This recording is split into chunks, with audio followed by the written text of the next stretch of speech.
hearing in speaking to witnesses and doing the additional research as it relates to the comments that were represented by counsel, specifically counsel for Mr. Roman, Ms. Merchant, that we've been able to determine that the claims that the defendant has asserted and did assert during the last hearing on Monday are not only legally meritless but are factually unsupported by the statements that Ms. Merchant made to the court.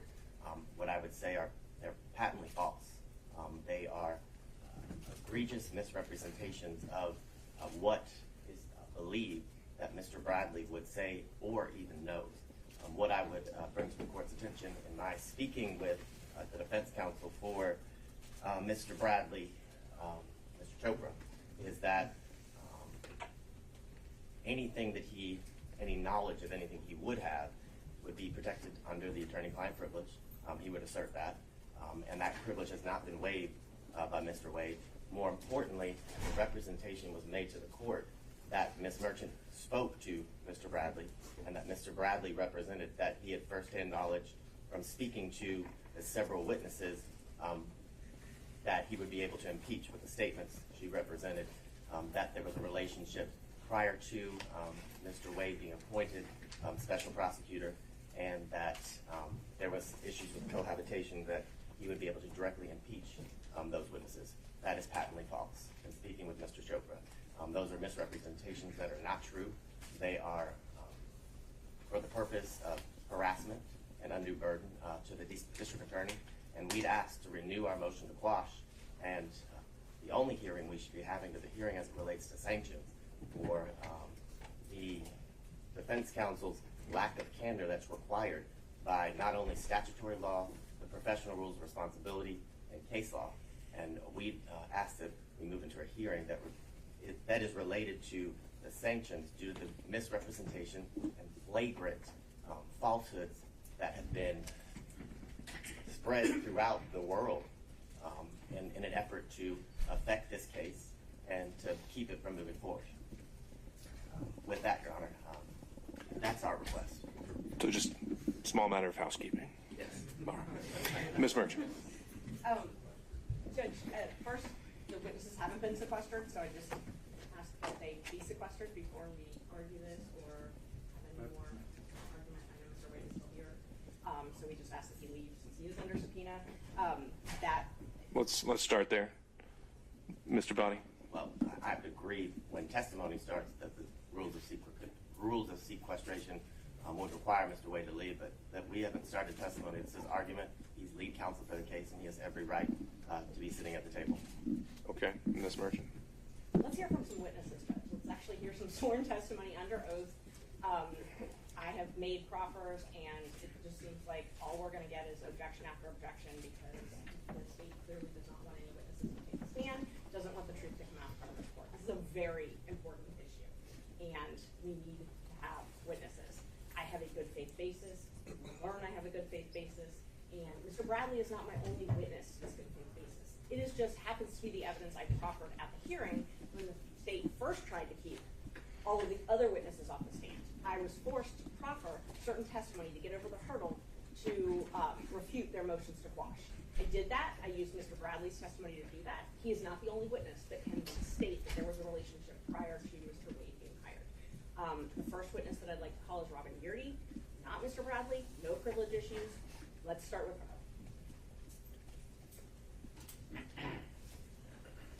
Your Honor, when we have additional argument or matters to be brought up, do we want to do it like I just stand up and with relation to what's just been said by Mr. Abate, or you don't want to hear anything from Ms. Merchant at this point? I just need to know the court's protocol on that. Sure. So I think at this point we just need to take these issues one at a time. And as you've joined the motion, I think defense counsel would have the opportunity to weigh in. But again, at any point, if I'm just hearing the same thing over and over again from each separate defense counsel, I'm going to reserve the right to say thank you.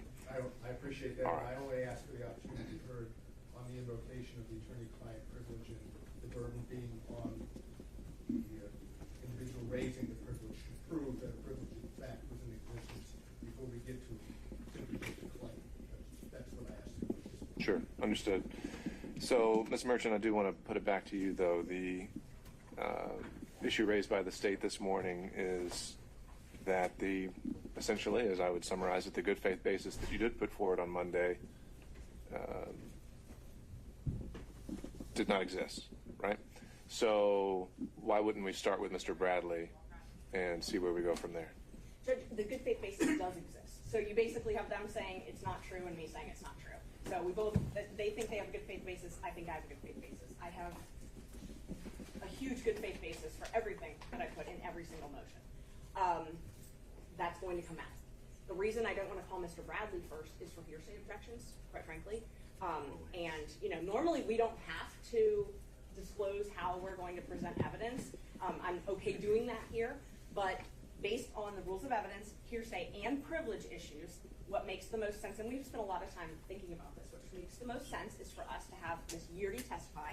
And if you want me to proffer what I anticipate she's going to say, I talked to her last night. She's going to say that there was a personal relationship that began in October of 2019. She's going to testify to that. And she has personal, direct knowledge of that. It's not hearsay and it's not privileged. She's going to take the stand. She's terrified, but she's going to take the stand and tell the truth. And then I plan on calling Mr. Wade, because at that point, I can overcome their motion to quash and bring Mr. Wade, bring him to come. Then I can go through privilege issues with him, and then I can have Mr. Bradley testify. And we won't have to have an objection to every single question I ask Mr. Bradley, an objection to hearsay, an objection to privilege. So that's how I plan on presenting the evidence, because it makes the most sense. And I think I'll be able to overcome any privilege objections. But we can talk about that when Mr. Wade takes the stand. All right. Mr. Avati, any last words on starting with Ms. Yeardy and going from there, taking it a witness at a time? I mean, no, but I guess my final response would be that, as Your Honor pointed out during the last hearing, Ms. Merchant's entire representation for good faith was all solely based on Mr. Bradley. In fact, I remember the court saying that the star witness presented or provided by the defense is Mr. Bradley, and you asked a specific question, Ms. Merchant, well, Mr. Bradley, does he have firsthand knowledge from these people, each one of them, you named the lawyers plus the investigators, as it relates to the claims that were made?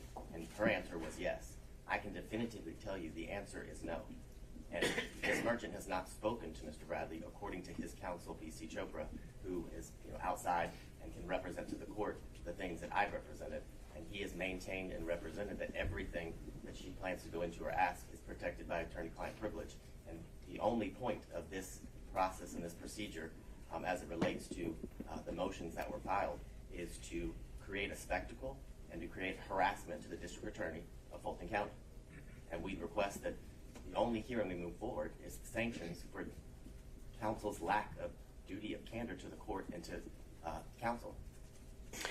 All right. Well, I think you certainly put her on notice if that is actually the case. But at this point, I have someone saying yes and I have another person saying no. And so I think that conflict in the evidence that we noted on Monday still exists, and that's where we are. And we'll see how the evidence presents itself. So with that, Ms. Merchant, are you ready to call your first witness? Yes, Judge. All right. We called Ms. Yeardy, and I know Mr. Partridge had emailed before, and I quite frankly couldn't keep up about a Zoom, so I don't know if she's on Zoom or if she's going to be here at 9:30. She may be on Zoom, I'm not really sure. Ms. Partridge, Mr. Partridge was joining us by Zoom, but Ms. Yeardy is here in person, right? Mr. Partridge, I believe, represented that his client would be more comfortable if he were here in person, and that, due to his conflict in Richmond County this morning, couldn't occur until this afternoon. I think that is a reasonable request, but not the state's business. The witness is here. If her attorney is able to join right now, perhaps that can be something that is addressed with Mr. Partridge in the court. But I want to alert the court that that was the representation that the witness would prefer not to go forward without the client present, and that's certainly a reasonable request. Sure. I think the latest I'd seen, though, was that Mr. Partridge was going to be able to join by Zoom. Okay, great. I didn't know that he had that Mr. Partridge had affirmed that, but perhaps that was an email this morning that I missed. Yeah, I don't know either, but the state seems to know that Ms. Yeardy is here, so I guess she's not appearing by Zoom.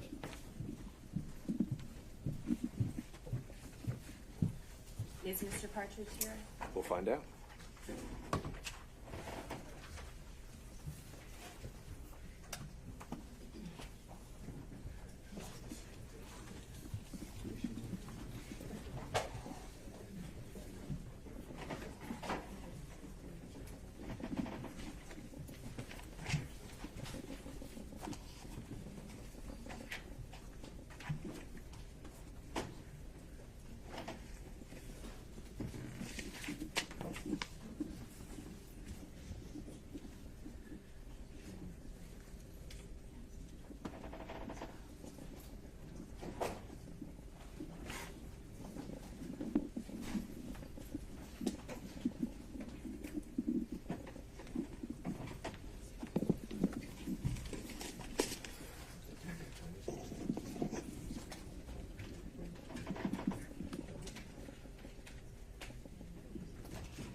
All right, so just for everyone's information, we did convey the Zoom link to Mr. Partridge this morning. I think the last exchange we'd had is that he can join us by Zoom, and apparently is elected not to do so. So I don't really know what else we can do with that. He was noticed of the hearing, we provided him a link, and we haven't heard from him at all. So I think we need to go forward. Call Ms. Yuri. All right.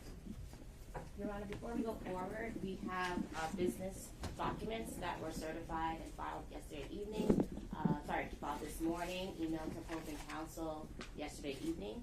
We wanted to make sure that this was part of the record before any testimony was taken or before the proceeding commenced this morning. All right, and so in your mind, this satisfies Fulton County's subpoena in this case? Correct. Okay, if you could hand that to Ms. Merchant, and we'll take it from there. Okay, and I don't know either of the what they submitted to see for this. And also, I have an original for the court. Ms. Monroe, if you could just provide it to Ms. Merchant, and Yes, if you could just stay on call, we'll let you know if we need you again, okay? Thank you. All right. Were we bringing in Ms. Yurdy?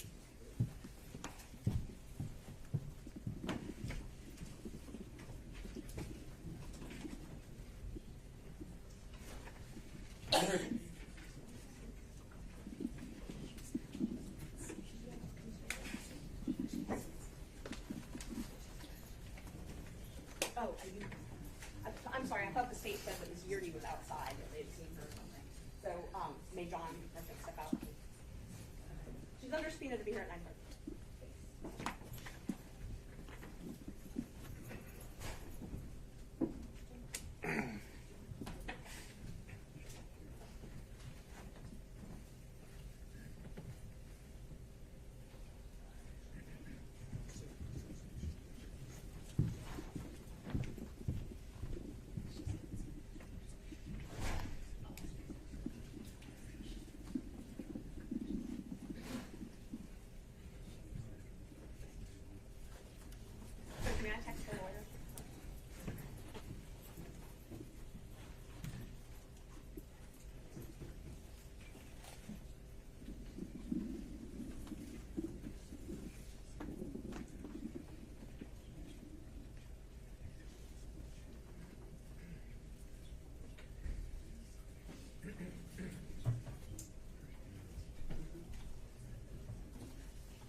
Partridge judge, and it went straight to voicemail, and he messaged and said he's taking a plea in Richmond County.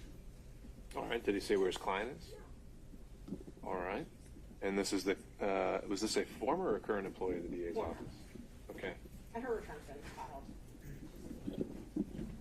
I know that she did not want to come without her lawyer here, but I said, they instructed them they would go with her.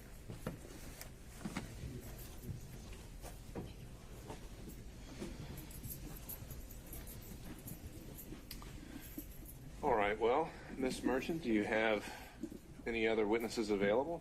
Well, we have Mr. Bradley. We have him testify, but again, we're probably going to have a lot of objections with privilege, and so I'd much rather call Ms. Beardy first, but I know that Mr. Partridge, we're wrinkling that this morning by having a conflict. Sure. So. But what I could do is I could call Mr. Bradley, and then I can bring him back. Exactly. I think you can always recall them. We can ping pong back and forth if we need to, based on hearsay issues. But at least we can use this time until Mr. Partridge chooses to join us. Is he on the Zoom? Or not Mr. Partridge or Ms. Beardy on the Zoom? No, not that we're aware of.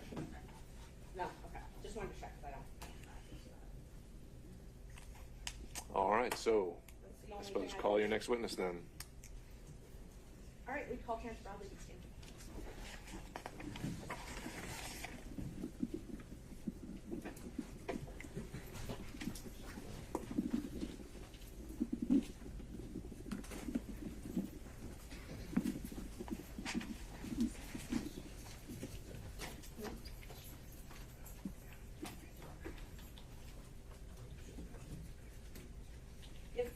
If we don't hear, and I don't want to have the sheriff pick anybody up or anything like that, but if we don't hear from Mr. Partridge within an hour or so, we need to call Ms. Beardy. Understood. Thank you.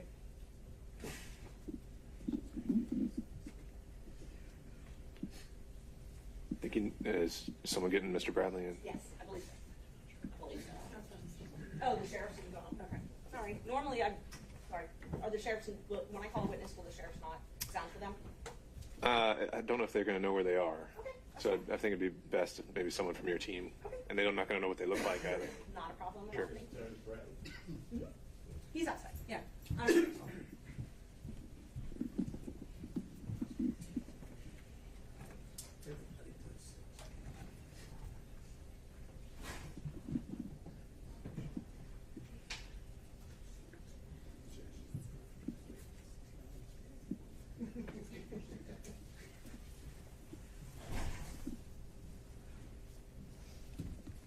coming, Judge.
Terrence Bradley, Terrence Bradley, Bradley.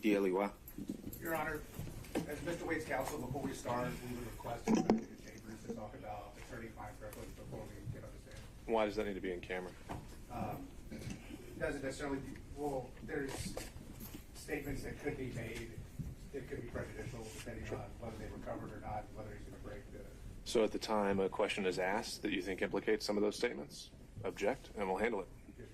Thank you, Merchant. Judge. Just on behalf of Mr. Bradley, and I apologize, this is not our proceeding, but it might be helpful to have a brief sidebar as opposed to something in chambers, at least so that we could let the court know our position rather than having to restate it repeatedly. And Judge, I've carefully crafted my questions to avoid any privileged information, but if they think that I'm invading that, then I welcome an objection, and I'm happy to address it. Let's see how it goes. And again, Mr. Bradley, I'll ask if you can just give a pause in between each question to allow counsel the opportunity to object before answering. Thank you, Judge. Was the witness sworn, or do I need to swear the witness? I believe he was. Great, thank you. I'm sorry. Good morning, Mr. Bradley. How are you? Good morning. Not happy to be here, I'm assuming. I am not. Okay, I understand. Thank you for being here. Wasn't by choice. Right. You were subpoenaed to come and testify in this case. I was. Okay. But you and I have spoken previously about relevant facts surrounding Mr. Wade and Ms. Willis's relationship. No, we have not. We have not. We have not texted about those facts? Through a third party, you were given some information. You and I shared text. Our texts were more so about my health, more so about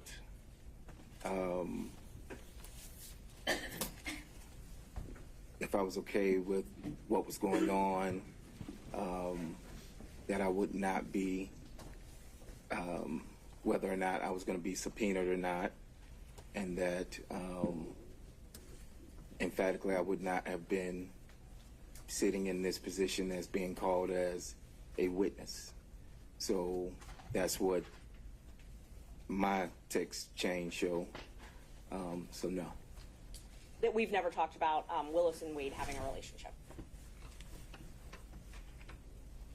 Not directly you and I, no. We talked about my health. Okay. We talked about, as I stated before, other things, but not this, no. Okay. Did you text me about Wade and Willis taking many trips together? I object. Well, Mr. Brown, there's been an objection. One, I'm going to object as it relates to attorney-client privilege. Two, I'm going to object because I had seen the text message that she's attempting to impeach the witness with. And two, he's made all of his representations is that he's had zero communication as it relates to the issues that Ms. Merchant continues to ask about, and that the only information that she has from him is through a third party, which would be hearsay. Ms. Merchant. Judge, it's not hearsay. We've had these conversations. If I need to take the stand, I will. If I need to put my phone into evidence, I will. So the first objection was to privilege on behalf of the state. Oh, I'm sorry, I did not respond to that. Sure. Thank you, Judge. Privilege is only communications that are made in furtherance of legal advice. There's been no showing that whether or not they took a trip to California or took a trip, or that Mr. Bradley and I talked about that, either in person or by text, that's privileged. I'm not asking for any communications that Mr. Wade might have made to Mr. Bradley in furtherance of any legal advice. All right, and Mr. Abadi, I believe as the one asserting privilege, it would be your burden to show the necessary foundation there. Is that something you want to voir dire the witness on, or take up here on this specific question? Well, no, I'd also object to foundation grounds. She has not provided any foundation that he would have any knowledge of what she's requesting he answer. His answers were he had no knowledge, and now she hasn't laid the foundation in order to continue to ask the same question over and over again. Ms. Merchant. Just on behalf of Mr. Bradley, we do object. This falls under the privileges afforded under 1.6 of the rules. And the attorney-client privilege is not something that Mr. Bradley can waive. Only Mr. Wade can waive it, regardless of any information or communications being proffered by the claimant Mr. Wade would have to waive them in order for Mr. Bradley to continue to testify about any of this relationship until it's been established when that privilege should have begun. Sure. And so far, though, I haven't heard anything about a relationship, about an attorney-client relationship, about a privilege ever attaching. And I think that's going to need to be established before we can actually determine the scope of it and whether this falls inside or out of it. So I think either Ms. Merchant can take the lead if she wants to, but my understanding was that generally has to fall on the person who's asserting the privilege. Except for the attorney is not authorized to violate that privilege, or else he has in fact violated the bar rules, which we have an opinion regarding from someone in the State Bar of Georgia. All right. That's why I thought perhaps the sidebar might be important rather than my interjecting. Well, I still want to kind of see how we can go. So, Ms. Merchant, it sounds like you're going to need to lay a little bit more foundation to see whether this actually is going to fall under privilege or not. That's not a problem, Judge. And what I can do, I was just told that Ms. Yerdy's in the waiting room, but I can, if the state wants to read my text, if Mr. Bradley wants to read them to refresh his memory, I have absolutely no problem with that. I have my phone here, and they're welcome to do that. But I'll talk about some other things, and then maybe if they're going to have a lot of objections to privilege and hearsay, what I can do is I can lay a foundation with Mr. Bradley, get him off the stand, put Ms. Yerdy up, and then Mr. Wade, so we can get through the privilege issues. That might make the most sense. Thank you. All right, let's talk about something not controversial then. When did you and Mr. Wade first meet? Probably 1998. Okay. And did you all have a law firm together? We did. Okay. When did that firm start? Probably, I think it was 2010. We started exclusively working together as a firm, operating as a firm. Okay. And were you all actually incorporated as a firm? Not initially, no. He had, when I passed the bar and I hung the shingle in 2007, I think he had been practicing a few years prior to that. He had his own firm. We had two separate firms. Okay. At some point, did you all incorporate, though, together? We did. Okay. Do you remember about when that was?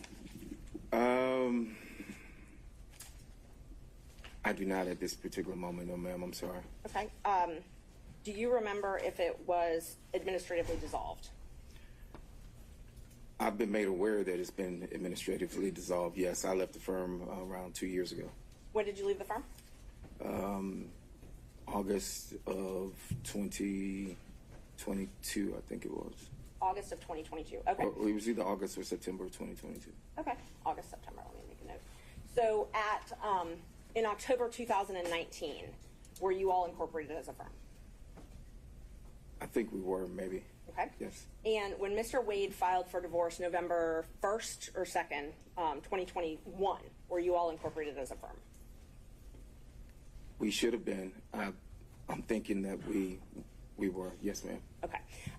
When did Mr. Wade come to you to file the divorce action in Cobb County?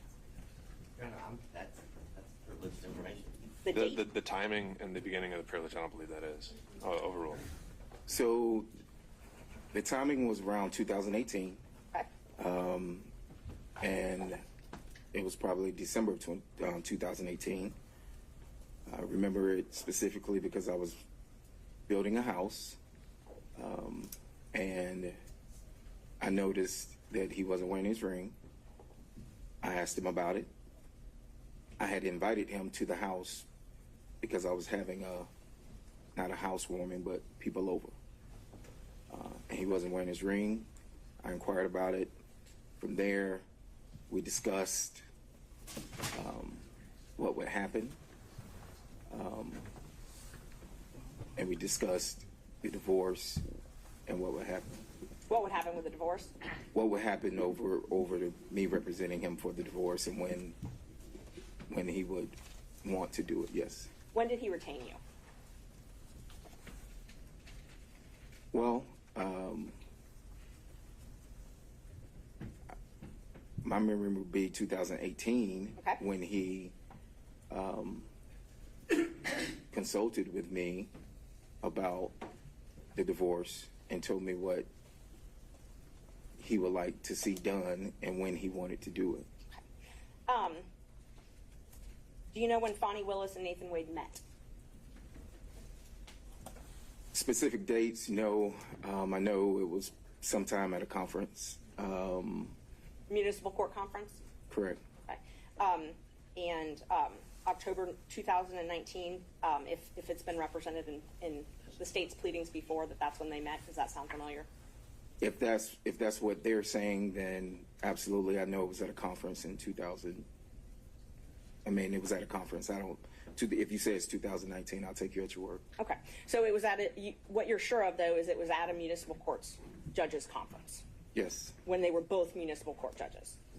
Yes. So it's fair to say, since she became district attorney, she was no longer a municipal court judge. So it had to have been before that. That they met? Yes. Yes. And he was teaching a class at that seminar, as far as you know? I'm going to object to this deleting at this point. She has no direct. Was he teaching a class at this seminar? To my knowledge, he was. And was Miss Willis, to your knowledge, attending this seminar? Your Honor, I'm going to object. He has no personal knowledge. He wasn't present at the municipal court training. So they put it in their pleadings. Like, we are going to be here all day. We are going to be here all day. All right. If you can establish that he would have some personal knowledge, then that's a fair question. So if you just need to preface it with that, then that's fine. Thank you. Are you aware of when their romantic relationship began? Your Honor, I'm going to object. That relates to privilege. She says that he began representing Mr. Wade in 2018. He met Ms. Willis in 2019. That's clearly within the bounds of attorney-client privilege. I think there's understood, Mr. Abadi. So I think, Ms. Merchant, you need to qualify that question. Thank you. I'm not asking you to tell me what Nathan Wade told you in furtherance of legal advice. Okay, so I want to be very clear. If he told you something asking you legal advice, I'm not asking you about that. I'm asking about what you observed, what you saw, and what you knew outside of what he told you when he was specifically seeking legal advice. Okay? If this is too far afield, I apologize. I object again on behalf of Mr. Bradley. He's asserting that there is an attorney-client privilege associated with this case under Rule 1.6. For him to draw any inference, make any statements, or any other proffer of information after this relationship began between attorney and client December of 2018 would be improper, and he would in fact be violating the rules of ethics associated with his bar license. So the way the question was phrased was just saying, what did he personally observe outside of the relationship, not involving communications? How does that fall within attorney-client privilege? Your Honor, whether we like it or not, when we have a client, there are a number of items associated with that relationship between attorney and client that come within your purview and that lead you to further action, lead you to further investigation, further questions, develop your strategy. We can't talk about Mr. Wade on any level. It would be inappropriate. The divorce was filed sometime thereafter. During that entire interlude, any of these issues could in fact have formed the basis for their relationship to remain privileged. Ms. Merchant? Judge, his observations are not privileged. That's not what the privilege law says. And I can read you the attorney-client privilege attaches where, and this is the law, this is the rule. There's an attorney-client relationship. The communications in question relate to the matters on which legal advice was sought. And the communications have been maintained in confidence, and there's no exceptions to the privilege. First, on number 2, the second prong. This was not in furtherance of legal advice. That's not in furtherance of legal advice. What he witnesses as a human being is not in furtherance of legal advice.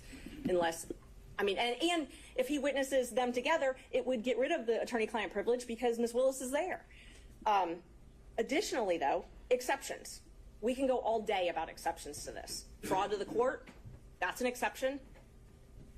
Mr. Wade, we contend, has filed a false affidavit with this court. That is fraud to the court. If this witness has direct knowledge that that is not true, then that's an exception to attorney-client privilege.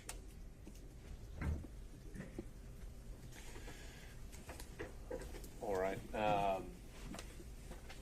Ms. Merchant, if you could re-ask that question, again, qualifying it as, if it's, I think you qualified it as anything that, outside of anything he learned or was told as a result of his representation, it was just any observations he made, which, in my mind, as you phrased the question, would have included before December 2018 when this first consultation occurred. I think if you can go step by step, we can handle this. And Judge, I would just ask permission. We gave the state notice under 611 that all of these witnesses do not want to be here. They are adverse witnesses. I understand. Yes, so I'd like to have leeway to be able to cross them. Thank you, Judge. All right, Mr. Bradley. Yes, ma'am. You have knowledge that their relationship began in 2019.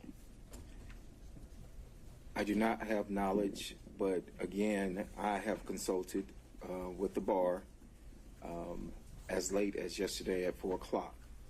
I am not here to. Your testimony is that you do not have independent knowledge. I cannot. I was advised by the bar that Rule 1.6 of confidentiality applies, and that I cannot reveal anything that I saw or learned, and that if the court is asking me to do that, that an immediate certificate of review should be asked. And so I'm not here to misrepresent to the court or to say anything inappropriate or anything. I am here because I also have a law license, and I'm not trying to lose that. And so, Mr. Bradley, can you finish that thought? Is saw or learned just period, without qualification whatsoever? Judge, I'm going to refer to what I was told by the bar, that Rule 1.6 of confidentiality applies, and that I would be asking for an immediate review by the Supreme Court. Sure, but applies to what? Any communications is what the person at the bar told us. Any communications? He did not qualify. If you talk to Mr. Wade, that's covered. Well, Judge, I don't know. He didn't go into those specifics, but this is what was told. I was sitting there with my attorneys, and this was what was told to us, to state that Rule 1.6 applies. And we gave them the scenario, and this is what they told us to do. And this is what I'm doing at this particular point. Judge, and we have no knowledge if the bar was aware of the affidavit that Mr. Wade filed, but that significantly changes the privilege.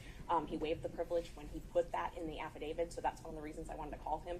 That's a waiver. He put the relationship in the when the relationship started, and put the relationship in his affidavit. He put a lot of information in that affidavit that would waive certain amounts of privilege. So he disclosed this relationship. So basically what we've got is we've got Mr. Wade being able to say what he wants about this relationship, but then we're not allowed to ask questions to qualify that. So that's not how it works. They either get to admit it or they don't. Either privileged or it's not. We're just talking about a relationship, though. How does that open the floodgates to anything he's ever told an attorney during representation? It doesn't, and I'm not asking him that. I'm asking for his knowledge. They were law partners, and as I go through the questions, I think he has knowledge of things that is not something that Mr. Wade specifically told him. I also think there's a fraud exception to a lot of this, even if there was a privilege, but I don't think there was for most of it. Your Honor, but he's already represented that he has no knowledge about that. I don't think we've actually gotten anything to that extent yet. I think we're still making our way through it, which is, I think he's taking the position that he's not willing to share anything Mr. Wade ever told him, period. Which that's a broader representation of attorney-client privilege than I've ever heard.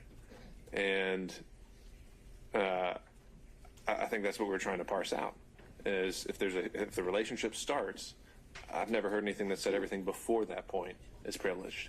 Do you have something that I should know? Yes, sir. Apologies, Judge. That's fine. Before that relationship, these questions aren't being established. It was 2018, December. The last question was directly related to a point in time after that, during which the relationship, attorney and client, would have been already established. He has an opinion from the State Bar of Georgia. If he's going to be required to testify, we need ordered by the court on any of these issues. And Judge, I understand how delicate this is. You can phrase it in 1,000 different ways to try to make him say something, but you can't unring a bell that he puts out into the universe where he has violated that privilege. We're going to get to go back 6 months from now and say, oh, well, we shouldn't have said that. It's not acceptable. It violates hundreds of thousands of relationships in this state that we rely on in order for the justice system to function. This is an attorney-client privilege issue. We've done all the diligence we can as far as looking up the relevant laws, the relevant information. We do not have a waiver from the client. The client is present. Whatever. There's no question. Why we're not barreling ahead is because I recognize the privilege. What we have to determine is actually what that privilege, the scope of it, and when it started. And I don't think we've even gotten close to that yet. I apologize, Judge. I thought December 2018, Mr. Bradley testified directly that is when the retainer and the divorce proceedings were beginning. The issues being brought up by the state have to do potentially, if I've been. So we have a starting point. Correct. But does that necessarily foreclose anything from that point onward? If they started talking about something else entirely? Post-divorce, of course not, Your Honor. But during the pendency, it would absolutely curtail that, especially as it has to do with observation, attendance at functions together, or other realizations that Mr. Bradley came into during the pendency of his representation. And to parse it out would put Mr. Bradley in an untenable position because his reputation means everything. Okay, Ms. Sayow. Your Honor, I think we're talking about two aspects of arguably the attorney-client privilege. There's the attorney-client privilege, which is controlled by case law and statute, which deals with communications and purpose. I don't hear that being the objection. The objection is that there are confidential matters under 1.6, which in some form or fashion mean that once you start a relationship with attorney-client, that everything from that point on is confidential between the two of them. There's no such case law in Georgia that deals with confidential information at that time. Attorney-client, yes. Confidential information, no.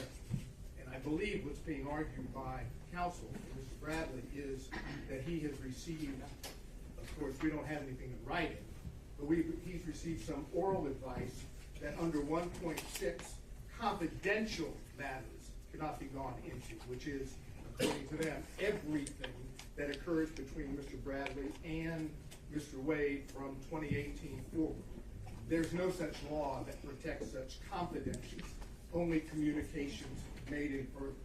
And if I'm mistaken, I apologize, but I think what we're being told is I don't have to say anything at all about Mr. Wade once I have an attorney-client relationship with him because it would be deemed confidential, and if it's deemed confidential, I can't talk about it. And there's no such case law to that effect in Georgia.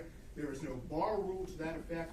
The only thing the court has to do is say, are we talking about attorney-client privilege or pure confidences or confidential information? And once you decide it's confidential information, you ordered Mr. Bradley to testify, and then it's up to his counsel to decide whether he wants to have his client held in contempt after you've ordered him to testify. And Judge, that's an overstatement. We have not said that he can't testify to anything. The specific question on the table is what observations do you have from Mr. Wade and Ms. Willis from that point on? Now, they, the defense and their teams, have made an allegation of some impropriety. That same impropriety could be related to a divorce proceeding on every level. We're not here to say we're not talking. We're here to say we're not talking about things that came into his knowledge associated with his representation during the divorce.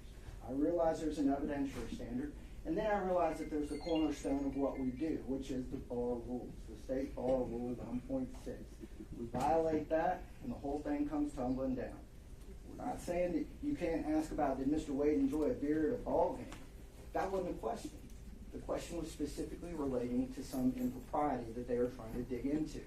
That is privileged information. And more importantly, Mr. Bradley has said twice now that he has no independent knowledge as it relates to what she's referencing. He has said it 2 times. So there's not a good faith basis for her to continue to probe into this area because he said he has no independent knowledge outside of the attorney-client privilege. All right, Ms. Merchant, last word. yes, Judge. Judge, Mr. Bradley, if ordered, he's here by subpoena. If ordered to testify, it's not a issue with the bar. My question was not about attorney-client privilege. I'm being very careful not to ask anything that Mr. Wade asked in furtherance, but I've been informed that Robin Yerdy is on the Zoom, and so if we want to start back on our original plan, we can call Ms. Yerdy and have her testify and then put Mr. Wade up, and we can go through the privilege issue with him, and then we won't have to have all these objections, or else I'm happy to continue questioning Mr. Bradley. All right, so Ms. Merchant, you're saying that your understanding of the evidence that you plan to present that these issues are affected by Ms. Yurdy in terms of the scope of the privilege and the relationship? No, I think, no, thank you for letting me clarify that. I think that Ms. Yurdy is going to give me enough to get Mr. Wade on the stand. Once I get Mr. Wade on the stand, because they filed a motion to quash, and you said I had to present something before I could put Mr. Wade on the stand. So once I present Ms. Yurdy, I can put Mr. Wade up on the stand. And then I can put him up before I call Mr. Bradley. And then I may not even have to call Mr. Bradley at that point.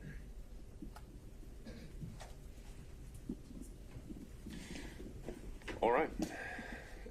Judge, Sorry, who's? I'm on Zoom, Your Honor. Attorney Durante Parker, Judge, on behalf of Ms. Yurdy.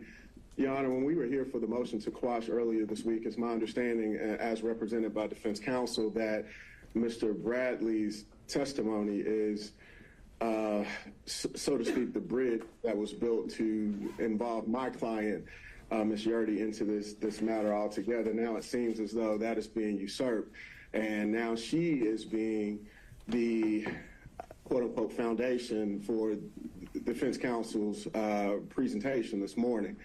So we do object to that, Judge, and would renew our motion to quash the subpoena, because this is completely contradictory to what we had via the hearing earlier this week, Your Honor. Judge, may I It's respond? okay, Ms. Merchant. Okay. Mr. Partridge, as I recall, that did not apply to your client as much. The original motion to quash that you filed said she had absolutely no knowledge about anything. What Ms. Merchant proffered, and what I didn't hear you saying was not the case, is that at some point Ms. Yurdy lived in a residence and shared a residence with Ms. Willis and potentially Mr. Wade at some point. So I think she's directly involved in the center of this. I don't think that really needs much in the way of foundation. And Judge, I apologize, Your Honor, to talk over the court. That information, however, Your Honor, is my understanding came from Mr. Bradley, and that information was incorrect, as I informed the court earlier this week as well. There was never any time that Ms. Yurdy and Ms. Willis lived together. There was a sublet of a condo that Ms. Willis resided in that had absolutely nothing to do with that of Ms. Yurdy, outside of Ms. Yurdy subletting it to Ms. Willis. Ms. Yurdy actually moved into a different residence. Per our conversation with Ms. Merchant yesterday, that is exactly what it is. So there was no overlapping or any time that they stayed together, nor does Ms. Yurdy have any information as it relates to Mr. Wade staying at that condo as well with that of Ms. Willis. So again, Judge, I'm renewing. No, we don't need to hear it again. Ms. Merchant. Judge, luckily I don't have to tell the state or them everything that I plan on introducing a witness for in response to their motion to quash. She has a lot of personal knowledge. And when we had a motion to quash, I had to get over a good faith basis, and I presented that to the court. I did not spend 4 hours going through everything that this woman's going to testify to. She has personal knowledge. Is she actually here? I think she's on Zoom. What I understand, Mr. Partridge. Mr. Partridge, is your client with us? She's on the Zoom platform, Your Honor, since I'm in Richmond County via my conflict. But she is on the Zoom platform at this time, Your Honor, in the waiting room. I believe she may have been admitted. I see a Robin on my screen. I'm assuming that is my client, Ms. Yurdy. Ms. Merchant, you went to examine her by Zoom? That's fine. All right. We will waive Mr. any Abadi. Sixth Amendment objections to Sure. it. That's fine. My only objection was the representation at Monday's hearing was the good faith basis was based on what she learned from Terrence Bradley. And we know that is false. It's not true. So there is no good faith basis, and we would renew our objection and to quash the subpoena. That was not in regards to Ms. Yurdy. It certainly was. It was at like the 20-minute mark in the hearing. Judge, she has personal knowledge of this relationship. It's not what was represented on Monday. The personal knowledge came from Mr. Bradley. She has no good faith basis to explore this fishing expedition as it relates to Ms. Yurdy. This is a blatant misuse of the process. Ms. Merchant, I do believe that when we went through the motion to quash, you grouped them into two categories, and each one of them we said that they were going to be impeached by Mr. Bradley. We took Ms. Yurdy outside of Fulton County, Judge. So we talked about Fulton County differently than Ms. Yurdy. We took Ms. Yurdy out separately. She was different than Fulton County because there wasn't other issues. And again, so we're arguing a motion to quash. I responded to their argument on the motion to quash.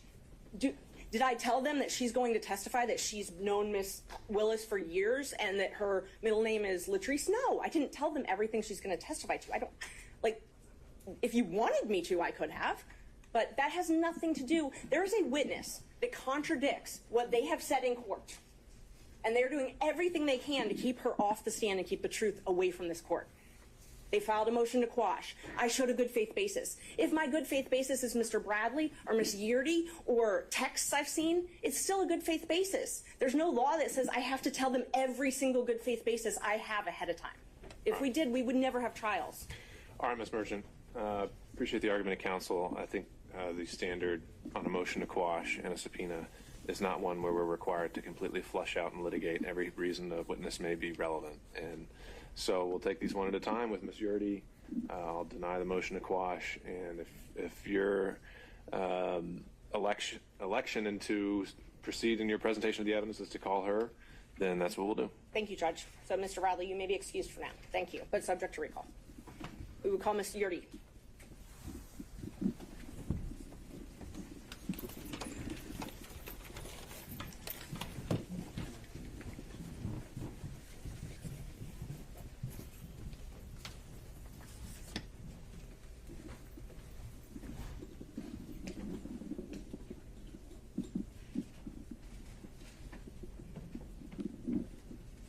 Would you like me to swear her, Judge? Or?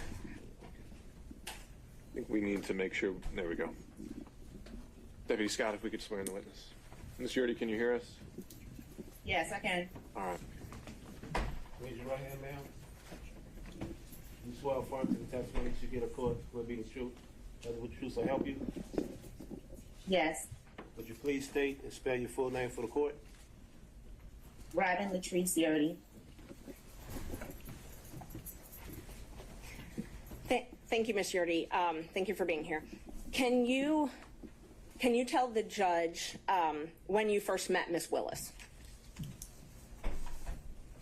In college. Okay. So probably 90 or 91. Okay. And have you been friends since 1990 or 91? Yes. Okay. When was the last time you spoke with Miss Willis? March of 2022. Okay. From 1991-ish till 2022, were you what you would consider good friends with Miss Willis? Yes. Okay. And did you all share personal information regularly? Yes. And did you even come and work with her at the DA's office? Yes. And when she needed a place to stay, did you let her stay at your apartment? Yes. It was a condo, right? Condo, yes. Okay. Do you remember approximately when she moved into your condo? It was April of 2021. Okay, great. And you know that Ms. Willis and Ms. Wade met at a conference in October of 2019? I'm going to object to that, Your Honor, without a foundation for how this witness would know that. If Ms. Merchant can establish she has personal information of that, then certainly that's something the witness can testify to. But if it's she heard Understood, it Ms. Cross. All right, Ms. Merchant, if you could lay the foundation. Do you have information that Ms. Willis and Mr. Wade met in October of 2019? I'm going to renew my objection, Your Honor. Information is not sourced to personal information. If the question can be rephrased, then that may address my concern. So Judge, I just want to make sure that I understand. So they've objected to me calling Willis and Wade. It's just a matter of foundation. If you can just rephrase. Do you have knowledge of when Willis and Wade met? I'm going to object again. Personal knowledge. Overruled. Thank you. Do you have personal knowledge of when Willis and Wade met? Yes. She told me that they met at a conference. I don't know what conference. Okay. I'm going to renew my objection, Your Honor. Clearly, this is not firsthand information from this witness. It's hearsay that was... But you said she told me. Yes, it's statement against interest, Judge. If Ms. Willis... Just pause. I'm sorry. Okay, Ms. Yes. Cross. The representation of the witness, the testimony of the witness was that Ms. Willis, District Attorney Willis, had a conversation with her. There is no statement against interest. District Attorney Willis is not a party opponent in this case. The information that the witnesses testified to came from Ms. Willis, and we have a hearsay objection to that. Why wouldn't she be considered a party opponent in this context? She is a representative of the state, Your Honor. This isn't private litigation or civil litigation. Obviously, the court's aware this is, Ms. Willis is not on trial. Ms. Willis is not a party to the litigation outside her obligation to pursue criminal charges for the state. Ms. Merchant? I guess it's evolved into a hearsay objection. Yes, Judge, and we plan on calling Ms. Willis to the stand. She's under subpoena, so hearsay will be cured. If there is a hearsay objection as far as that issue. But we do still think that it's a statement against interest. Ms. Willis has filed a document that states that they met at this municipal court conference. So, Your Honor, I think maybe I can streamline a little bit. State will stipulate that District Attorney Willis and Mr. Wade met in October 2019 at the judicial conference that we've been talking about. There's no reason to get it secondhand from this witness. Well, that's true. All right, you accept the stipulation, Ms. Merchant? yes. All right. Am I permitted then to ask questions about that since it's now not hearsay?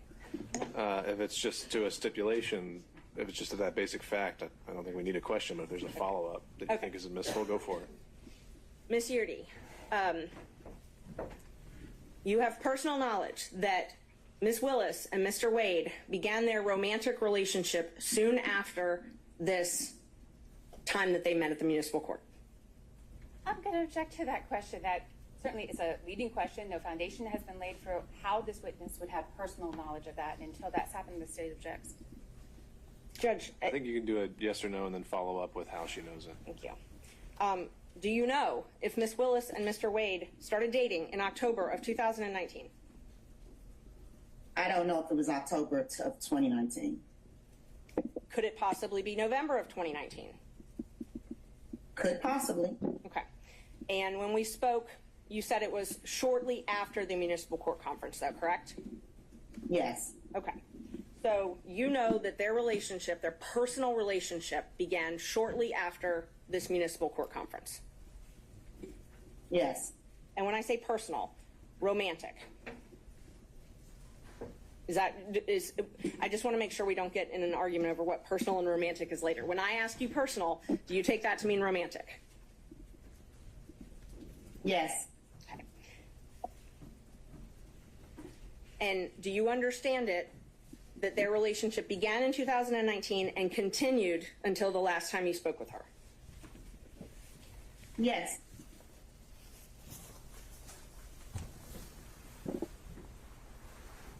And you were essentially her best friend during this time, right? Not best friend. Good friend.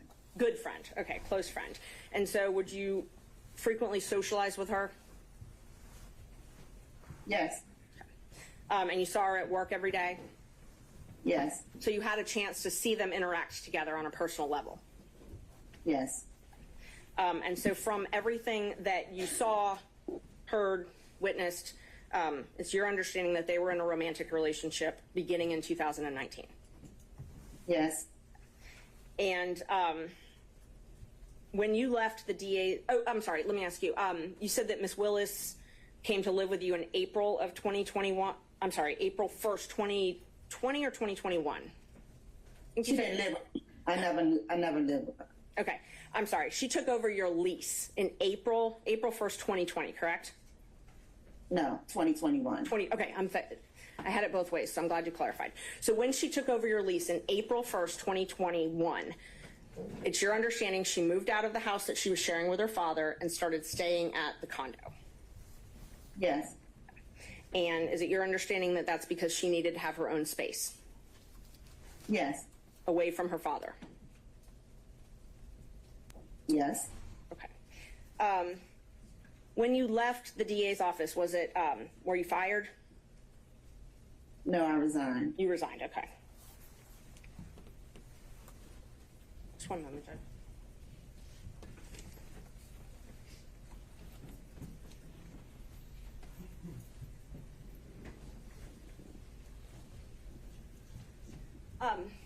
Can you tell us why you resigned the DA's office?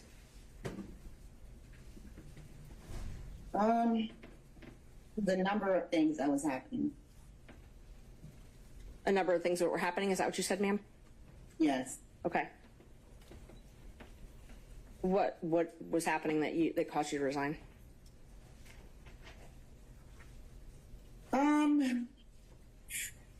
It was a spiral of things. So,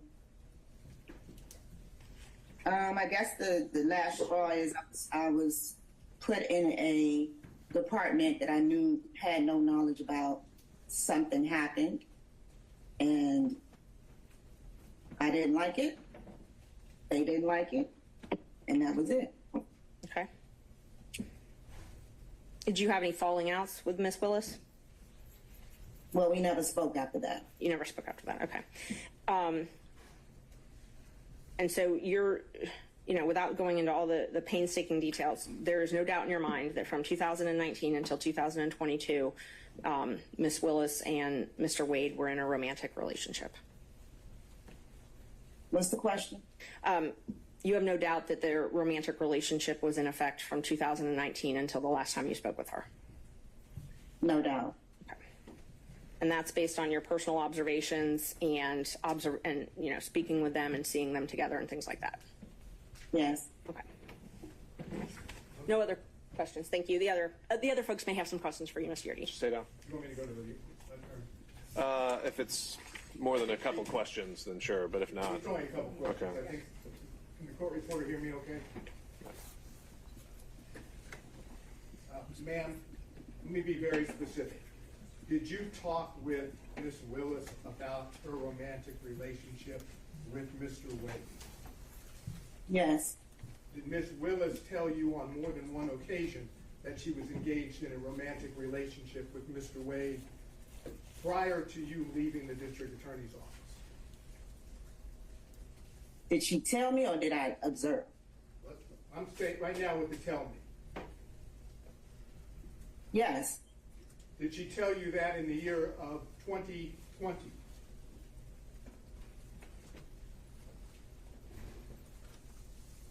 Yes. In the year of 2021? Yes. Are you certain that Miss Willis told you about the romantic relationship with Mr. Wade prior to November 1st of 2021? Yes. Now, did you also have observations of Mr. Wade and Miss Willis together prior to November 1st of 2021? Yes. And are those observations, were those in a social setting? Yes. And did you observe them do things that are common among people having a romantic relationship? Yes. Such as, can you give us an example? Hugging, kissing, just affection. All before November 1st of 2021, correct? Yes. That's all I have. Mr. Stocks. Ma'am, did I understand you to say that there was a period of time when you and Miss Willis lived together? No. Mr. Durham. No, nothing from me, Your Honor. Mr. McDougald. Nothing, Your Honor. Mr. Rice. Good morning, Ms. Yurdy. Were you aware in 2021 of any trips, social trips, that Ms. Willis and Mr. Wade took together? No. Are you aware of any social trips that Ms. Willis and Mr. Wade took together in 2022? No. And are you aware of them in 2020 or 2021 spending the evening together overnight? No. No further questions. Mr. Gillen. No question. Mr. McCullough. And Mr. Cromwell. No questions, Your Honor. Ms. Cross. I do have some questions. Thank you, Your Honor. Ms. Yurdy, we haven't met before. Is that correct? Correct. You're able to see and hear me okay? Yes. All right. I want to start with a couple things. Now, I think you've made it clear that you never lived, and we'll call it the South Fulton address, the South Fulton condo that you were leasing. You never lived at that address with the District Attorney Willis, correct? Correct. And never at any time? Never. All right.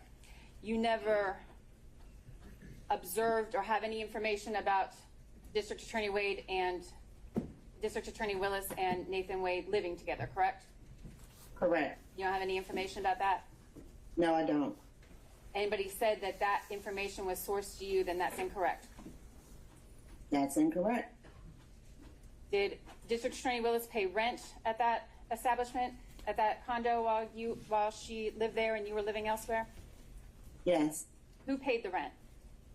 She didn't. Nathan Wade ever pay the rent? No. And you never told anyone otherwise? I didn't hear your answer there, Ms. Yurdi. Did you ever tell anyone otherwise? No.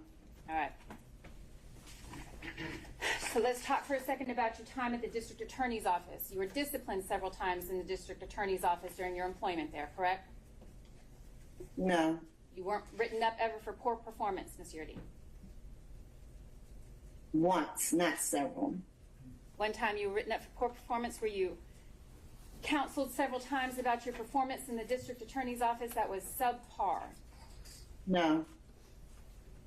Did the District Attorney tell you that your performance was insufficient and that you were going to be fired?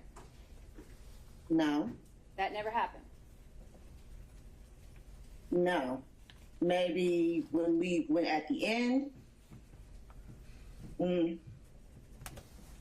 What's the question? The question, Ms. Yurdi, was did the District Attorney ever counsel you on your poor performance in the District Attorney's Office prior and inform you that you were going to be fired?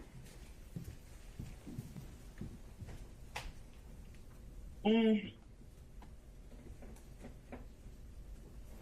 don't really know how to answer that. I'm looking for the truth. I don't really know how to answer that. I mean, a situation happened that wasn't my fault, and I either was going to resign or be let go. So You understood that that was the situation. You could resign or you could be let go. correct. Yes. You were not welcome to stay. No.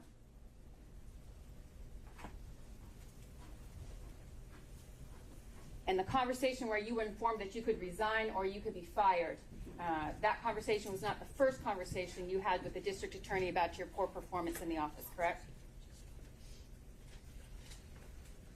Well, it was kind of a spiral, but no. Yeah, it was. Whatever the situation was. Excuse me. Commentary by counsel. Questions are fine. Understood, Mr. Stano. Ms. Cross. Ms. Yurdi, the circumstances of your leaving the district attorney's office ended your friendship with the district attorney Willis, correct? Yes. Y'all haven't spoken since? No.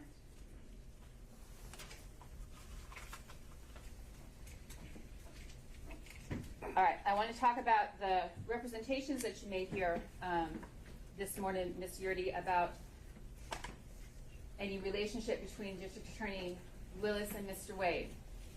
I want you to tell me what was the first time let me ask it this way. You said that District Attorney Willis personally informed you of a romantic relationship. Is that what you testified to? Yes. When did that conversation that you purport to have to recall, when did that happen?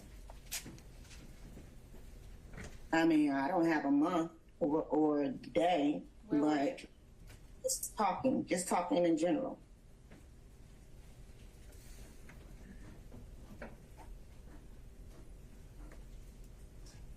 Your Honor, you'd like to keep this witness under subpoena, but that's all the questions I have right now.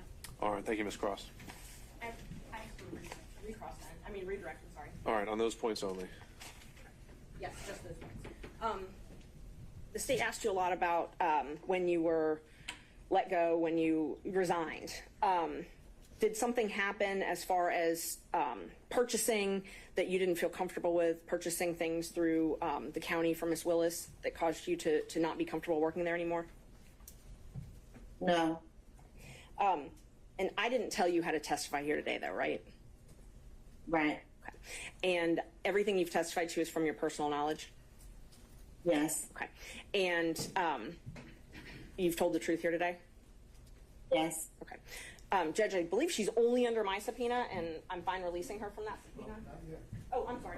By show of hands from other counsel, starting with Mr. Sadow. Your Honor, I believe the door's been opened now to ask this particular witness about statements that Ms. Willis made to her. She brought it up on cross-examination on a couple of occasions. Did Ms. Willis say this or inform you of that? So I'd like to now ask her questions directly about what Ms. Willis told her about her romantic relationship. I think we'll take those one at a time, question by question, and we can address those to see. I don't know about a complete opening of the door. We'll see where we go. The first time that you spoke to Ms. Willis about her relationship, romantic relationship with Mr. Wade, do you happen to remember what Ms. Willis said? In essence, not word for word, but in essence what she said. No. Do you remember the first time she told you, in whatever words were used, that there was a romantic relationship? No. Is this the kind of conversation that you had with your best friend, ongoing over a period of time in which it was common knowledge to you that there was an ongoing relationship between Ms. Willis and Mr. Wade? What's the question? Yeah, I'll ask it again. Is the nature of your then relationship with Ms. Willis such that you were having these ongoing conversations, that is, best friend type conversations, about her relationship with Mr. Wade? I don't remember. Without getting any further in too much detail, is there any doubt at all that Mr. Wade and Ms. Willis had a romantic relationship, as was told to you, prior to November of 2020? She was already asked that question by Ms. Merchant. I just didn't know whether that needed to be. She said no doubt. No doubt. All right. Any other defense counsel by show of hands? Seeing none. Last recross from Ms. Cross. Anything else? Not this time, Your Honor, but we'd ask the witness remain under subpoena and subject to recall. Judge, she's under my subpoena, and I'm releasing her from my subpoena. So if they want to subpoena her, they're welcome to do that. Ms. Cross. I would prefer that the court keep her under subpoena. I think, Sure. Given the representation of Ms. Merchant, given how she intends to proceed today, that this witness may need to be recalled. All right, understood. In the interest and knowing that we may have to bring witnesses back and forth, I think it's in the interest of effective presentation of the evidence here. Ms. Yurdi, you are still going to remain under the auspices of your subpoena, and so please stay in touch with your attorney. We may need you to rejoin us on Zoom at some point today or tomorrow. Understood? Okay. All right, don't discuss your testimony with any other potential witnesses, all right? All right. All right, you can log off. And Judge, I'd ask, can Mr. Partridge stay on for just 1 moment? For what reason? The state made some allegations that I misrepresented some things to the court, and I'd just like the opportunity to clear that up, that Mr. Partridge is the one that told me that they lived together for a month. They've called me everything but a liar today, and so I just think that it's appropriate for everyone to know where that information came from. All right, Ms. Merchant, I think you've made your position clear. I don't think we need to get sidetracked on that. All right, Ms. Merchant, you can call your next witness. Thank you. We call Mr. Wade. Judge, may I be excused as well, please? All right, take care, Mr. Partridge. We call Judge. Mr. Wade. All right. Ms. Cross. Your Honor, the motion to quash Mr. Wade's subpoena was held in abeyance, waiting for the representation. I believe that the good faith basis that Ms. Merchant represented on Monday, I think that's clearly not accurate. Understand the testimony that's now in the record. Mr. Wade is available, but we maintain that at this time that the motion to quash probably should be granted to understand the court's ruling. Well, Ms. Cross, I'll say yes. On Monday, it did seem like the focus was that Mr. Bradley would be the hook that makes every witness potentially relevant. And we really haven't been able to explore that on the privilege issues that we'll likely have to tackle again later.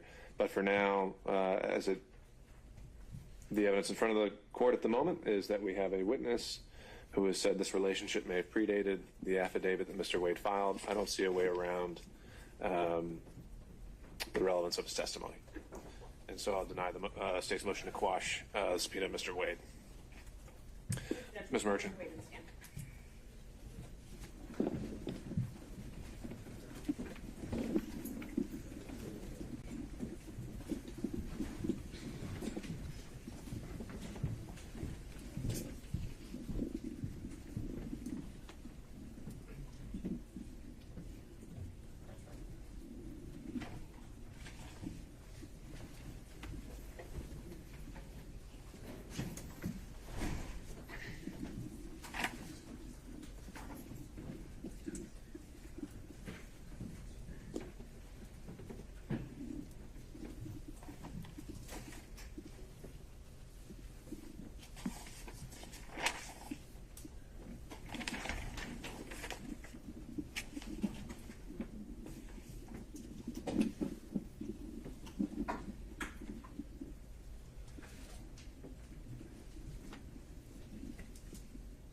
My name's Nathan Wade, Nathanwade. Good morning, Mr. Wade. Good morning. Prior to filing this motion to disqualify, you and I were friends, correct? Yes, And in fact, I supported you when you ran for judge in 2016. you did. I wore your shirts. My kids wore your shirts. Ms. Merchant, Fines. your personal opinions have no relevance. Okay. I mean that in the best way. That's all right? completely fine. I Let's will get to move the on. point. Thank you. No. Totally fine. Thank you. You filed for divorce from your wife on November 2nd, 2021? Yes, ma'am. Okay. And in that divorce proceeding, did you file answers, things such as interrogatories? I did. Okay. And so interrogatories are where you're responding to things that basically answers that the other side is asking? Yes, ma'am. And I've got your complaint for divorce. I'm just going to mark it for the record as Defendant's Exhibit 2. The first interrogatories that you answered, those were December 27th, 2021. Is that right? Thereabout. Yes, ma'am. Okay. And in those, you were asked different things, but those are sworn. You actually swear to those. You verify them, right? Yes, ma'am. Okay. And so that verification is where you're swearing under oath that everything in it is true? Yes, ma'am. And let's see, you were asked if you had any documents which relate to the purchase of gifts by you to any person other than the defendant with whom you have or had a relationship, romantic relationship, from the date of your marriage, correct? Yes, ma'am. Okay. And you responded under oath that you didn't have any documents to that. That's correct. You again responded to an interrogatory. You updated those responses on May 30th, 2023? Yes, ma'am. Okay. And you actually sent those directly to opposing counsel in the divorce? Yes, ma'am. I think so. But in that one, you answered none again to that question, correct? Yes, ma'am. Okay. So May 30th, 2023, you said that you didn't have any documents showing any purchase of anything with someone that you had a romantic relationship with. I believe the interrogatory was gifts. Okay. Not anything, gifts. And I have it if you want to take a look. I'm going to mark, okay, so just for the record, I've got your complaint for divorce marked as number 2. I've got the verification and the interrogatories from 2021. I'm going to mark those as 3. And then your May 30th, 2023, I'm going to mark as 4. Judge, may I approach the witness? You may. Thank you. That is what I marked as 4. This is what I marked as 3. Okay. Thank you, Judge.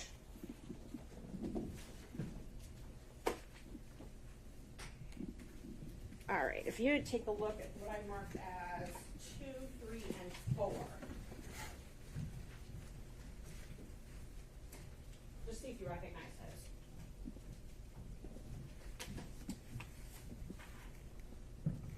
those. I do. And are those, that's your divorce complaint, and then your 2021 interrogatory and your 2023 interrogatory, correct? Yes, ma'am. Okay, are they a fair and accurate representation of what is filed in that case? Yes, ma'am. I'd move to admit those into evidence. And this is 2, 3, and 4? It's 2, 3, and 4, yes. All right. Any objection from the state? The divorce, it's on the disc. I have no objection to 3 and 4, and subject to Ms. Merchant's representation that 2 is a filing of divorce. I just don't, the divorce complaint, I don't have that in front of me, but subject to that representation, no objection. All right. And by show of hands, any objection from other defense counsel? Seeing none, defendants 2, 3, and 4. This should be Romans, well, we'll just call them 2, 3, and 4, admitted without objection. So that interrogatory that you filed in 2023, that's the one where you said no, that you didn't have any documents relating to the purchase of gifts, that you had a romantic relationship with someone, right? Which interrogatory are we talking Number about? 4, 2023. Which number in the interrogatory? Number 4. So, which number interrogatory are you referring to? It's Defendant's Exhibit number 4. I have Defendant's Exhibit 4 here. Uh-huh. Which number interrogatory are we referring to? Oh, which number out of the questions? Yes, ma'am. Hold on. It is number 20, 24, 25, 26. I believe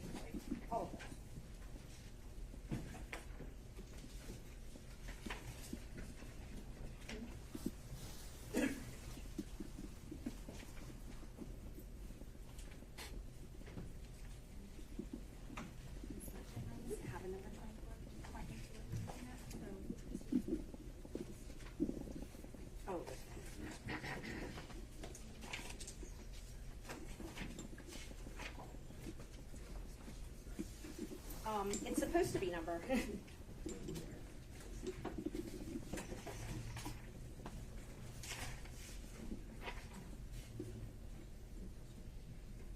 I guess they're all numbered 1, so number 1 again, and then the third number 1. That's your 5 You didn't put page numbers on.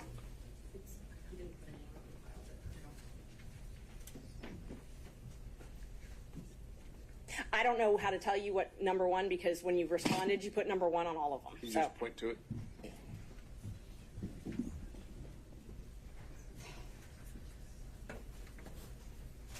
this one. This one, I'm talking about this number 1, where it's tabbed. There's 2 number 1s that are tabbed. Okay. And there's no page number, but it is the second page. All right. They're asking if you have any receipts for restaurants, hotels, bars, things like that. The first number 1, I believe it's the second number 1. the second number 1.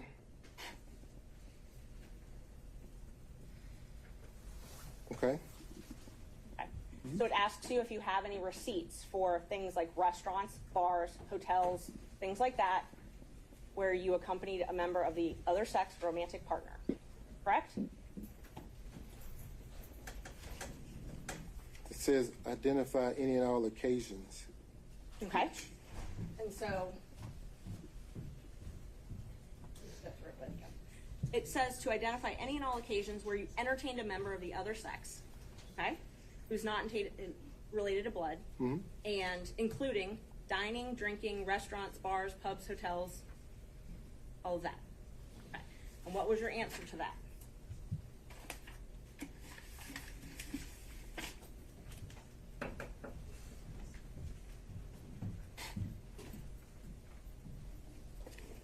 None. None. Okay. So May 30th, 2023, you prepared this document, I did. submitted it, I did. and it says none as far as entertaining a member of the opposite sex. It does. Okay. No hotels, no bars, no restaurants. Correct. Okay. You again updated that. Let's see. You updated it on December 22nd, 2023. And I'm going to mark that as defendant's number 5, and I have copies. Is that correct? Yes, ma'am. Okay. And then you updated it once again on January 26th, 2024, correct? Yes, ma'am. Okay. There's that one. May I approach the witness again, Judge? Is that what you're marking as Defense Exhibit 6? Yes, Judge. I'm marking number 6 is the January 26th, 2024 interrogatory, and then that one. And then number 5 is the December 22nd, 2023 interrogatory response. All right. Are you tendering those at this time? Yes, I am. All right. Any objection from any counsel to Defense Exhibit 5 and 6? Yes, Judge. No objection. Thank you, Ms. Cross. Seeing none others. Luckily, I have tabs before you go. So now that you have those, let's just talk about those for a minute. Those were verified, so sworn under oath. Okay. And one of them was December 22nd, and then of this last year, so last December, and then one was just recently submitted in January, right? Okay.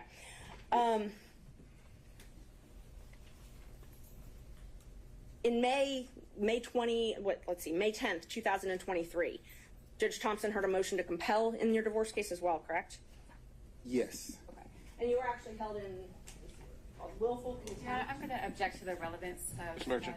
His credibility is relevant, Judge, and if he was held in willful contempt for failing to provide answers and documents, I think that's relevant to this court.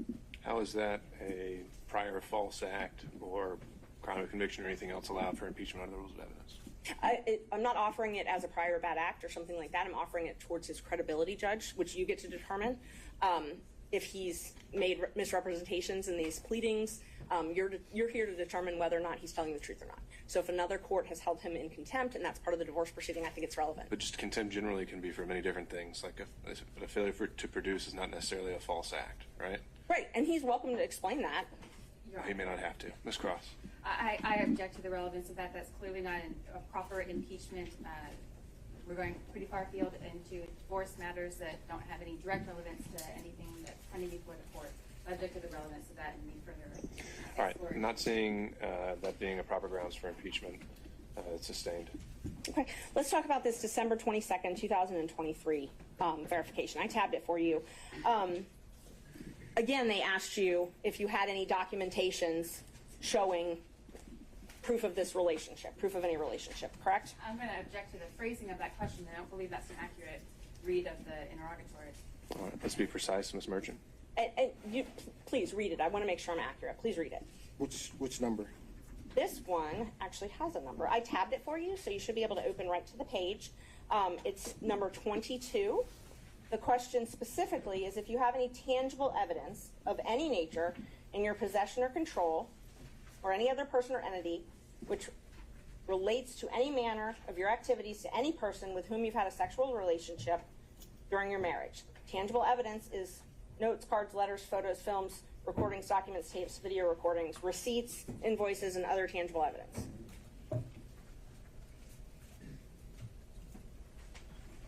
Yes. Okay. And you answered that you did not have any documents to that effect, correct? Correct. Okay. And that was on December 22nd, 2023? Yes, ma'am. You updated those responses again after the motion to disqualify was filed, though, correct? When was the motion filed? January 8th, 2024, when I filed the motion to disqualify you and alleged that you had a romantic relationship with Miss Willis.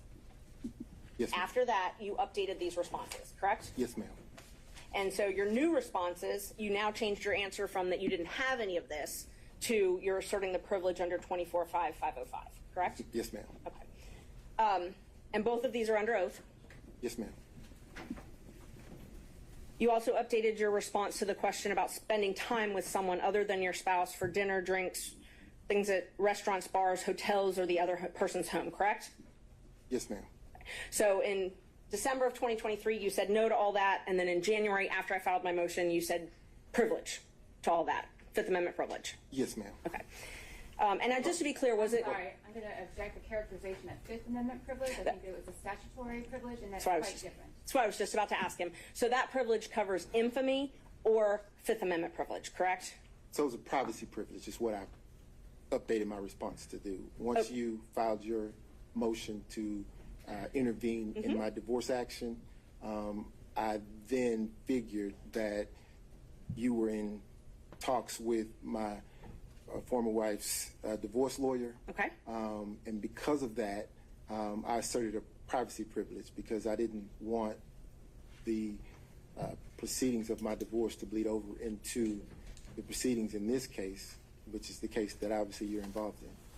So your answers in December of 2023 that you didn't have any documents about any travel that you took with Miss Willis, that wasn't true though, correct?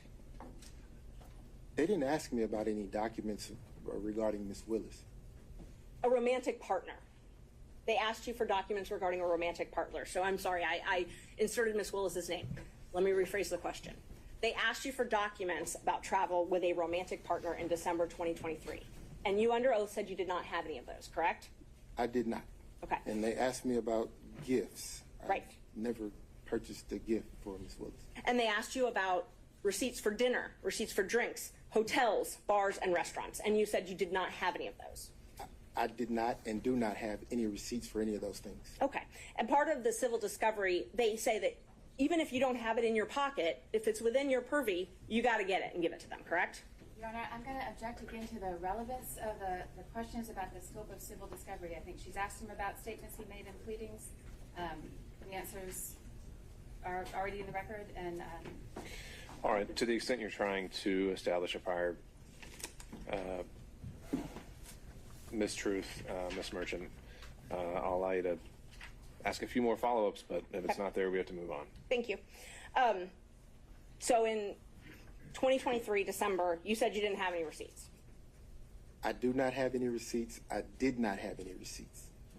But you did travel with Miss Willis in 2023, correct? I did. And you traveled with her in 2022, correct? I did. And you traveled with her in 2021, correct? No. So you only traveled with her in 2022 and 2023? 2022 and 2023 is what I recall. That's what you recall? Yes. Okay. So you just don't remember if you traveled with her in 2021? 2022 and 2023 is what I recall. Is what you recall. My question is, did you travel with her in 2021? I'm not recalling any travel in 2021. So it's not yes or no, you just don't remember? I'm not recalling any travel in 2021. So you did not travel with her in 2021? Your Honor. No, it has been covered. Let's keep going. Thank you. Let's see, you filed an affidavit in this case, correct? I did. Okay, and I marked that already. I gave it to the state as number 1. So this is exhibit number 1. May I approach, Judge? You may. Thank you. In that affidavit, you swore under oath, correct? Yes, ma'am. And in that affidavit, you swore that, well, first of all, do you recognize the affidavit? I do. Okay. Did you sign the affidavit under oath? I did. And you gave this affidavit specifically to refute the allegations that I had raised? Yes, ma'am. Nobody forced you to sign this? No, ma'am. You chose to sign it? I did. And you signed it on purpose to admit into court to refute allegations? I did. You signed it specifically to prove that you were not in a relationship with Willis prior to November 2021, correct? Correct. Okay. And you were a lawyer when you signed it? I was. And you're still a lawyer today, correct? I am. When were you barred? 1999. Okay. And you believe that your relationship with Ms. Willis is subject to attorney-client privilege, correct?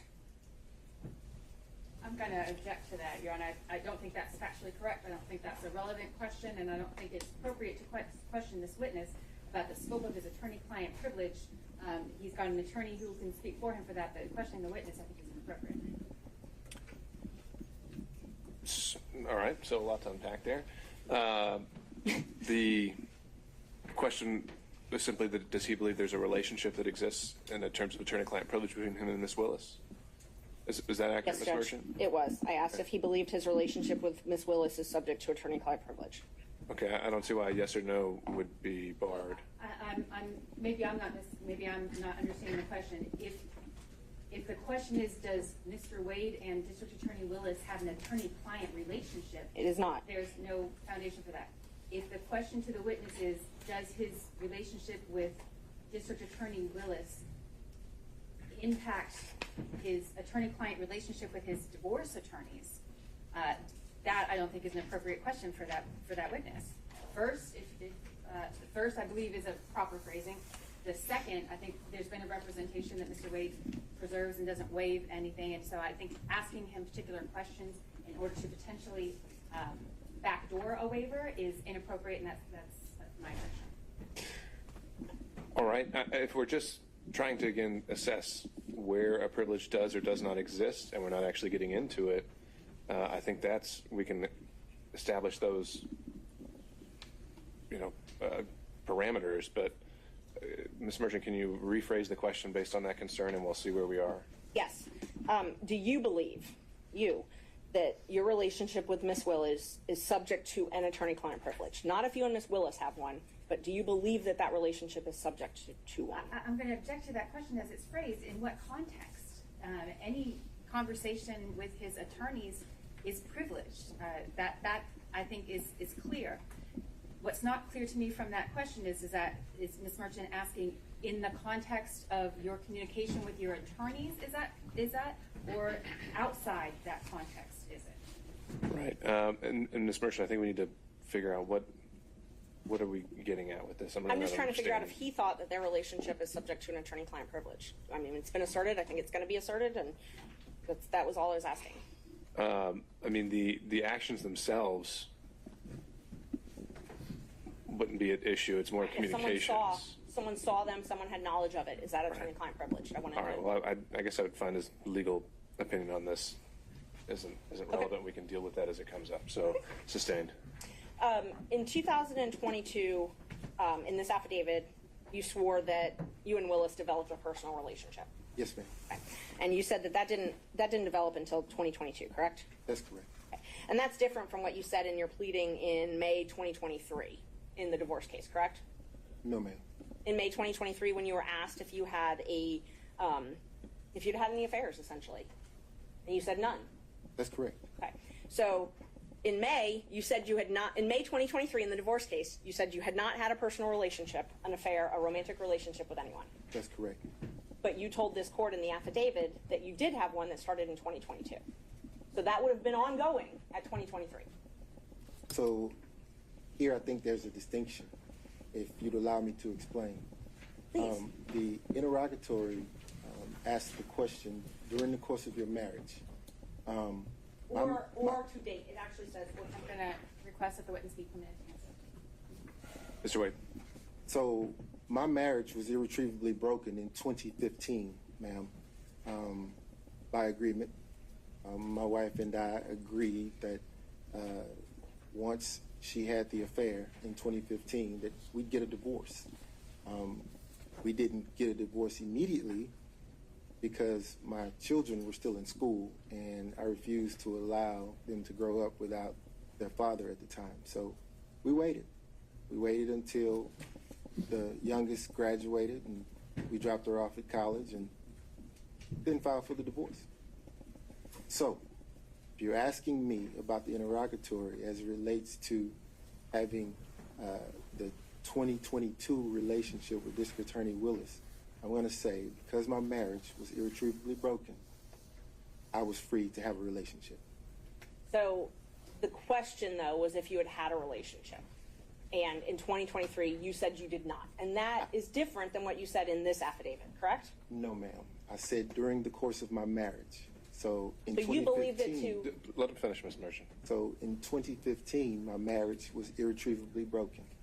So I did not have a relationship with anyone during the course of my marriage. And in that interrogatory, they asked you if you had any receipts for travel with someone of the other sex up until the time you were answering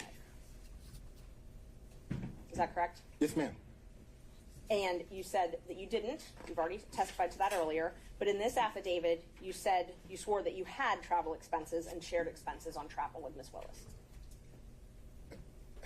Again, during the course of my marriage, I had no relationship or receipts. I'm not asking about during the course of your marriage. Your Honor, I'm going to ask the witness to be allowed to answer the question. Continue. I have no problem with him answering. Okay. As it relates to receipts today, I don't have any receipts, ma'am.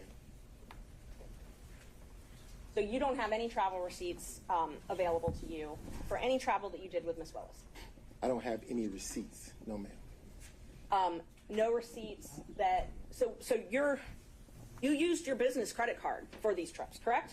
I use my business credit card for everything. Okay, yes. You used it for your kids' tuition. Yes, ma'am. Used it for personal travel with Ms. Willis. Yes, ma'am. And you have receipts from those business credit cards that you have to file with your taxes, correct? No, ma'am. No. I filed a statement. I turn over the statement, and whatever's there on the statement, the accountant looks at it, and the accountant says, okay, this is personal, goes over here, this is business, goes over here, here are your taxes. So you have those statements. We'll call them statements instead of receipts. You have those statements, correct? I have the statements, yes, ma'am. Okay. But when you answered the interrogatory under oath, you said you did not have anything to show the records of travel with Ms. Willis. I answered the question. I had no receipts, ma'am. You had no receipts, but you had statements. I ordered the statement, yes, ma'am. You did order the statement. I did. Okay. And so we're just talking to semantics between invoice and statements, or receipt, I'm sorry. I'm going to object, Your Honor, to the argumentative tone of the question. I believe it's been asked and answered several times. All right, sustain. Let's see. You also in this affidavit said that no funds paid to you for compensation as your role as special counsel was shared with Willis, correct? That's correct. Okay. And that you never cohabitated with Willis, correct? That's correct. By cohabitation, does that mean that you never spent the night with Willis? I spent the night with her during Spent the travel. night. Yes, ma'am. Okay. And so I just want to qualify your use of the term cohabitation. That means you didn't live together. That's correct. But you did spend the night together. Yes. When was the first time you spent the night together? Your Honor. That's the subject of his affidavit, Judge. Right, but it might not be the subject of this hearing. So the question is the nature and extent of the relationship And so if they just spent the night on a single occasion, I don't think we're going to document in detail every single time that happened. And I don't intend to do that, Judge, but I think what is relevant is when the relationship started, and that's what you had indicated on Well, why don't we Monday. start with that question and go from there? To that question. And that's what I asked, when the first time he spent the night with her was. That's what I asked. That's a different question, isn't it? Okay, so let's not talk about when you spent the night. When did your romantic relationship with Miss Willis begin? 2022, When in 2022? early 2022. So you were appointed in November of 2021, Yes, ma'am. and your relationship started early. What's early? January? February? Around March. Around March. But you two met at an October 2019 judicial conference, correct? Yes, ma'am. And describe your relationship at that point then. Which point? 2019. So I was at a judicial conference to teach a course, if you will, to newer judges. I did that in 2019. As I was exiting the conference, another judge was standing outside who was a friend of mine. I stopped and exchanged pleasantries with her. And standing, talking to her at the time was then Judge Willis. She introduced us at that time. We shook hands, exchanged business cards, and I got into my vehicle and left the conference. So that meeting was probably 3 minutes. Okay. When was the next time you talked to her? Didn't talk to her again probably maybe a month or a month and a half had gone by. Okay. So you talked to her November maybe? Maybe. On the phone? On the phone. Okay. How regularly did you speak with her in 2021 on the phone?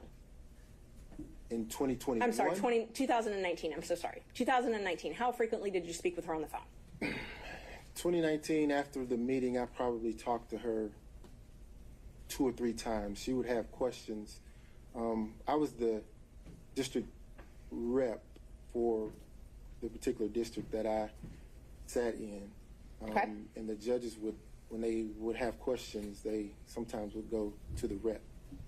So she was outside of my district, but she would call me. She felt comfortable calling me to ask me the questions. I don't know if you know the racial makeup of certain benches, but it wasn't very diverse. So she felt comfortable calling me for advice. And she did that. And we had also in common that she was starting a private law practice at the time, and I'd already had mine up and going, and we talked about balancing the demands of the bench with that private practice. So we didn't talk that often, but when she had questions of mostly legal issues that would come up, she would call me. I just want to make sure, because my question was just how many times, and you said 2 to 3 times, right? Okay. And in 2022, how frequently did you speak in 2022? This is before you were appointed. I'm sorry, perhaps Ms. Marches, your timeline, 2022? I'm sorry, 2020. 2020. How frequently did you speak in 2020? 2020, it was more frequent than 19, obviously, but More frequent. Can you tell me approximately a month how often you think you spoke with her on the phone?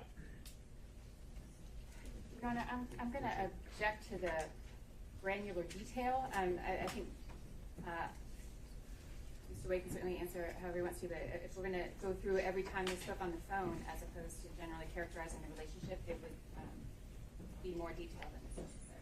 Judge, I'm not going to go through every time they spoke on the phone. I'm asking for generally how frequently they spoke. I think at that level, that's fine. Thank Overall. you. About how frequently did you speak in 2020? per month. If it was 2 or 3 times that entire year, you can tell me that. If it was more than that, then you can quantify it by month. No.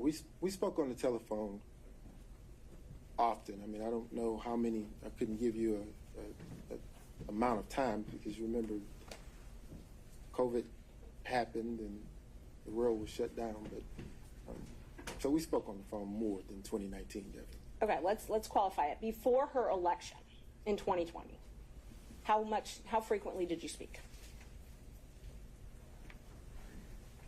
You mean as she was campaigning? Before the election.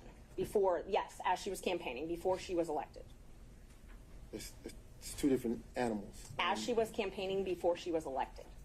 Okay, so during the course of her campaign, we didn't talk as much, obviously, because she was busy. Fulton County is a large jurisdiction to cover. But we didn't talk a whole lot. But she did know that I'd gone through the election process. So when things would come up that she had questions about, she would call me and ask me. So and just to be fair, sometimes I'm only new. Ms. Merchant. Judge, actually, he's not asked and answered. And I mean, I don't mind him explaining, but I just wanted to know how many times. I mean, if we talk about every conversation they talked about, You gotta let him finish his sentence, and then if you need to redirect him or have me direct him, I can. Mr. Wade, you can continue. Yes, sir. So sometimes it would be like a 3-second call. She would go, during your election, have you ever seen this? And I would say, no, but here's what I would do. And we'd hang up. She had a lot of professionals working for her, but she trusted my judgment, so she called me. And it'd be a brief conversation, but she called. So my question was, how frequently did you speak with her prior to her election? Frequently? Infrequently? More than 2019, but it wasn't a everyday thing, no. In 2021, before you were appointed in November, so January to November 2021, the only time I'm talking about, how frequently did you speak with Ms. Willis on the phone? In 2021, then it became frequent. Frequent? Yes. But you did not work at the DA's office at that point, correct? I did not.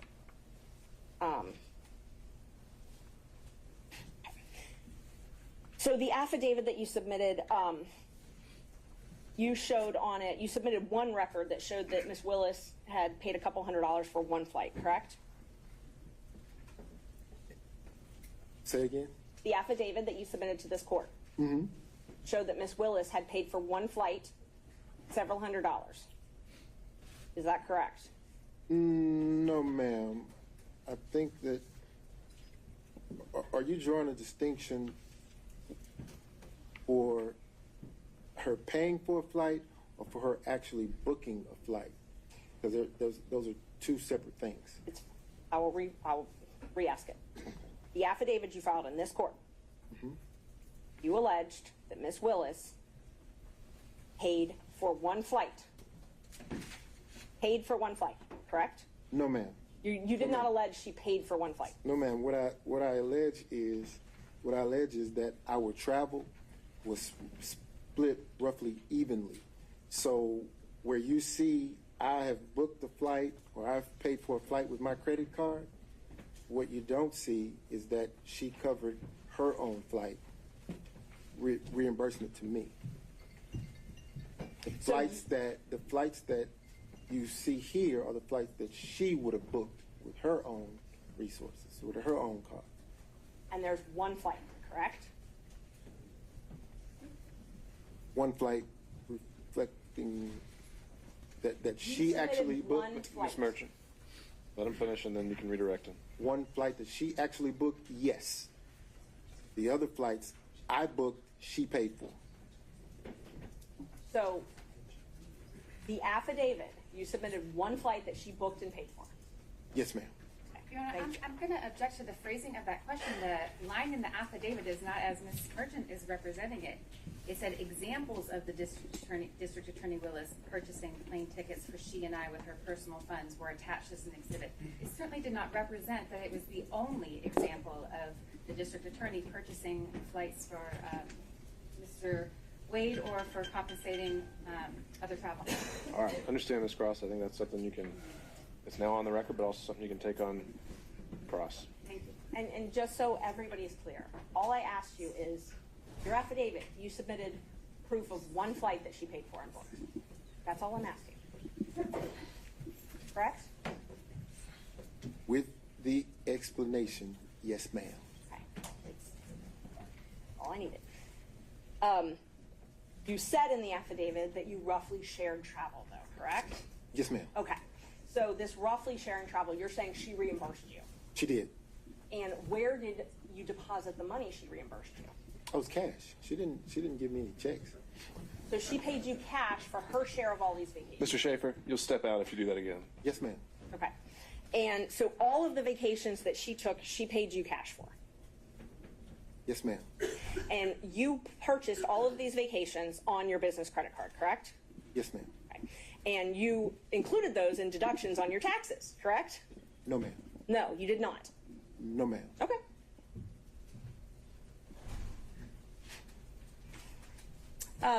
We'll get to that in just a minute then. Let's see. So the only thing that you have actual documentary proof, not cash, is this one receipt that you attached to the affidavit. Is that correct? Your Honor, I object to that question. That is a mischaracterization of the assertion that is in the affidavit. I'm asking. So then he can deny it. I think he can fend for himself. Ms. Merchant. Is this the only written proof that you have of a trip she paid for? That I have? Yes. Yes, ma'am. Okay. So you submitted the one piece of written evidence that you have that she paid for something. Everything else is in cash. Is that accurate? No. That's not accurate. Okay. Please tell me, what other receipts do you have then that show that she paid for things? I don't have them. Okay. Okay. So this is the only receipt that you have to show that she paid for travel. That I have. Yes, ma'am. Thank you. Okay. In your divorce case, you filed a domestic relations financial affidavit, correct? Yes, ma'am. Okay. The first one you filed was in January 2022, right? Thereabout. Yes, ma'am. And those are under oath? Yes. Okay. And you also filed corporate taxes in 2022, correct? Did. Okay. And tell me about your business. Do you have a partnership, or are you a solo practitioner? As it stands today? Yes. So today, I have a separate PC. My law partner has his own separate PC. Okay. So, but we're under the same umbrella, under the same roof. So we share expenses, we share income, and we split it. So are you a partnership? We are a partnership in the sense of we share expenses, we share income. Are you registered with the state of Georgia as a partnership?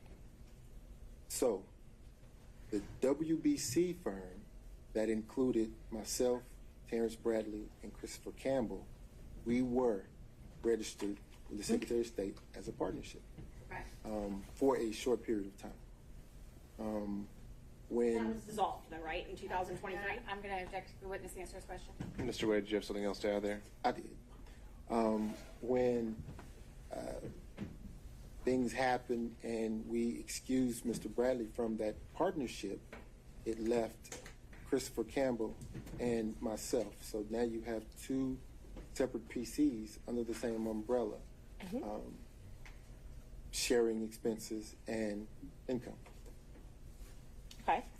So let me just narrow down my questions then. Are you registered? And have you been registered at any time in the state of Georgia as Wade and Campbell? Wade, no ma'am. You've never been registered as a partnership? As Wade and Campbell, no ma'am. Wade and Campbell, yes, thank you. But as Wade Bradley Campbell, yes ma'am. Wade Bradley Campbell was registered on April 1st, 2021 and administratively dissolved on September 8th, 2023, correct? Yes ma'am. Okay. Other than that partnership, you have always been registered as law office of Nathan Wade? Yes ma'am. Not with Chris Campbell? Correct. Okay. Thank you. So the affidavit that you filed in your divorce case, the first one in 2022, I think I'm up to number 7. I'm going to just give you a group of exhibits so we don't have to go back and forth. I'm marking the 2022 as 7. I'm marking the 2024 as 8. I'm marking the credit card statements as 9. and your taxes is 10. I object to taxes because of the relevance of them at this point. The relevance of this entire business structure doesn't seem clear to me as either impeaching or relevant to the issues at the court's under the court's consideration. But insofar as we're talking about tax returns and other things like that, certainly that's should be redacted, and I would object to the relevance of it. I agree they should be redacted. I don't agree to the relevance, but I haven't tried to tender them yet, Judge. I'm just marking them right now so that everyone can follow along. All right. And what is the eventual relevance that you were getting at here? Well, I'm going to ask him because one of the things that we have to show in this case is a personal and financial interest. So, and he's talked about how he was reimbursed for these things, and so I have a right to go into the veracity of those statements. So let's see, 7, 8, sorry, 9. And then 10. All right, so right now I'm just going to show you what I've marked as these exhibits. Ms. Marchand, can I see what you're showing? Oh, yeah, of course. They're all from the USB drive I gave you.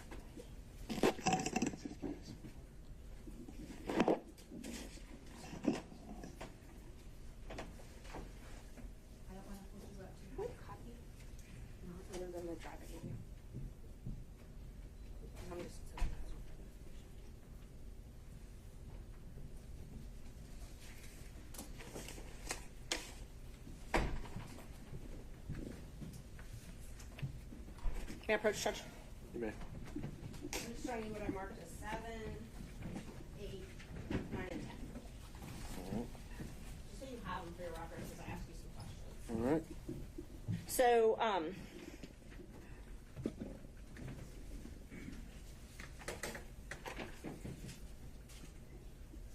so these are sworn. I'm first going to ask you about the domestic relations financial affidavit. These are sworn. They're filed under oath, correct? Yes, ma'am. And the most recent one that you filed was filed on January 26, 2024? Yes, ma'am. So a few weeks ago. Yes, ma'am. And in that one, you said that you made $9,500 each month, correct? Yes, ma'am. You said that in 2022, well, in 2022, in this case alone, isn't it true you were paid $303,000, over $303,000? I was paid? Yes, in this case, Fulton County, by Fulton County. I see where you're going.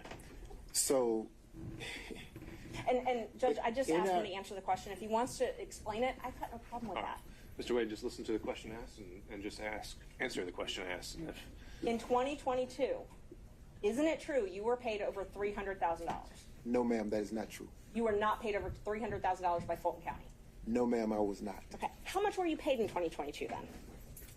So, what I was beginning to explain was Fulton County wrote a check to my firm. Okay. What happens at that point is the checks are then deposited. As you have the bank statements, you see that. And then they are dispersed between the three of us. So there was Mr. Bradley, there was Mr. Wade, and there was Christopher Campbell.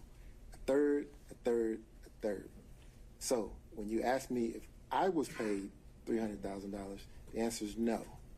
I got a third of that went to my personal firm.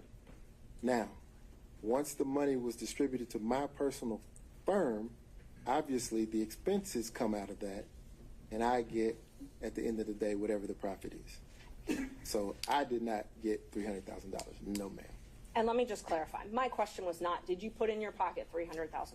My question was the law firm of Nathan Wade paid over $300,000 in the year 2022? Again, a third of that came to the law firm of Nathan Wade. So you're saying that the law firm of Nathan Wade did not receive checks from Fulton County government over $300,000 in the year 2022? That's a different question. A third of the $300,000 came to Nathan Wade. Okay. Again, I'm not asking what went in your pocket. I'm asking, was the law firm of Nathan Wade paid over $300,000 in 2022? I'm asking answers several times.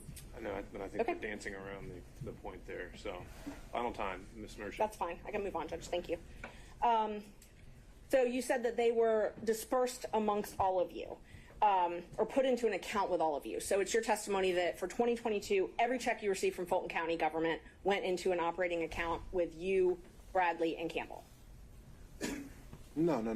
That's not what I testified to. So the Wade, Bradley, and Campbell firm established an account when we decided to purchase a building in 2022. At that point, every piece of income that came into the entity went into that account. Okay. And then after expenses were paid, it was split a third, right? Once that was dissolved, then the funds would go into a different account, my account, one of my accounts. And then I would disperse the funds between now Attorney Campbell and myself, 1/2 and 1/2. Okay. Make sense? It does. Let me be more direct then.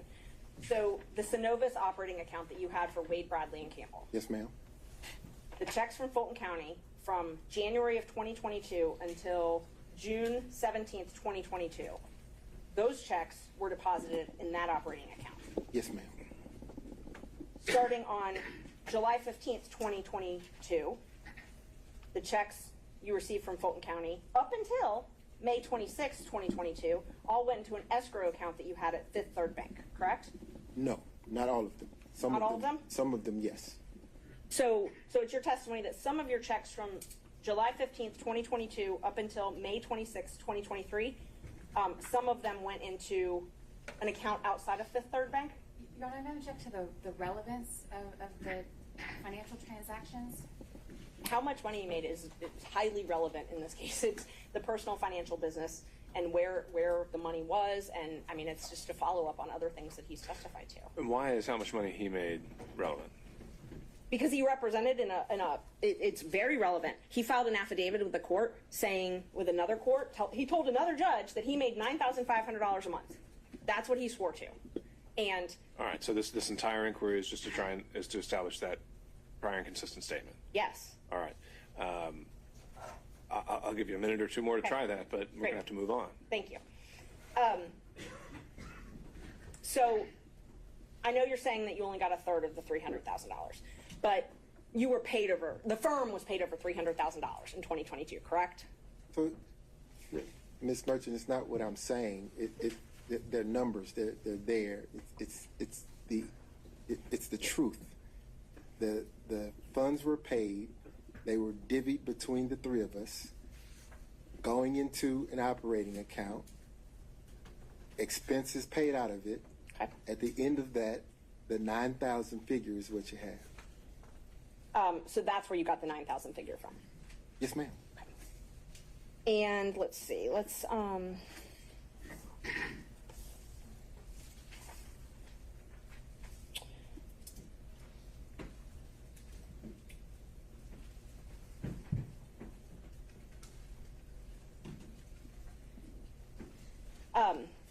prior to when you filed for divorce in November 2021, you would use Mr. Bradley's credit card to pay for things with Ms. Willis, correct?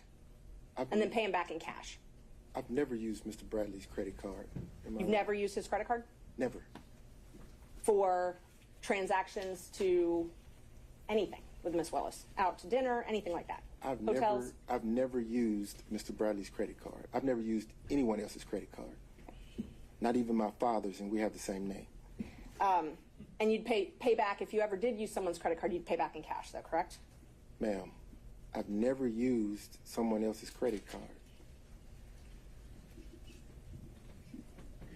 Can you take a look at the bank records that I gave you?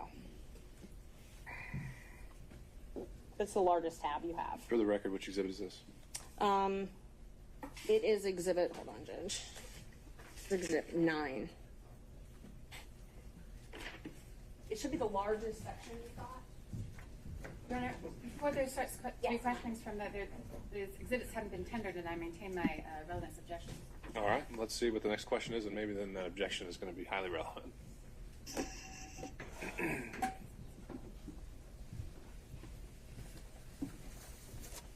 Okay. Is that an accurate copy of your Capital One statements that you provided in discovery to, is that an accurate reflection of your Capital One records? That I provided in discovery to whom? To your divorce lawyers, or that you provided in the divorce proceeding. Is the question, does he recognize it by sight? I'm asking if it's his statement, his bank statement. I think that is the question. Well, I mean, it's a thick document, but I believe you if you say that this is what my wife's divorce lawyer gave you. I believe it. Your name's on every page of that document, correct? On every page? Pretty much every page, if not every page. No, it's not on every page, no ma'am. They're all Capital One bank records showing. They are. Okay? Just take your time, look through it. Tell me if there's anything that you think is not yours. No, they appear to be. Okay. And those bank records show that you paid for travel with Miss Willis. Yes, ma'am. Your Honor, I'm going to object the relevance of these documents and the. Well, I think, are you tendering Exhibit 9? I'm going to, Judge, and they're highly relevant to the whole Well, he's reason. asked him a question about the contents of them, and they haven't been admitted yet. So why don't we start there? Thanks. Those show travel that you and Miss Willis took. Well, so you're asking about the contents of something that hasn't been admitted yet, right? Well, I'm asking him if that's what it shows because I know that they're going to object on relevance. Well, first we got to say if it's you've authenticated it, perhaps, and before we get into other details of what's in it, I think I can it has tender to be them. That's admitted. fine. I move to admit them. All right. Object on relevance. On relevance. All right. And on that, overruled. Ms. Merchant. Thank you. Those records demonstrate that you paid for travel with yourself and Miss Willis, correct? They should. Okay. And let's just talk about that travel. Okay. The first trip is Belize in March 2023. Is that a trip that you took with Miss Willis? Are you asking? Did you take a trip with Miss Willis in 2023 to Belize? I did. Did you take a trip to California with Miss Willis in 2023? I did. Did you pay for those trips on that credit card? I used the credit card to book the travel, but understand. She paid you back cash. Well, let me say this. Let's take the Belize trip, for example, since you started there. That was a birthday gift to me, so I paid nothing for that trip. Zero. Okay. So the charges that are on your card, she gave you cash for? She did. Okay. So all of the charges. Excuse me, Your Honor, I believe the witness had finished answering the question. Oh, did you have more? I did. Okay. I wanted to get into the charges on the card because traveling with her is a task. You can probably imagine the attention that happens. So for safety reasons, she would limit her transactions. I mean, imagine trying to walk through an airport or sit at a restaurant or do anything. So there's no attempt to conceal. It's a credit card. Everything is here. So. And that's not what I asked. Okay. What I asked was the charges for Belize in March 2023 on that credit card. Those are things you purchased to go with Miss Willis to Belize. Those are things that we booked with my card that she paid. Yes. Yes. So those show up on your credit card. They do. And you're saying that she paid you cash to reimburse you for all of that. She did. And she paid you cash for both of your portions or just hers? Both. Okay. So that trip, Belize, just Belize, she paid you for everything on Belize. The entire trip. Okay. So the food, tattoo parlor, all that stuff, she paid for. I'm sorry, maybe didn't hear the question? There was no tattoo parlor in Belize. The charges, there's a tattoo parlor on the charges. I'm not getting into what it was for. I'm just asking if everything that's on that card related to Belize, she paid you back for. She paid for, yes, ma'am. Okay. Let's talk about California. In May 2023, you all went to California together, Yes. and you booked plane tickets, Yes. and her name was on those plane tickets. They were. And so I know you said that you were worried about security and things like that, but that was in her name. When she traveled, she had to use her name. Oh, so the plane tickets? Yes, ma'am. Okay. And you paid for those plane tickets, and you paid for a hotel. So, again, the card, yes. You used your credit card, and I'm not asking about after what happened. I'm asking, did you use your credit card to book your flight and hotel to California? I did. And there's a lot of Ubers on there as well for California. Did you pay for those Ubers as well? Yes. Did We were in Napa. And you're saying that Miss Willis, are you saying that Miss Willis paid you back for that? Yes. Did she pay for the entire trip, or did she pay for her half of the trip? The Napa trip, she paid for the excursions. So the expenses sort of balanced out. I mean, there was never, let me be clear, there was never a time when I would say, hey, I bought dinner. Dinner cost $25. You need to give me $25. If you've ever spent any time with Miss Willis, you understand that she's a very independent, proud woman. I'd object. We're not. So she's going to overruled, Mr. Wade. So she's going to insist that she carries her own weight, and it actually was a point of contention between the two of us. She is going to pay her own way. So let me re-ask the question to make sure that you answer it.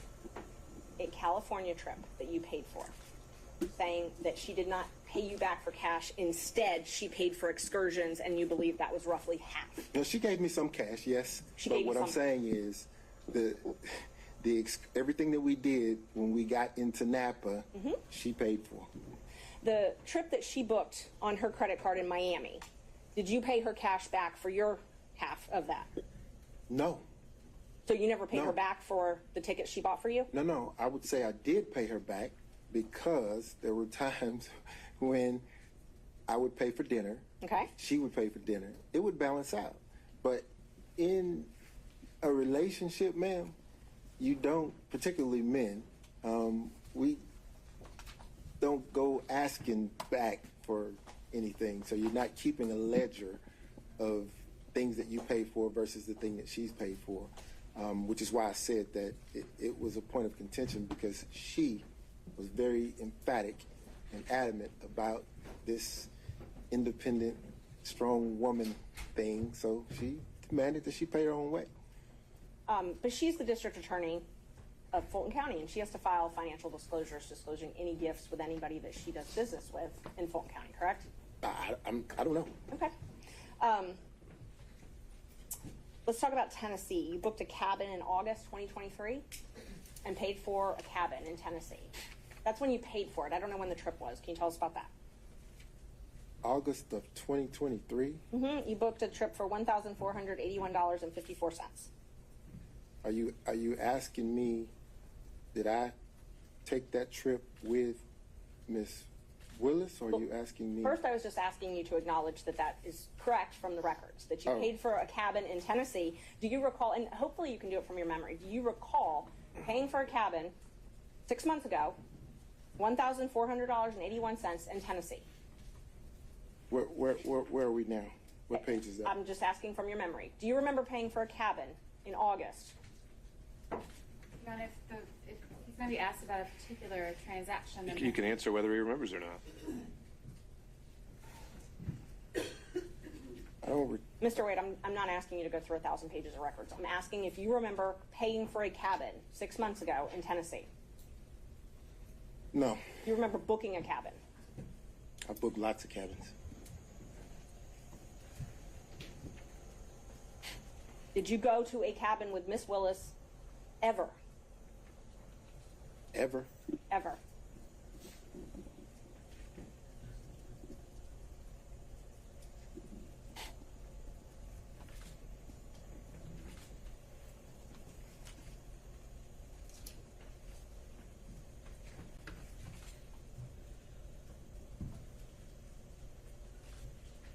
No.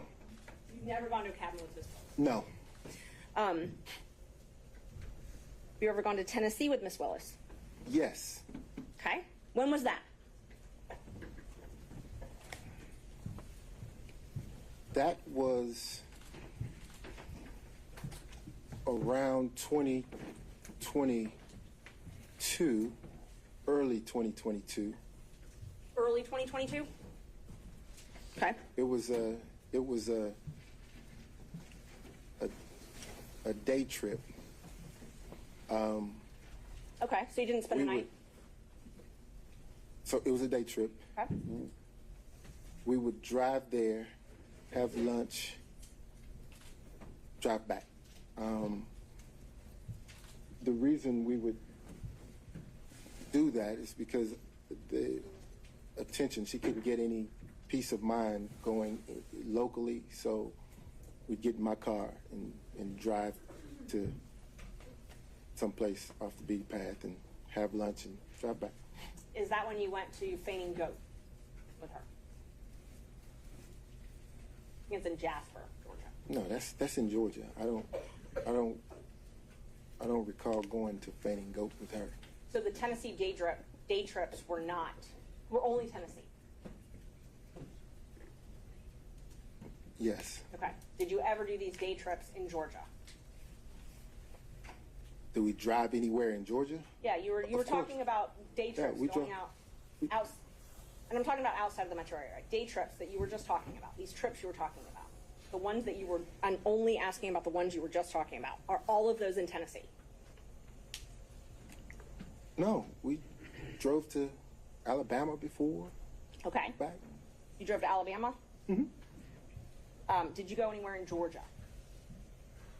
North Georgia?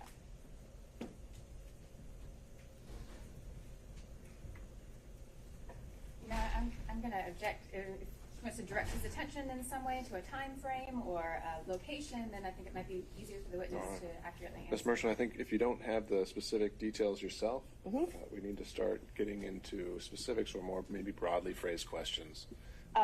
We can't just be exploring around indefinitely. Is it fair to say that you've taken so many trips with her you don't even really remember all the places you've gone? So many trips? You're having trouble remembering if you went to North Georgia or not. Were you asking me about specific places? And I want to be candid in my responses, so I have to jog my memory because these are places that I have frequented, but not with her. So I want to make certain that if there was ever a time that she accompanied me, that I was candid in that response. Okay. Aruba, October 2022. And I've got business record certificate for these, Judge. It might be a little faster. But did you take a trip with her to Aruba in 2022? Yes, ma'am. So that Aruba trip there was a package deal there. My mother had recently retired, and I decided to take my mother on a cruise. Okay. And the second leg after the cruise concluded, D.A. Willis and I went to Aruba. So that was all one trip, if you will. Okay. So my question was, did you go with D.A. Willis to Aruba in 2022? I did. Thank you.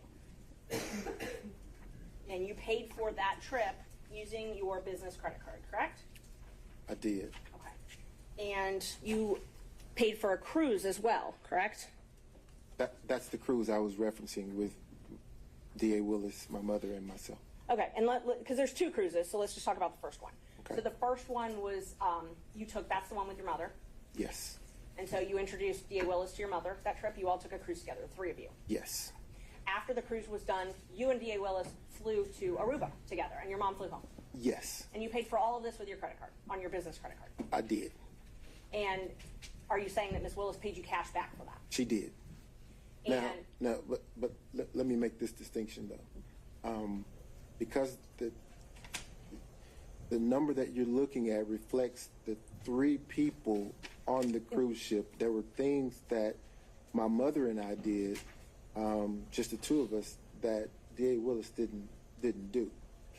And I'm not attributing that. I did not. My math is not good, but I did not include anything with your mother on those. Can I show? You wouldn't be able to see it because it's not separated out. It just shows a charge on the account when actually it would have been something with my mother and I.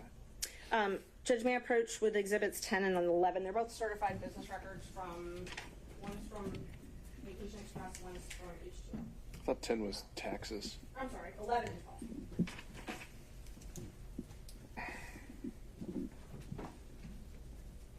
Yeah, for sure. Okay. Thank you.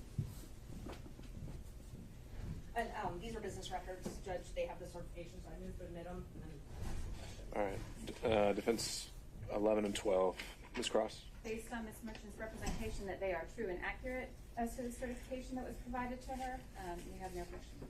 All right. Again, seeing no other objection, they're admitted. So the trip, just the trip to Aruba alone, for you and D.A. Willis was $3,835.26, correct? Just Aruba. I'm looking for the amount. Which exhibit? Question amount 11 or 12? This one is 11.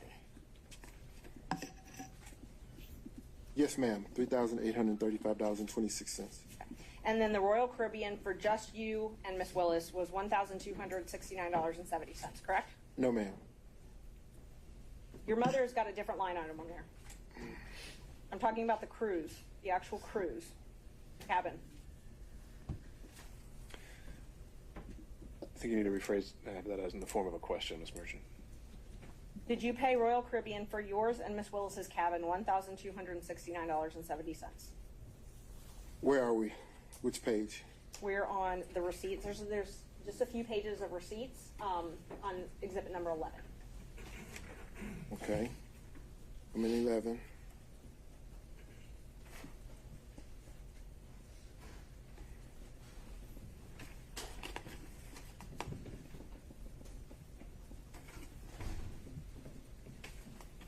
Can you direct me to where you are in exhibit 11?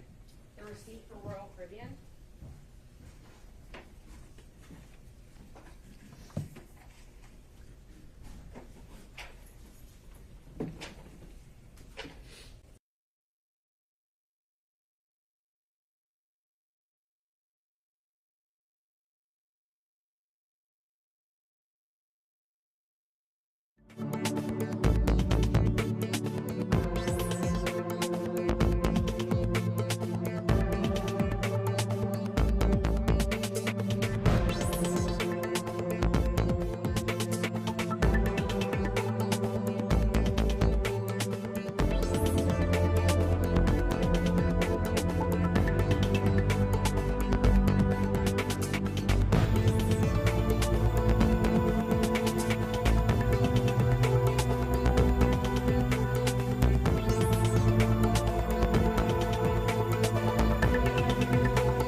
one that I provided the receipt for. Yes. Yes, ma'am, that's that. Okay.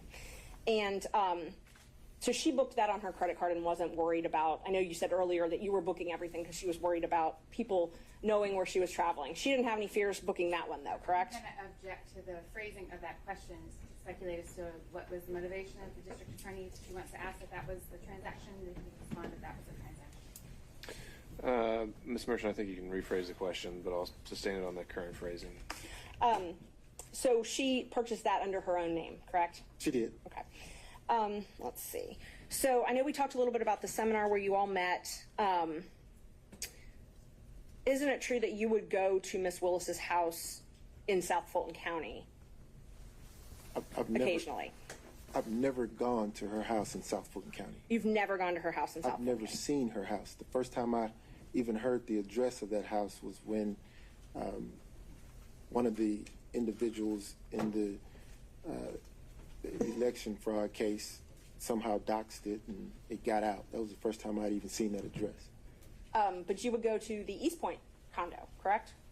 What East Point condo? East Point, Hapeville, something like that. I've never been to East Point with Miss Willis. You've never gone to a condo in either the East Point or Hapeville area with Miss Willis. Wait, that's different.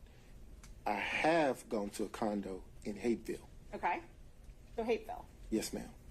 So you have gone to a condo with Miss Willis in Hapeville. I have. Have you spent the night there? Never. Never spent the night there. Never. Is that the condo that was rented by Robin Yurdy?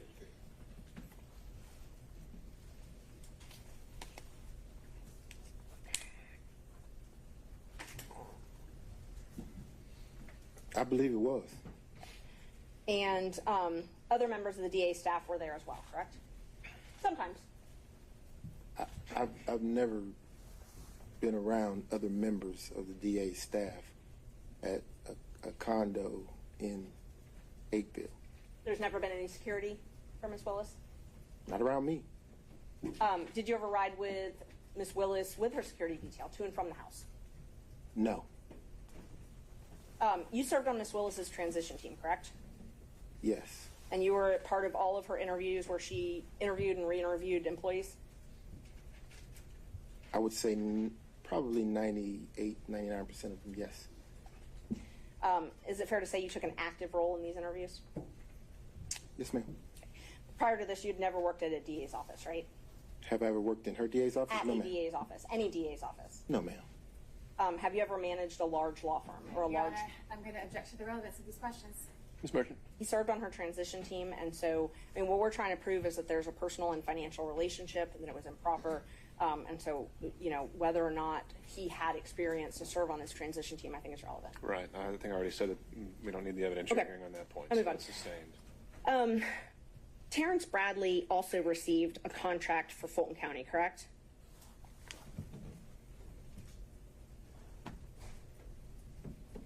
Correct? You're asking me about Terrence? I asked if Terrence Bradley also received a contract for Fulton County. I believe that he did. And you were partners with him at that time, correct? I was. So under what you testified to earlier, you would get a third of that contract as well, correct? I would have. And Chris Campbell also had a contract with Fulton County. I believe he did. And so under what you've testified to, you would also get a third of that, correct? I would. They both had contracts for what are called first appearance, which is where they would appear on behalf of the district attorney to do first appearance hearings, correct?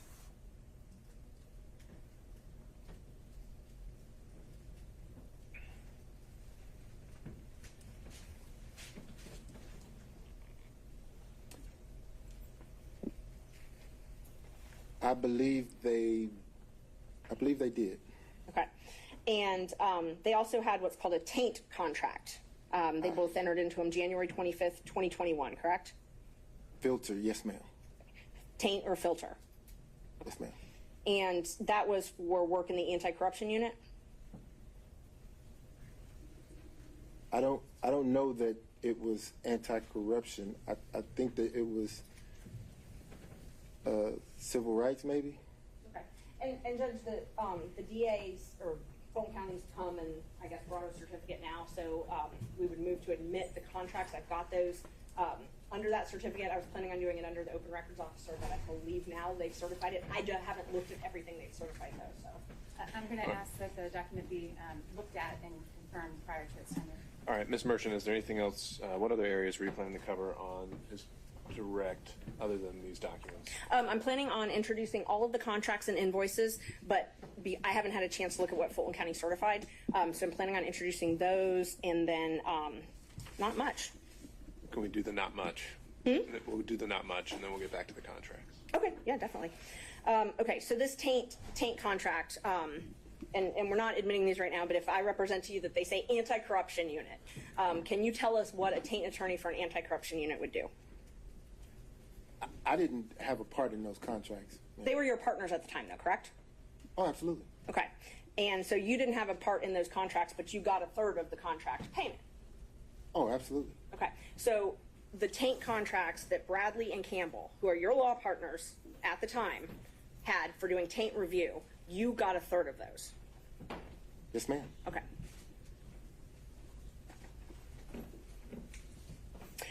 You signed a confidentiality agreement with the DA's office as well, correct? I did.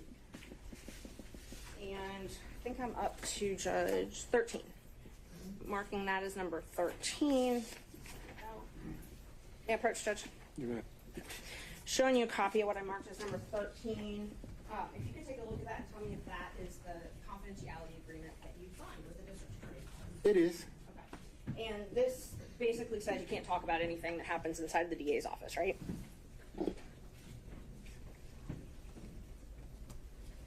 No. It doesn't say you can't talk about it? No. You said it basically says that I can't talk about anything that happens inside the DA's office, and that's not what... Are you tendering this exhibit? I am, yes. We would tender 13. Ms. Cross. Fail to see the relevance, I lodge a relevance objection, but otherwise. Ms. Merchant, relevance of this? Judge, it's relevant to his testimony. If he signed an agreement that says he can't talk about things that happen in the district attorney's office, I think that's relevant to this. I also think... How? That because it's motivation in his testimony. I mean, whether or not he's going to testify to something. It's also been certified. I mean, it's part of the record as from what Fulton County gave us. Sure, but he hasn't said that that's preventing him from testifying in any way today, is it? Well, and I can ask him about that. Okay. Yeah. Mr. Wade, is this confidential agreement affecting your testimony today? No, sir. Okay. All right, that's fine. Let's see. The contracts judge and the invoices that I wanted to admit all of his invoices and contracts with Fulton County. I have them certified. I guess I have them certified through Fulton County, so I wasn't sure if I needed to do that. I just wanted to know if the state had an objection to those before. Well, they haven't had, I don't think they've had a chance to look at them. So that's the sole remaining exhibit in line of questioning here? Yes. And in terms of the follow-up questions, would it just be for him to say what's reflected in these documents themselves? If they have an objection to the certificates that Fulton County has given, I would admit them through him because he could recognize them. But assuming they're admitted, would there actually be anything substantive he would add other than the documents themselves? No. All right. Okay. So subject to that qualification, do you have any other questions of this witness? May I just have a moment? Sure. Thank you. Is it possible actually we take a quick break? We're getting there. Okay. Thank you. We certainly have the opportunity over lunch to take a look at these documents and work out whatever we could. Did you discuss your relationship with Miss Willis in social settings? Help me understand your question. Did you discuss your relationship with Miss Willis in social settings? No, I heard the question. I just need to understand what you're asking me. What relationship when... Your personal relationship with Miss Willis, unqualified, I'm sorry. Did you discuss your personal relationship, your private, personal, romantic relationship with Miss Willis in social settings? No, ma'am. You've never discussed it in social settings? No, ma'am. Did you ever discuss it in front of Robin Yurdy in a non-social setting? No, ma'am. Miss Willis is a very, as am I, we're private people. Not, our relationship wasn't a secret. It was just private. So, not at all. I wouldn't have discussed my relationship with Miss Yurdy or anyone else publicly. Okay. I actually did have some questions just about the invoices. If you want to just. These are the documents that you're referring to. Yeah, they are. It's all of his invoices. And, what kind of questions would these be other than the invoices say what they say? It just that, yes, that they say what they say. All right. Just talk about them. That's fine. No. All right. Thank you. All right. At this point, we'll take a break. I'll ask the parties to take a look at. What had you marked that as a defense exhibit? I have his contracts and his invoices that I'm about to mark. So before he leaves me, I just want to make sure that the state doesn't have any objection. So those are marked as They're about to be marked. As Exhibit 14. 14, 15, 16, 17, and 18. All right, so 14 through 18. So ask state take a look at those. I will take a look at those and see if I can match them up with the certified documents that were. All right, and then we'll address whether they are tendered for the record when we come back, and from there, then we would turn over to the remainder of defense counsel and then the state for any examination as well. So to that end, let's take 45 minutes. We'll be back at 1 o'clock. Mr. Wade, you're still under oath, and I'd ask you not to speak with any other witnesses about your testimony or about any testimony that's already occurred. Yes, sir. All right, we'll be in recess.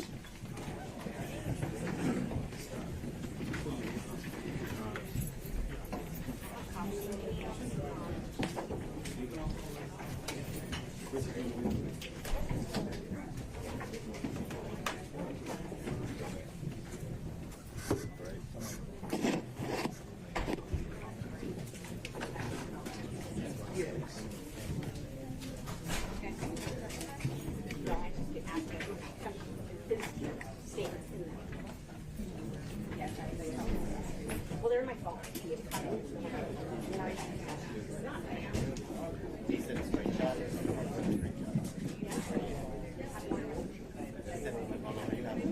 Is it still safe?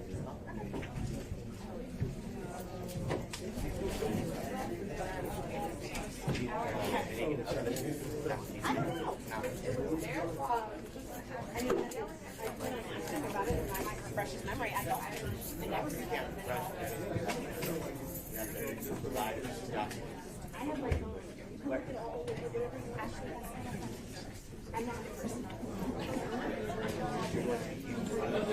We need more opportunities.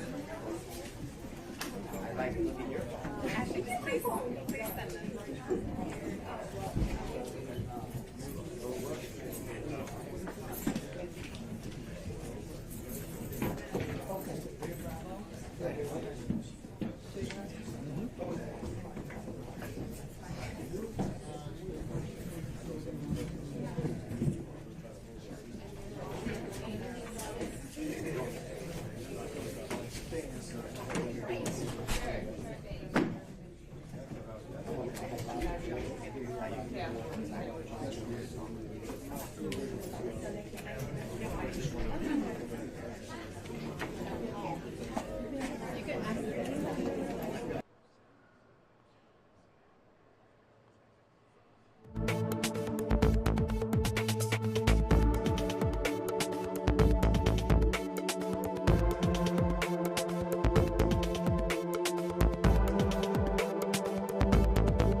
sir. Thank you very much.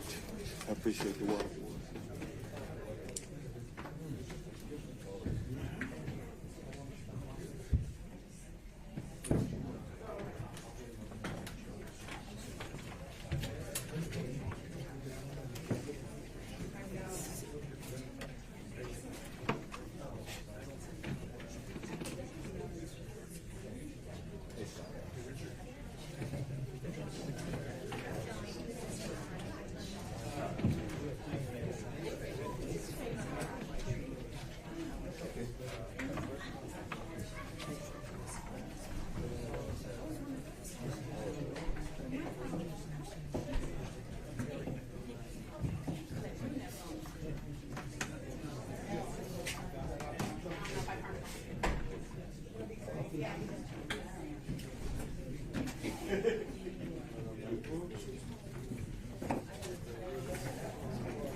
We're ready to proceed, Your Honor.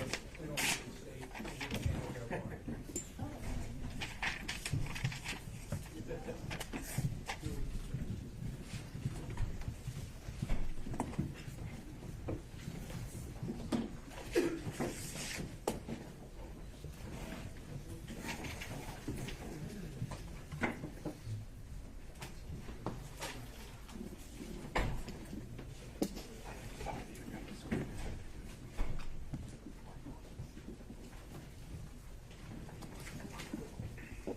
Ms. Taylor. All right, we're back on the record. And Ms. Cross, did you have enough time to review the production of documents provided by Fulton County? I did. Ms. Merchant had marked defense exhibits 14, 15, 16, 17, and 18. Insofar as exhibits 15, 16, 17, and 18, there's documents that I recognize, and I don't have any objection to those. They clearly came from Fulton County. However, defense exhibit number 14 contains several items that did not come apparently from Fulton County, and I'm standing next to Ms. Merchant to show them that they're not in that group of. I don't know. The county attorney, I have no idea what it is, but I got them from the county attorney. So it's me to come back and testify. I can't agree that the documents that are not in the certified bundle are properly admitted as part of the exhibit. Okay, Ms. Merchant, would you like to repackage and present to Ms. Cross defense exhibit 14? I don't, they're exactly what I got from the county attorney. Apparently they didn't want to testify, so they gave us a certification but didn't put these in, so they're going to have to testify. I got them from them. The documents that, the difference between the two document productions, what is the difference? They didn't even get these. Bank records, credit card statements, things like that that wouldn't ordinarily be part and course of the Fulton County records. But I got them from the Open Records portal, so I mean that's where I printed them. No, I understand. But the difference in production, Ms. Merchant, you've taken a look at them, and they're actually material to your case? Yes.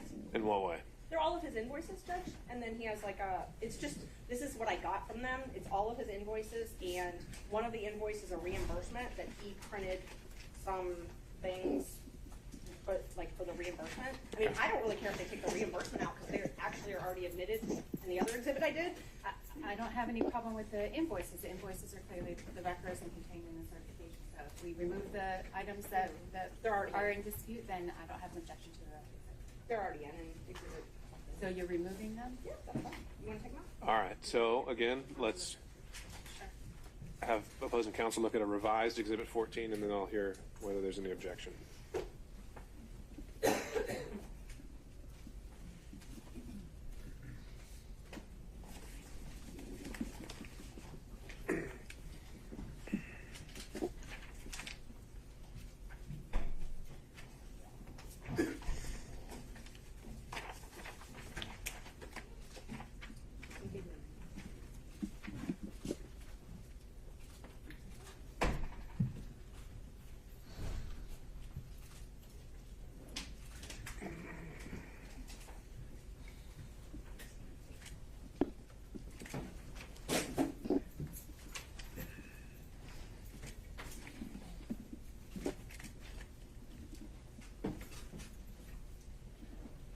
The revised exhibit number 14 contains only the invoices that were submitted, and the state has no objection. All right, then, not seeing any other issues from other counsel, we'll note exhibits 14 through 18 have been admitted for the record without objection. I think at this point, it'd be good to make sure we've got, I think, 1 through 18 with the court reporter. Others, but do you want me to give them to the witness? Let's, if he's done looking at them, let's just get them all compiled and organized and with the court reporter in case other defense counsel are going to reference them. No, it wasn't for him to have them all. We just need to have 1 through 18 organized with the court reporter. Yeah. So you want me to take all the exhibits back from I think we ought to do that. Thank you. Yeah. This is Okay.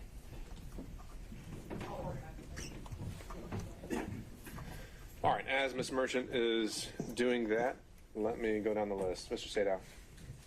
Your Honor, if the court will permit, Mr. Gillen is going to ask some questions that I was going to ask.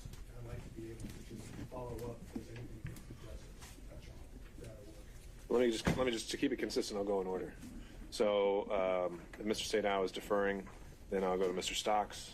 I'll defer to that. Mr. Durham on Zoom. No, Your Honor. All right, Mr. McDougald. I will defer to Mr. Gill. All right, Mr. Rice. All right, thank you, Mr. Gillen. Thank you, Your Honor. Good afternoon, Mr. Wade. Good afternoon, sir. A few follow-up questions. I'd like to start off with the exhibit number 4 that you should have up there. Those are the interrogatories. No, sir. They're not up there? Remember, I asked her to compile them all, so I'm now you sorry. can grab them. Right here, I'm going to give it to you if you wanted me to come in.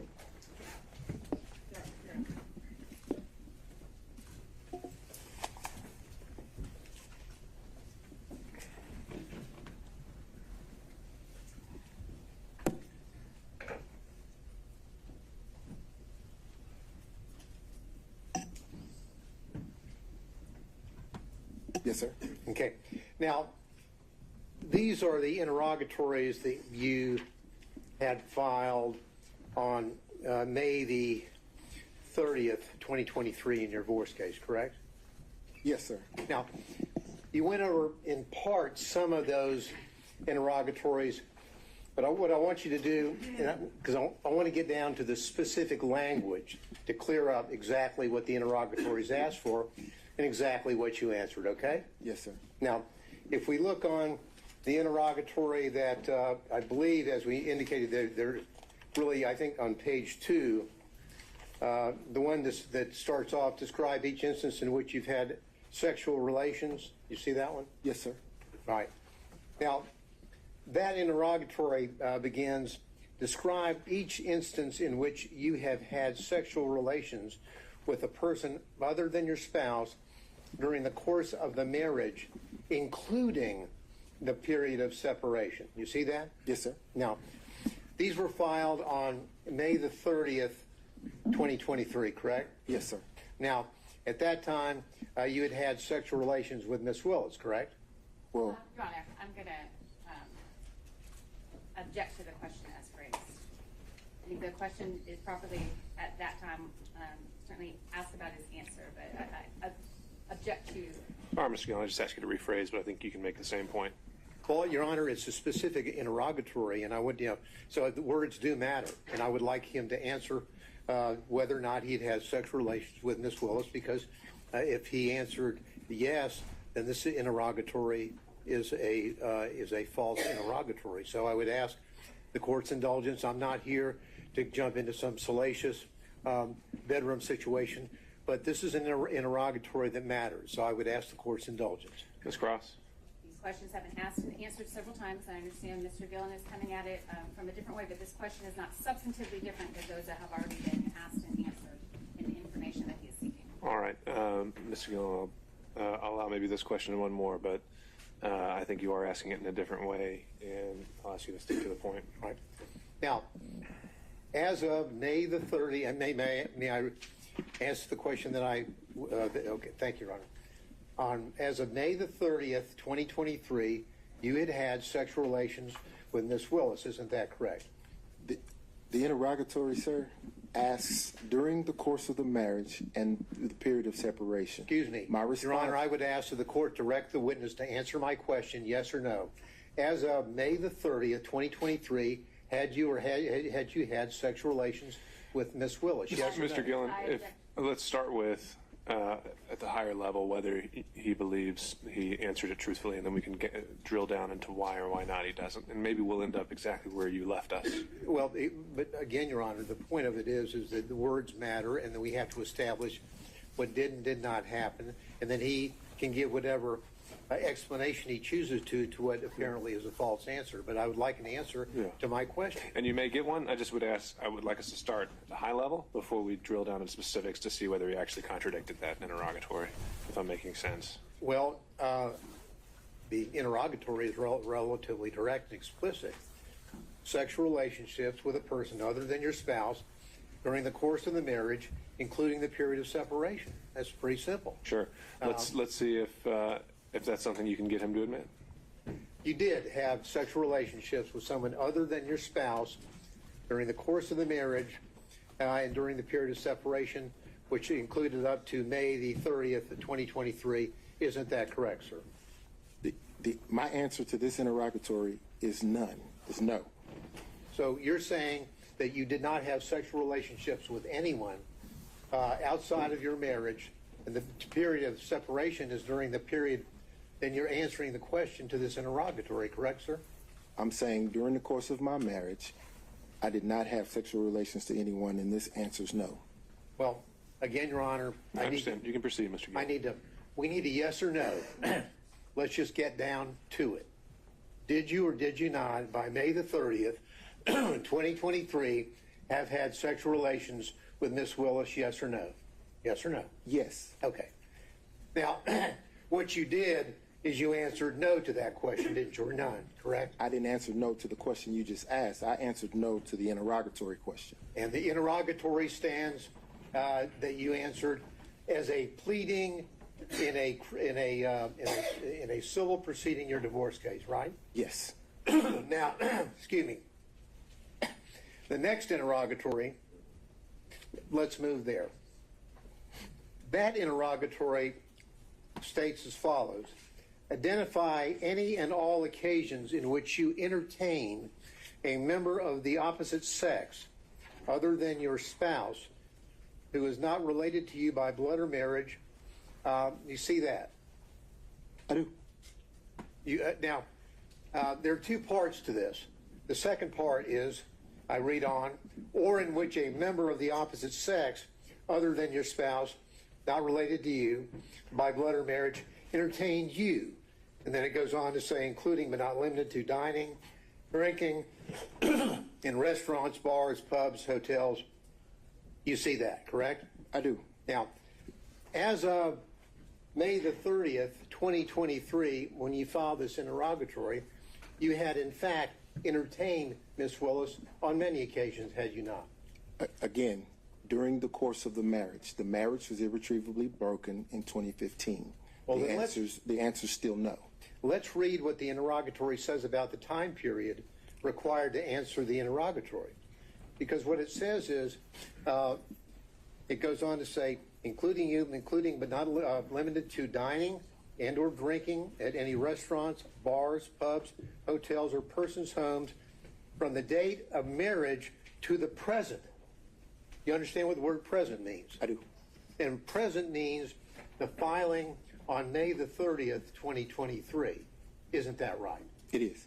So as of May the 30th, 2023, you had done a lot of entertaining of Miss Willis, had you not? I had done some, yes.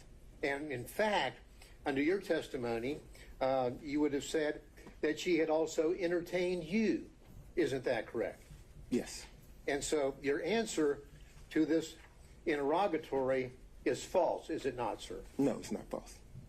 Well, hate to dance around the answer is yes, you did entertain Miss Willis, correct? Right? Yes. She's not your spouse at that time or at any time, correct? That's correct. She's not related to you by blood or marriage, correct? That's correct. But you entertained her, right? Yes. And during the course from your marriage, the period of time up to the present, so the answer would have been, yes, I did entertain somebody, correct? During the course of the marriage, no. Mr. Wade. Mr. Gillen, I think we've made our point. I think it speaks for itself, and we can save that for argument. I'll just follow up with one quick question. Do you understand what the word present means? Your Honor, that's been asked of us. I think we did cover that already as well. Okay. Now, what has happened from the time that you filed this court document in May of 2023, let's go over some of the things that you had been involved in terms of being entertained or entertaining. Prior to your filing on the answer on the interrogatories on May the 30th, 2023, we've already established, have we not, that you had paid for a Royal Caribbean cruise to the Bahamas with Miss Willis, correct? Yes, sir, with Miss Willis and my mother. Well, your mother's not part of this interrogatory. I'm talking about Miss Willis, okay?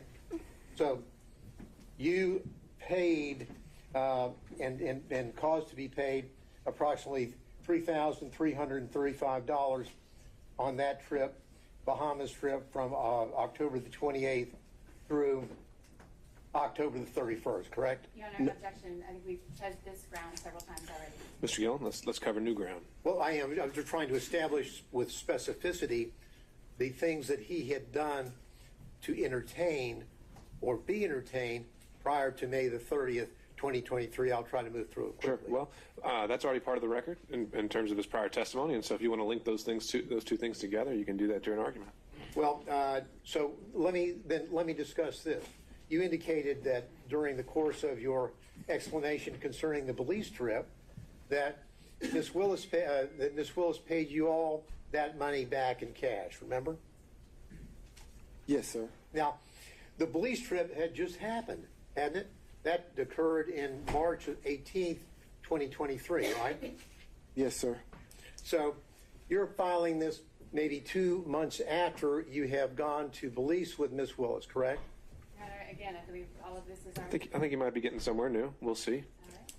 Yes, sir. So we've got the trip in to Belize on March the 18th, 2023. You and Miss Willis, correct? Yes, sir. Now, 2 months later, you file the interrogatories that speak for themselves that we've gone over a few minutes ago, correct? Yes, sir. Now, the March the 18th, 2023, to state the obvious, is before May the 30th, 2023. Will you agree with me on that? I do. Okay. So then you tell us that Miss Willis paid you in cash all the money for the entire trip. It was a gift for you for your birthday, correct? Yes, sir. And I'm sure you probably have the deposit slips where you took the cash and deposited the cash into your account, don't you? I did not deposit the cash in my account. You don't have a single solitary deposit slip to corroborate or support any of your allegations that you were paid by Mrs. Willis in cash, do you?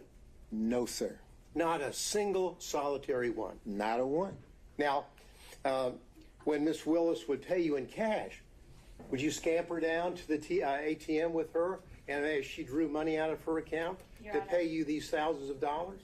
Mr. Gillen might scamper, but there's been no evidence that Mr. Wade does. I object to the phrasing, the argumentative nature of the question. All right. On that issue, overruled.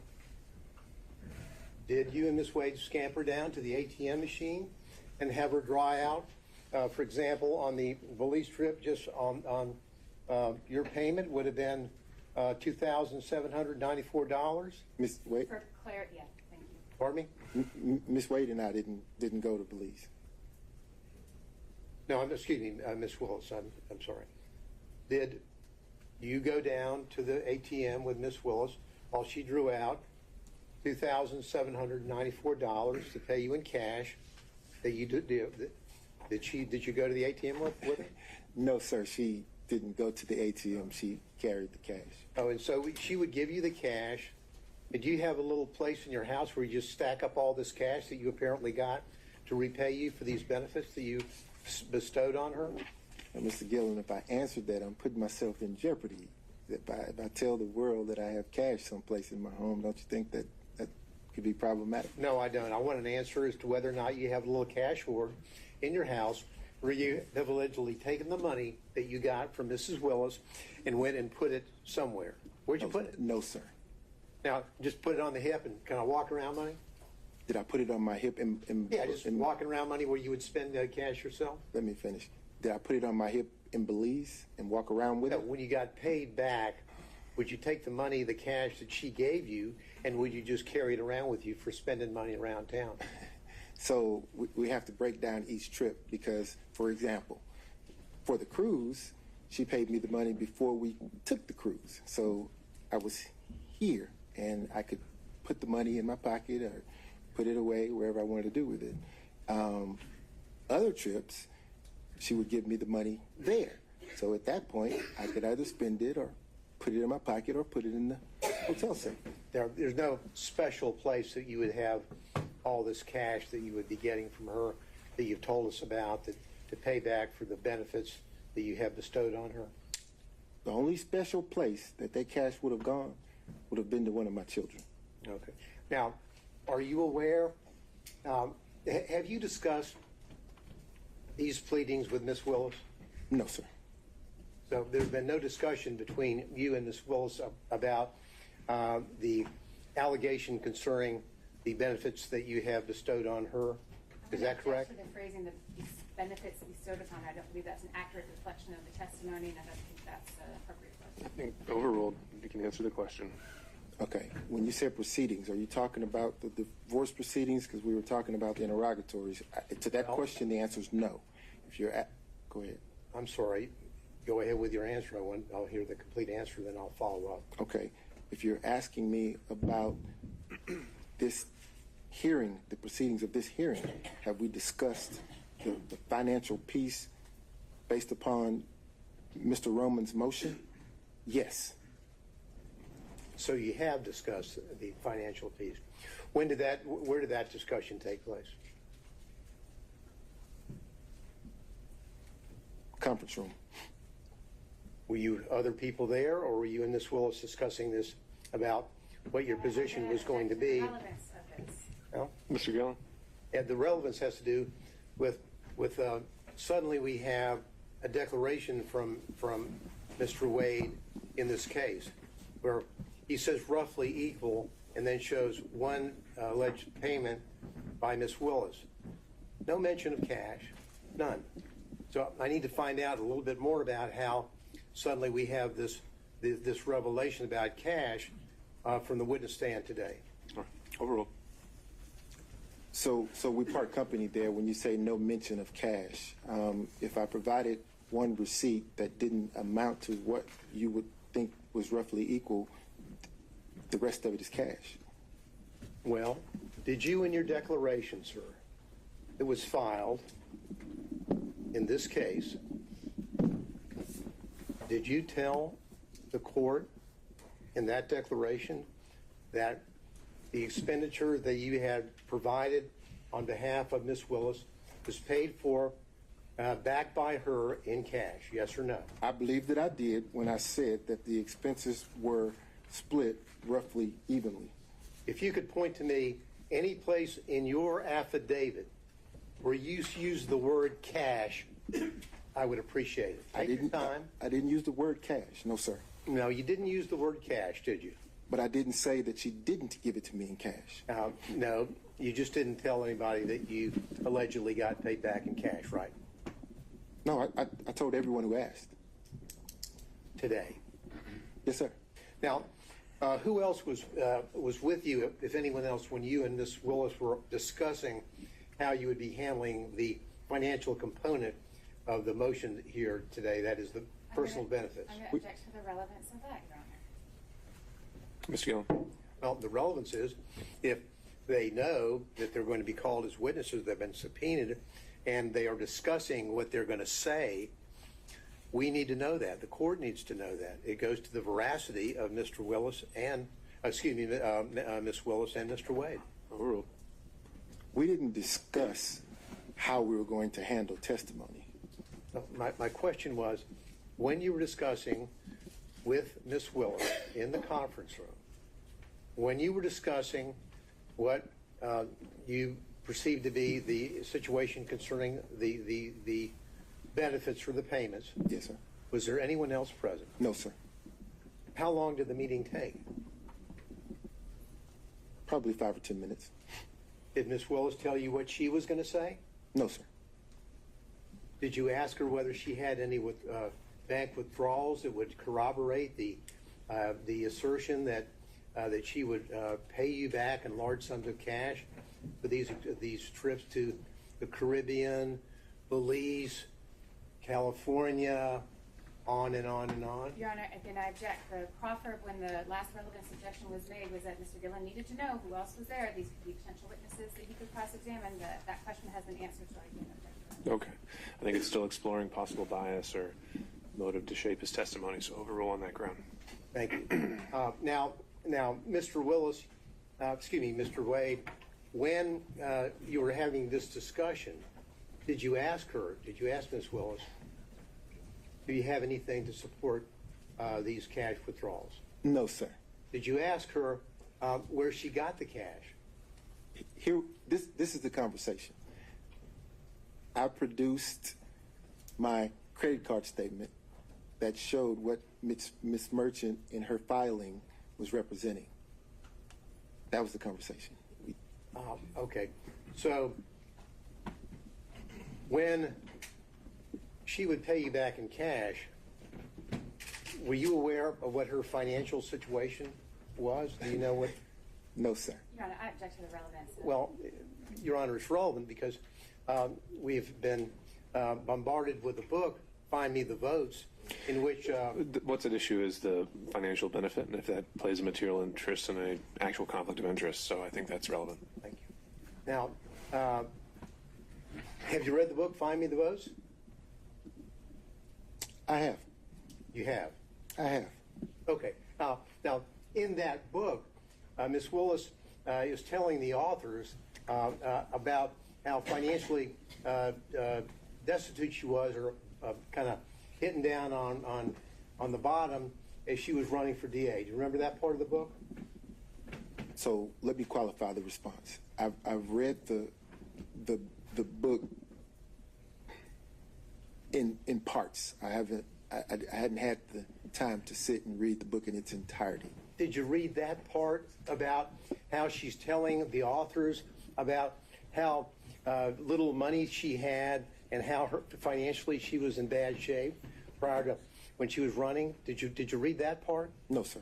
Did you ever have discussions with Ms. Willis about her financial situation, which was apparently in rough shape prior to her being elected DA? No, sir. Ms. Willis made it clear that her financial business was just that. It was her business. I know nothing about her financial status. I know nothing about how she was faring before or after the election, or even now. I know nothing about her finances. You're telling us that she didn't share that with you, but chose to share it with the authors of a book that's been published and printed and sold nationally. I think that's a fair question for Cross. I don't know that she shared it with the author. I don't know that the author was telling the truth. I don't know the author, so I don't know, sir. Okay. Now, did you give an interview to the authors of that book? I've given no interview, sir. So you haven't talked to them at all, correct? I haven't talked to any media. All right. None. Now, as it relates to the... I'd like to, though. As it relates to, again, from your bank records that you're aware of, there'll be no cash deposits, right? I didn't say that. Are there cash deposits which line up with the money that you have allegedly received from Ms. Willis to, quote, pay you back for her part of the trips? So here's the thing. In my bank records, you will see cash deposits. You will see check deposits. I can't say that you look through the bank records and you won't see cash deposits because I have two sources of income, sir. Income comes from my private practice, my firm, and income comes from the contract here with Fulton County. During the course of private practice, occasionally I will have occasion to deposit cash into my accounts. And in preparation for this hearing and your testimony, did you go through your bank records to find out if you could locate any cash deposits that would corroborate your testimony? No, sir. I didn't go through my bank records at all. Now, so what you would do, the money that you received, of course, the money that you received from your work for Fulton County, that's public funds, correct? No, sir. That's private funds. It's my Public funds pay you to do work for Fulton County, correct? Tell me what the definition of a public fund is. A public fund would be your funds, as in not fund, but funds, money. Public money, as in money from taxpayers, either in Fulton County or the state of Georgia, pay you to do the work that you're doing here in this case, yes or no? One or the other, I'm certain. You know which is one? the case. I don't know which one, no, sir. Now, you would take those public funds, and those public funds were then used, deposited in your account, and they were then used to pay on the credit cards for the trips that you would take with Ms. Willis, correct? I object to the question insofar as the characterization of public funds. The witness didn't testify to that, and I don't believe there's been any evidence to that. Once it's paid to Mr. Wade, it's private funds. Well, the point of it is that you got money. All right, Mr. Gillens, rephrasing. Yeah, I'll read it. Let's break it down. You got money from Fulton County for the work that you do here, right? Yes, sir. You would send in invoices, and they would pay you money, correct? Yes, sir. Those money, that private money, that money was money from either the citizens of Fulton County or from the state of Georgia, correct? That's what I mean by public funds. Agreed? Well, I guess I'm having trouble with the notion that the citizens of Fulton County have paid me any funds. I'm not certain the funding source. I can tell you that either the state of Georgia or Fulton County has written me a check. So that would be, those two entities are public entities, correct? Yes. So that would be public funds, right? Right? Yeah. Yes. And those public funds are from the same source that you would then use to pay out on your expenses for the trips that you took Miss Willis on, correct? No, sir. As I testified to moments ago, I have income coming in from my law firm. I also have income coming in from the funds that we're here discussing now from either the state of Georgia or Fulton County and or both. I'm not certain what it is. So to say Sorry, that I didn't mean to cut you off. Go ahead.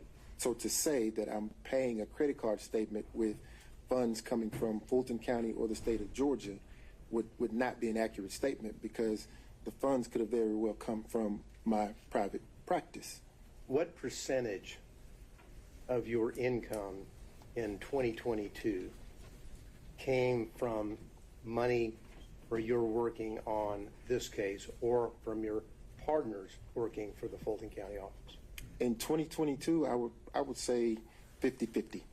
You think 50-50 in 2022? Yes, sir. What about 2023? Probably 60-40. 60-40. Yes, sir. So the money that would be in those accounts, at least 60% of those, in your view, would be public funds, that those monies were then used to pay for the expenses that you had incurred for the trips that you took Miss Willis on, the cruises, the Napa Valleys, the Bahamas, correct? Right? Yes, sir. Okay.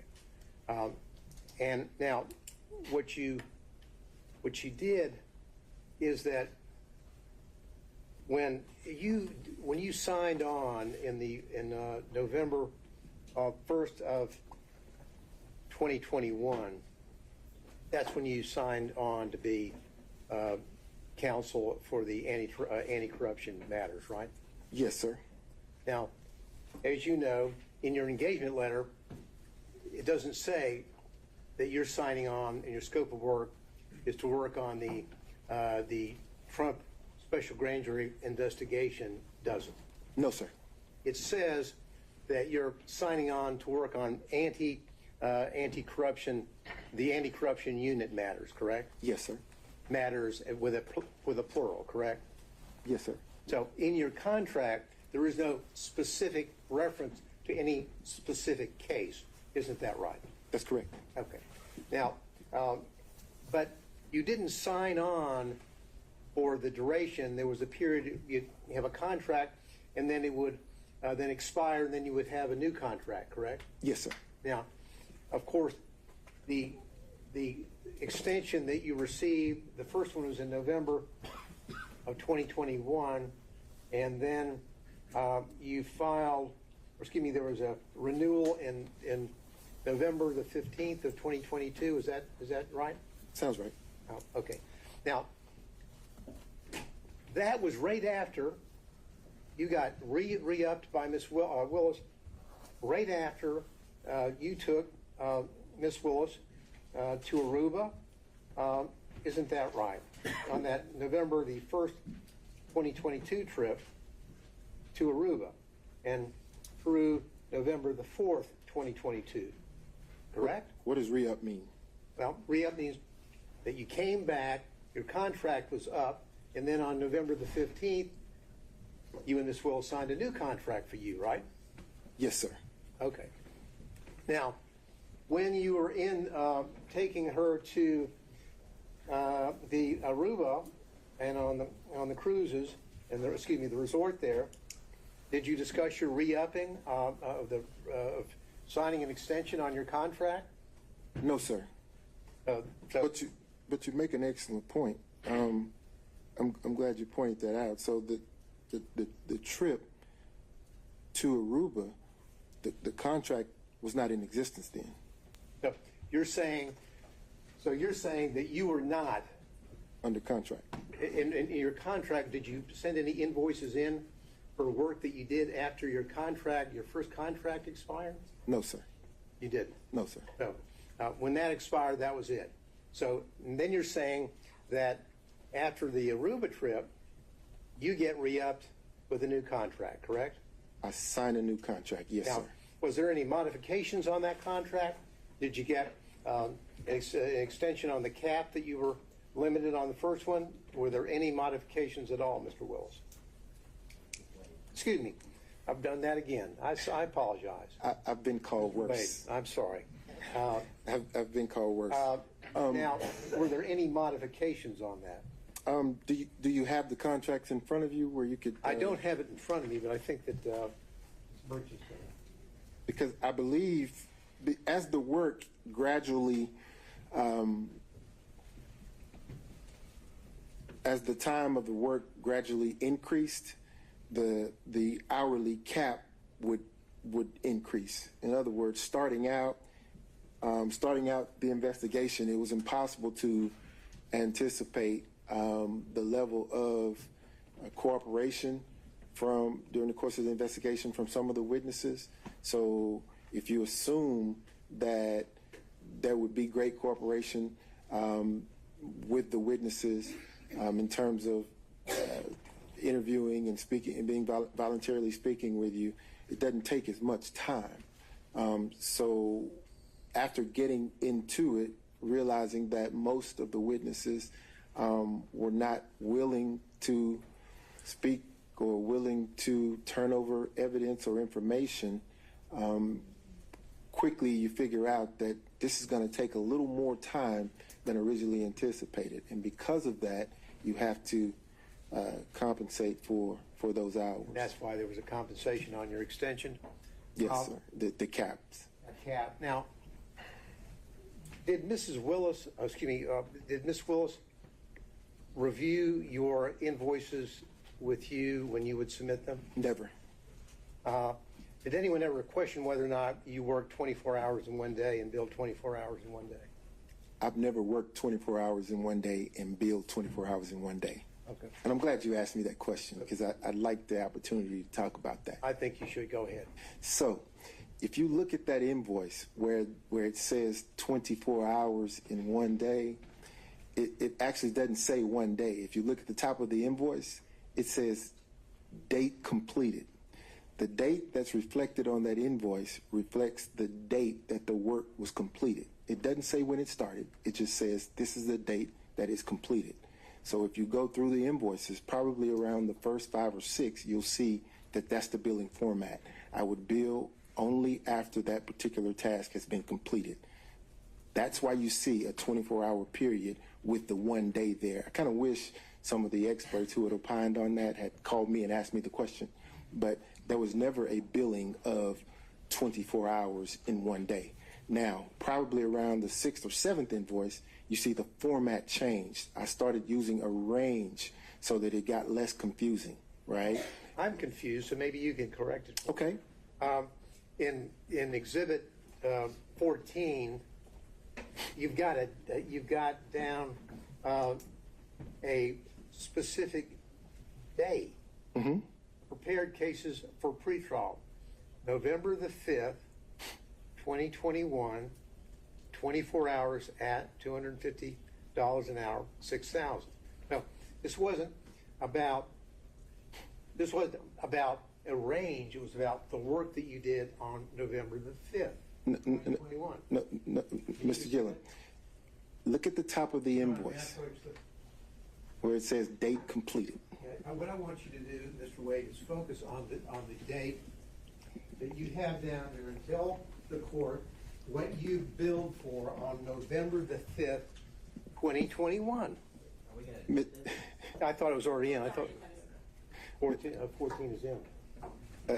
Again, Mr. Gillen, it says completed date completed. The dates that you see here are the dates that work was completed. So on November the 5th, I completed the task of preparing the cases for pretrial. That's the date I completed it. Just read, if you would. Then my question was, read out loud the entry for November the 5th, 2021, and how many hours you billed that day. Just do that for me, if you would. I can't do that. Excuse me, I believe the witness is entitled to answer his question. That certainly wasn't the question that Mr. Gillen asked. All right, well, the question now is to read a certain entry. So Just read into the record, Mr. Wade, on November the 5th, 2021, how many hours did you bill the citizens of Fulton County for on that day? Just read it out, please. I completed the task on November 5th, 2021. 24 hours was billed at $250.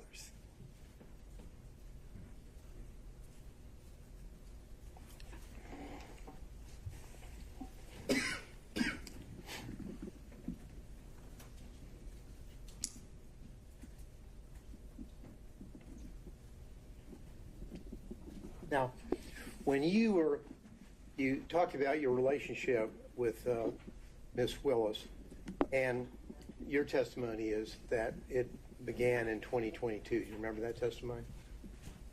No, sir. Our relationship began in your 2019. romantic relationship began in 2022? Yes, sir. That's your testimony? Yes, sir.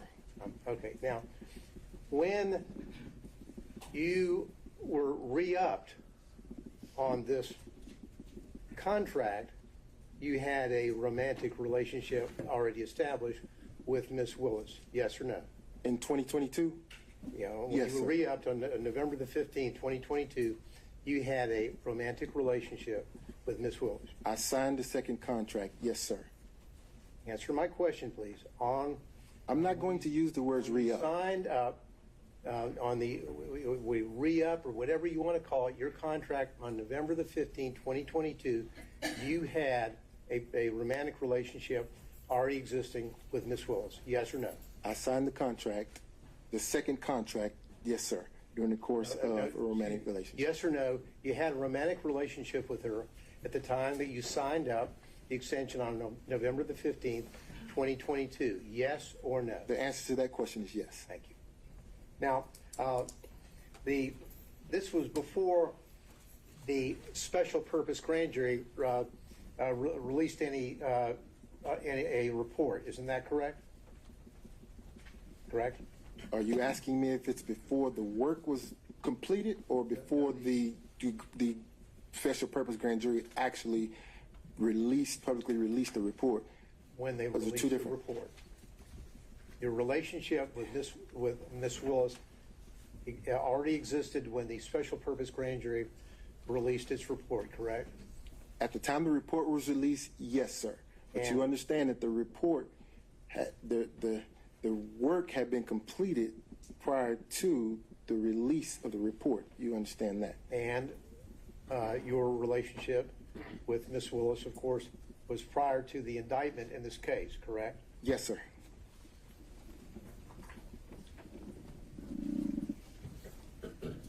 Your Honor, if I may just ask my folks over here whether there's anything I need to clean up on. That's all the questions, Your Honor, I have. Thank you. Your Honor, I do have questions. Well, Mr. State, I think we went through. No, I had asked you for permission that he was going to go first on this, and then I was going to follow up. That's the deferment was to allow him to go first. That's what I thought I had asked for. All right, with the understanding next time, we're going to keep going in order and not skip around the order. All right. That's why I brought it up, because I thought that's what. Okay. All right. Mr. Sato.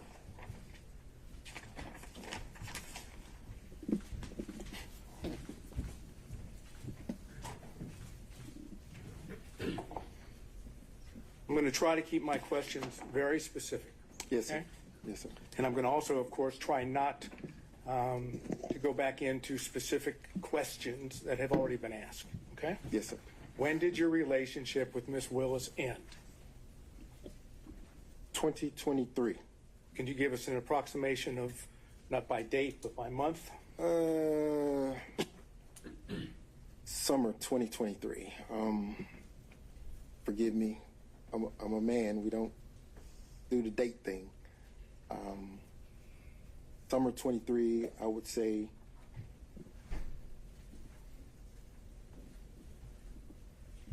June, maybe. Okay. Using the euphemism personal relationship, did you have any personal relationship at all with Miss Willis after the summer of 2023?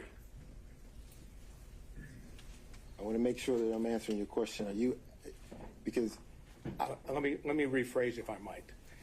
The way it has been characterized in, for example, the response of the state, and I believe in your affidavit, is there's a difference between a personal relationship and a professional relationship. Correct? Yes, sir. Okay. I'm not talking about a professional relationship. I'm talking about a personal relationship.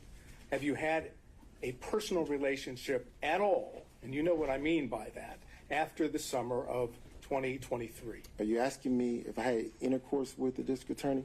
I was trying not to, but I guess if you're going to characterize it as that, the answer would be? The answer would be no. So it's been purely professional since the summer of 2023. So that's where we're having issues. Okay, you'll have to explain, because I don't know what the issue would be. No, I will explain to you. Thank you. You say personal. We're very good friends, probably closer than ever because of these attacks. But if you're asking me about specific intercourse, the answer is no. How about if I change it from intercourse to romantic? No. Okay. During the direct examination, you made a statement, at least I believe I heard it correctly, that you, personal relationship, and now I'm talking about that characterized the sexual romantic relationship, was not a secret. Is that correct? Wait. If you're asking me if people knew that we were having sex, no, they didn't.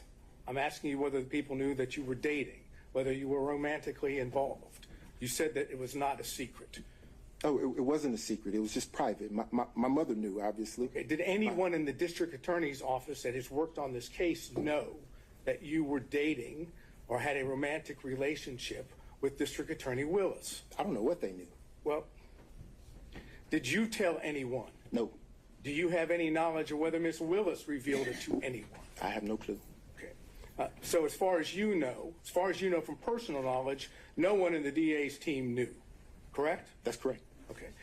So if it was a legitimate relationship, is there any particular reason why it was kept secret or private? It wasn't kept secret. It was kept private. And the purpose for that was? It's what we chose to do. I'm asking you why, though, not just because you chose. Why, if you're dating someone, why keep it private? So, a few reasons. The first one is,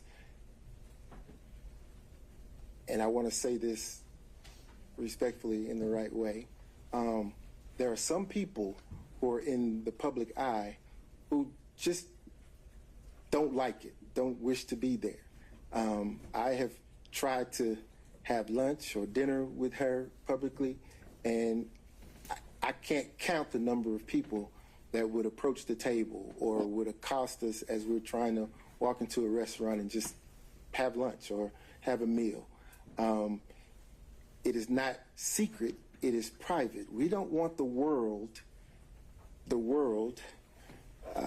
asking questions or interrupting that time.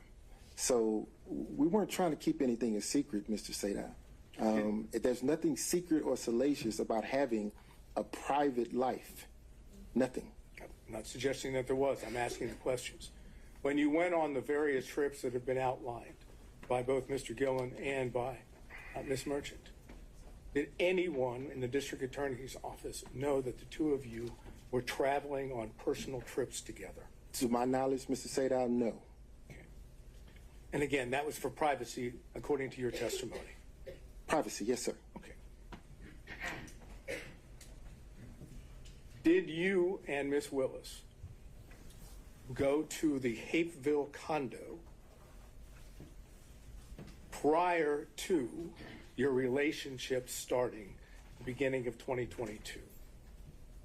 Prior to having physical contact, prior to having intercourse, did we go to the Hapeville condo? Again, you keep going to intercourse. I'm trying not to, but fine. The answer to that, my question would be yes. Did you and Miss Willis go to the Hapeville condo prior to what I want to say November 1st of 2021? Yes. Okay, and the purpose for going to the Hapeville condo with Miss Willis prior to 2021 would have been what? Or prior to November 1 of 2021? Could have been any number of things, because at that time... That's what I'm asking, so tell me. Yeah, could have been any number of things, because at that time, she had a friend living in that condo. Miss Yurdy lived in that condo. Okay. So, maybe it was my question was poorly worded. Let me try again. Your answer is yes, prior to November 1st of 2021, you would have gone to the Hapeville condo and been there with Miss Willis, correct? Yes. And you would have been there, as you indicated, for many reasons, right? Yes. Can you give me, just list a few of the reasons? Miss Yurdy resided there, went to visit her, maybe went to talk about a document that I received. You would go to the condo to talk about a document that you received? Absolutely. Okay, go ahead. Absolutely. Any other reasons? None come to mind. None come to mind? No, sir. And would you say that was frequent? When I say frequent, do you think prior to November 1st of 2021, you were at the condo more than 10 times? No, sir. So it'd be less than 10 times? Yes, sir. So if phone records were to reflect that you were making phone calls from the same location as the condo before November 1st of 2021, and it was on multiple occasions, the phone records would be wrong? If phone records reflected that, yes, sir. They'd be wrong? They'd be wrong. Okay. Where did you live during that time period? Same place I live now. Which is not in Hapeville, correct? It is not in Hapeville. It is north of Atlanta, the city of Atlanta, correct? It is. Okay. And any other reasons why you would be in the Hapeville area? on multiple occasions prior to November 1st of 2021? Let's see. The Porsche Experience is there. I'm sorry? The Porsche Experience is there. Okay, so that would have been one. Any other reason? Yes, sir. The airport is there. Airport in Hapeville. Yes, sir. Delta Airlines is Okay. headquartered there. Let's see. Restaurants there. Okay.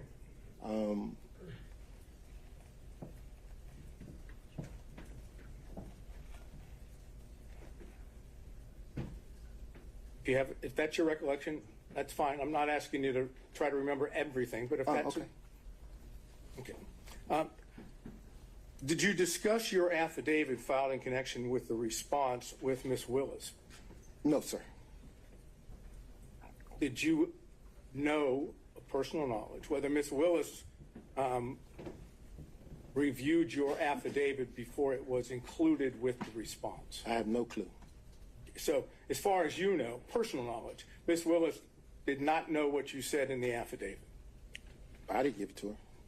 That's what I said. You have no personal knowledge. No personal knowledge. And as far as you know, no one else has told you that she did or didn't. I hadn't asked anyone. We've kind of worked this up a little bit, and the numbers could be off. But according to our numbers, $10,000, give or take, would have been reflected on your credit card statements in connection with things of potential benefit to Ms. Willis, okay? I want you just to assume that. Assuming that there was $10,000 that you had on your credit cards, is it your testimony that Ms. Willis paid you back $10,000 in cash? Now, I'm not asking about... Can I object? The characterization of $10,000 for Ms. Willis's travel, I don't believe is an accurate reflection of what the numbers, at least the summary that I've been provided by the defense, would reflect. I think that's joint travel. Is that right, Mr. Sater? I'm sorry. No, it's not joint travel. But all I'm trying to understand, I'll rephrase because I don't want to get bogged down on specific numbers. You would have received thousands of dollars in cash from Ms. Willis, correct? Yes, sir. Okay. And the thousands of dollars in cash from Ms. Willis, do you know, I'm not asking you whether she took it out of her pocketbook or she took it out of a suitcase. I'm saying, do you know the source of the cash? Just that, out of her pocketbook. Yes, sir. You don't know where she obtained the cash? I didn't ask her. And the whole time that she was paying you in cash, you never said, hey, why do you have this amount of cash? Why would, Mr. Sadow, in my practice, people come into my law firm all the time with cash. I never question where they got it. Yeah, but we're talking not about people that come into your law firm. We're talking about the district attorney of Fulton County who, I'm assuming, receives a paycheck. She doesn't get paid in cash. So, just like you assumed, I assumed she got it from her paycheck. I don't know. Okay. But of course, it's already been, and I'm not going to go back into it. You've not seen any records indicating withdrawals of cash from Miss Willis at all. Why would I ask her? I didn't no, ask. sir. All I said is you haven't, right? No, sir. Okay. Now, can you explain why you filed for divorce one day after you were hired by Miss Willis? You filed on November 2nd of 2021. You're hired on November 1st of 2021. Why the day after? You mean one day before? So you filed for divorce one day after you were hired, right? Okay. I'll answer your question. Okay, please. So in 2015, when my wife had the affair, we had a conversation that we would divorce right then. Again, the better practice, at least for my children at the time, was to stay in place until the youngest could graduate and matriculate into college. We did that. When she graduated, matriculated into college, at the time my wife had moved back and forth to Houston, to Texas. So she's in Texas. We take our child off to college. We come back to Georgia for a brief period of time. Divorce gets filed. She gets served. There we go. Now, the reason that date was selected. Yes, sir. That's what I asked. The specific reason that specific date was selected was because she was only in town for a brief. Your Honor, this is attorney-client privilege. Why he decided to file his... And why do you have the right to object on his behalf for attorney-client privilege? Because... Well, I don't make a formal objection. All right, there we go. And... I believe that he's already attempted to answer this question, and there was no privilege raised. So he's given a partial answer, and now he's about to finish that. So, first of all, I don't think it's covered by attorney-client privilege, and I'll deal with that if you want me to. But otherwise, he's already answered part of it. So he doesn't get to say, now I'm going to stop. So, well, it was a long preface, but I don't think it ever actually got to what might have been at issue there. So if you can lay the foundation, we'll deal with the objection. okay. Take a step back, okay? You realize that an attorney-client privilege is the privilege of the client, correct? Yes, sir. And you, in connection with your representation, at least has been proffered to the court by Mr. Bradley, that it's up to you to decide whether you want to raise the privilege, right? Yes, sir. It's not up to Mr. Bradley. Yes, sir. So you have the power, in order to get to the truth of the matter, you have the power to waive the attorney-client privilege, do you not? I believe that's an inappropriate question. The privilege is there. Whether he uses it or not, it doesn't matter why. Mr. Sato, I think if we're trying to get to the answer to your question, let's figure out whether it covers the question you were trying to get to. And if I may finish, and your position is you have no intention of waiving your attorney-client privilege, correct? That's correct. All right, so now, can you answer the question why you waited until November 2nd, the day after you were hired by Ms. Willis, to file for divorce? I can. Okay.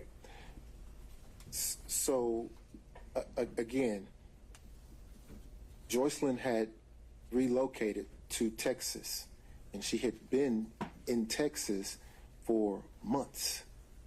She was only here for a brief period of time to drive my daughter's car back with her.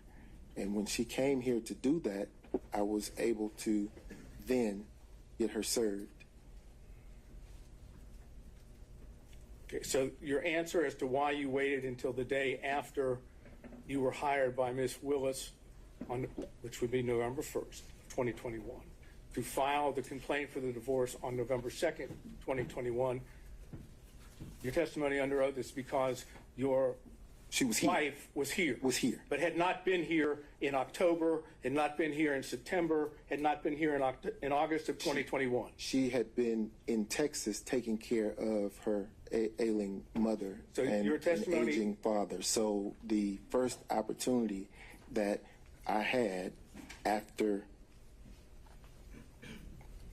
speaking with my lawyers to take care of that was the date it was filed and served, because she happened to be here. It had nothing to do with, that was purely coincidental, that contract.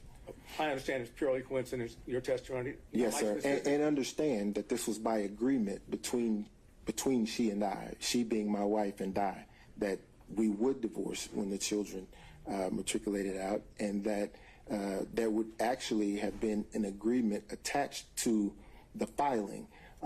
It became apparent that the agreement wasn't going to happen, and things got a little contentious. So that's when the privilege will kick in, and I was forced to do it when I did it.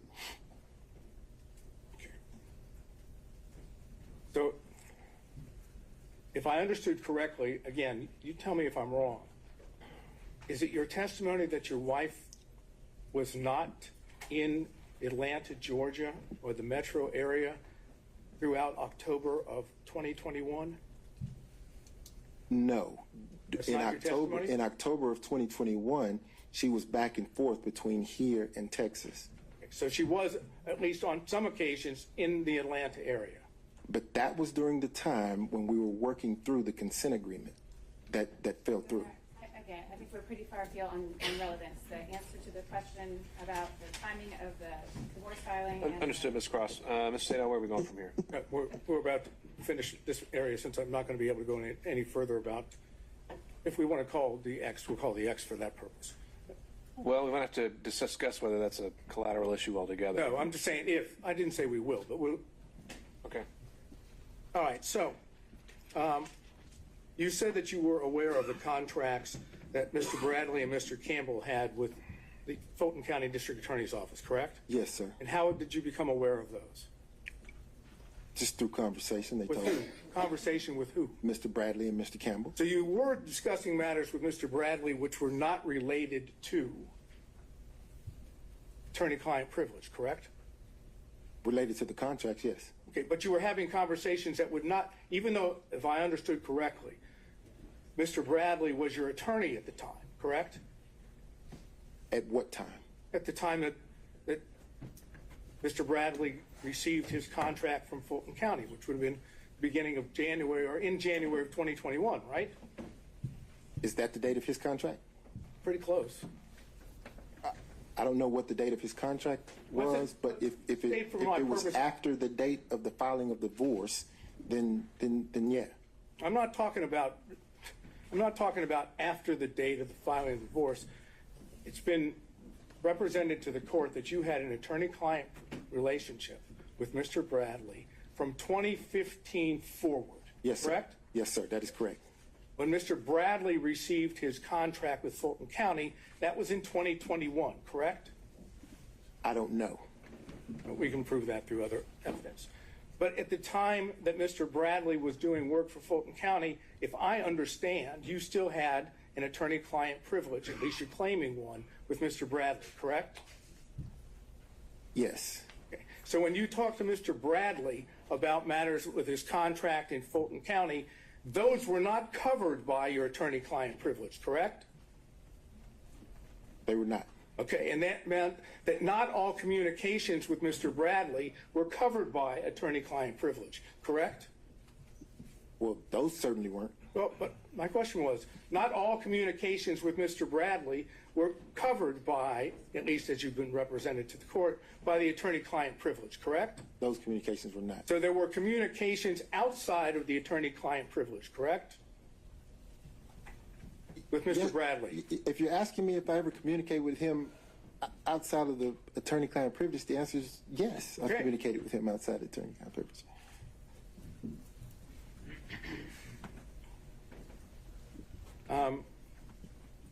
Let's finish this up. And did you call it Roman number 4? Or just defense? Okay. In defense exhibit number 4, and Mr. Gillen went over with you your responses to certain interrogatories on May the 30th, 2023. Remember that? Yes, sir. Not going back into those, the words in the interrogatories are already in evidence, so we're not going to do that. But the ones that we've gone into, there were 2 of them. And your answer to both of those was none, correct? Yes, sir. Okay. Now, on January 25th of 2024, yes, sir, you again were in a position that you answered those same interrogatories, the 2 that we're talking about. I can get specific if we need to, but as long as we understand we're talking about the same 2, yes, right? Sir. Yes, sir. Okay. And they are in defense exhibit number 6, and they are interrogatories number 4 and number 5. Okay. Go ahead. No, I want you to be able to see it. So it's a defense exhibit number 6. I don't. Does he have 6 up there? I'm told that you have 6. Okay.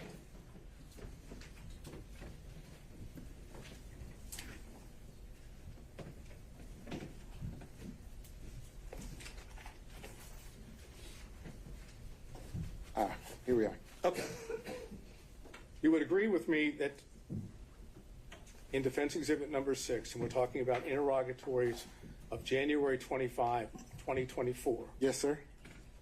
That as to interrogatory number 4, that's the same interrogatory, same words that were in the interrogatory that Mr. Gillen went over, which was dated May 30th of 2023, correct? Yes, sir.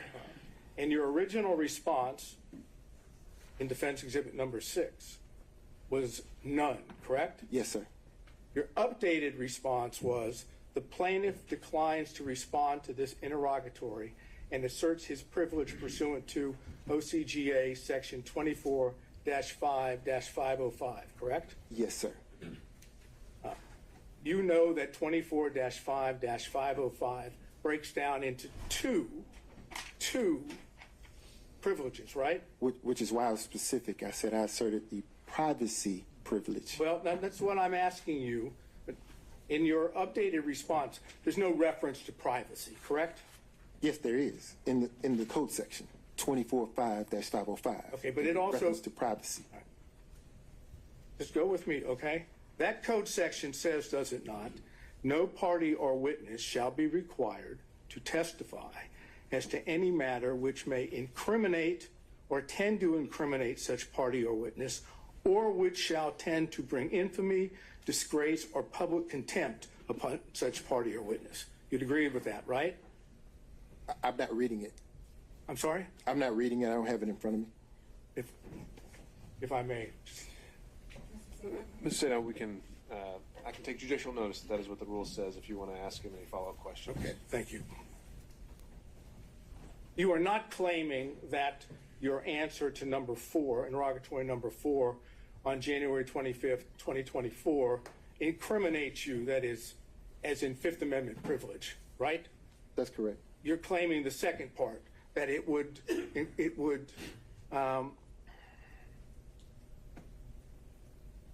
bring infamy, disgrace, or public contempt, correct? I'm going to object to that. I don't think that's the full thing, but and also the witness doesn't have it in front of him, so I don't know how he could respond to that. I think he's said several times privacy is largely invoked that statutory. Overruled. I'm claiming privacy. The privilege that you make reference to is to infamy, disgrace, or public contempt upon the witness, right? Or party. That's the section that you were relying on, correct? If that's what it says, yes, sir. Okay, look, I could show you, but I think the court has already indicated he can take judicial notice of the statute. So you assume that what I'm telling you is accurate, okay? Yes, sir. Okay. How would an answer of none bring infamy, disgrace, or public contempt upon you? So, as I explained in direct of Mr. Roman's counsel, the minute she elected to intervene into my divorce proceeding, I then started to understand the bigger picture, which was that all the attorneys in the election interference case were colluding with Joycelyn's divorce lawyer, and because of that, I said, privacy. I don't want my divorce proceeding to bleed into this criminal proceeding. I just didn't want that. So you raised a privilege, if I understand, that indicated that your answer would bring infamy, disgrace, or public contempt upon you, right? Your Honor, I'm going to object to the relevance of this. It's been asked and answered several times. Mr. Sato, where are we heading with this? I think I can finish that up by saying you didn't say none again. You asserted a privilege, correct? That's correct. Okay. And you did the same thing, did you not, with number 5? That's correct. That is, you didn't say none again, right? Correct. Okay. Is the answer to the interrogatory number 4, as you have it in front of you, is the answer none? Is that the truth? The answer is, to that interrogatory, is as I placed it at the time I responded, sir. I'm asking you now, is the answer to that interrogatory none? The answer is still privilege. All right. So he's apparently electing to apply the same privilege, Mr. Sato, to that exact same question. And I have a case which indicates that we can get beyond that if the court deems that appropriate. And to what end? To what end? Where? That the privilege actually does not apply and he must answer the question. And where does that get us? Even if he answers the question. Hasn't he already kind of said everything he has to say about the nature of the relationship, how long it lasted, when it ended? No, I think it would prove, I think if he is forced or compelled to answer the question, he will either answer it falsely by saying none, or he answer it truthfully by saying yes, and then telling us what it is. That's what I believe. That's why I'm asking. But the interrogatory you're referring to, though, the question contained there. Two interrogatories, yes, sir. It's the entertaining one. It's whether there were other relationships, right? With a specific language that's in the interrogatories. Sure. Haven't we already covered that in all the other questions that we've had so far? But we have, but again, the court could, if I could require or compel an answer from him as to whether his answer would still be none, then we would know whether or not he was telling the truth now. If the answer is no, then obviously there was a time in the past where he was not. It simply requires him to now answer under oath what he refused to answer and claimed, what I might suggest, is a bogus privilege, and that you can pierce that privilege because it's a material fact in connection with this case. Again, it's a call that Your Honor makes. I have the case law that says you can do that, but it's your discretion. Ms. Cross? Your Honor, Mr. Wade's been on the stand now for several hours. He's been asked and answered very personal questions. I believe cover the issues. Mr. Acevedo is making an argument, and this is probably an argument to make for the later to the court and not a question to propound. So as I see it, the only relevance these interrogatories have to this case really whatsoever would be as either prior inconsistent or consistent statements. And to that end, I think the question has been put to him again and again and again. He's answered how he believes he felt his answer should be and why he answered a certain way. And as it goes to credibility, I think at this point we're arguing weight, and I don't really see the value in pushing this issue further. So, all right. Well, just for the record, the case that I was going to refer to is State versus Wakefield at 324 Georgia Appeal 587, and specifically, let's see, it would be 590, in which they talk about this specific privilege. This is a 2013 case, and then they footnote to footnote 3, and footnote 3 says there are times when the materiality of the evidence outweighs the testimonial privilege, and it goes and explains what that is. That's what I'm bringing up. And I see what you're saying, that we could say that you need to answer the question regardless of the privilege you asserted. At this point, though, I think we've covered that ground and we're ready to move on. Okay. Based on that, I have nothing else. Thank you. Okay. Mr. McCulloch, anything on behalf of Mr. Floyd? Moving through defense counsel. Oh, I'm sorry. No, I'm looking behind you. Mr. McCulloch, okay. On behalf of Mr. Floyd, he's elbowing you, sir. Okay. Mr. Cromwell. Nothing, Your Honor. All right. Ms. Cross.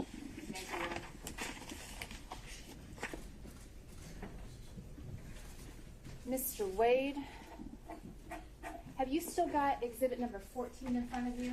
That's the one with all of the invoices, I believe I have them all. All right. So you were asked, Mr. Wade, about a couple of the invoice items.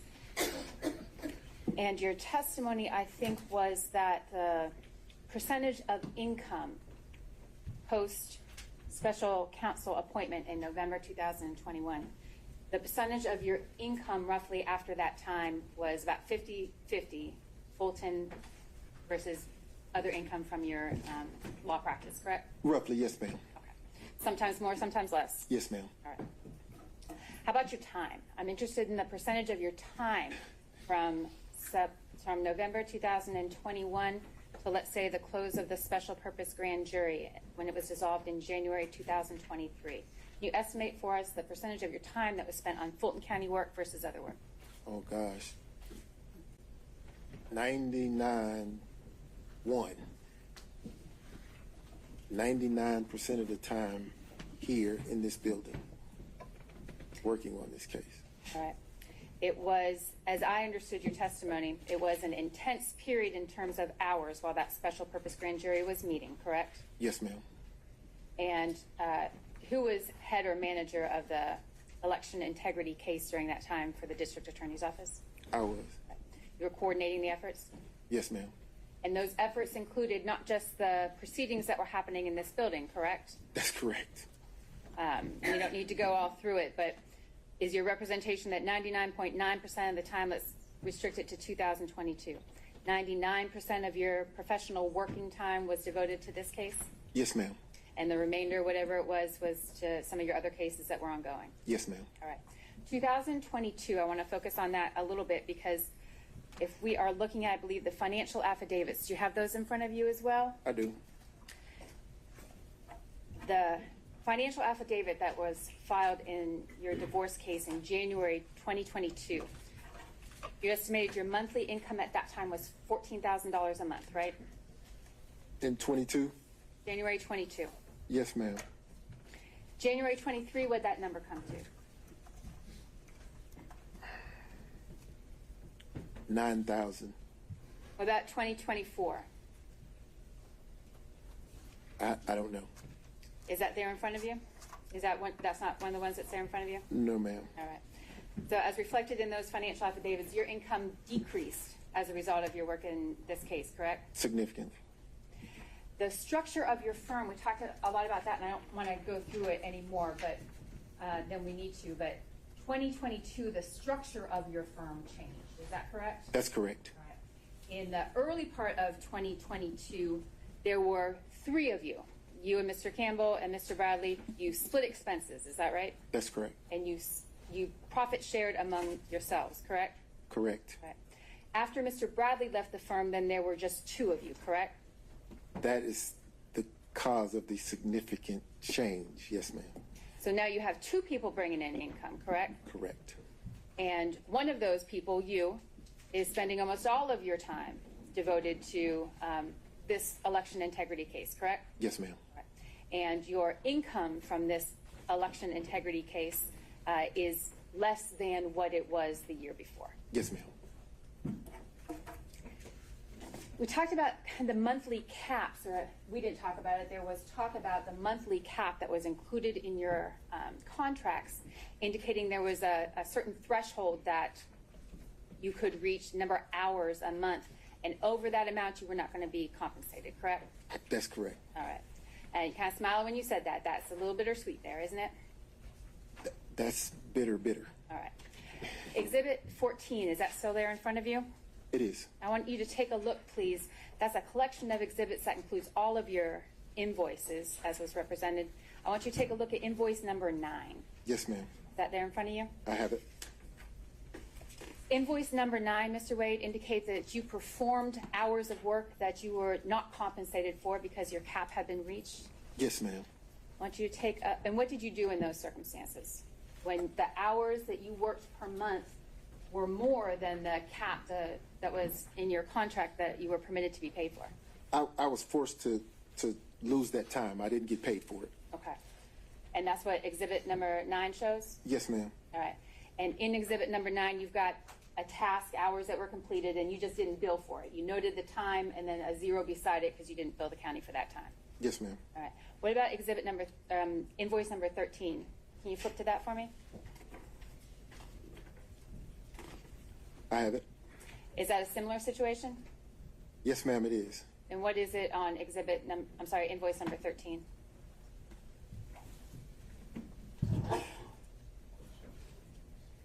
This invoice makes me cry. There's so many hours here that I worked that I couldn't get paid for. So. And you worked those hours anyway, Mr. Wade? Oh, absolutely.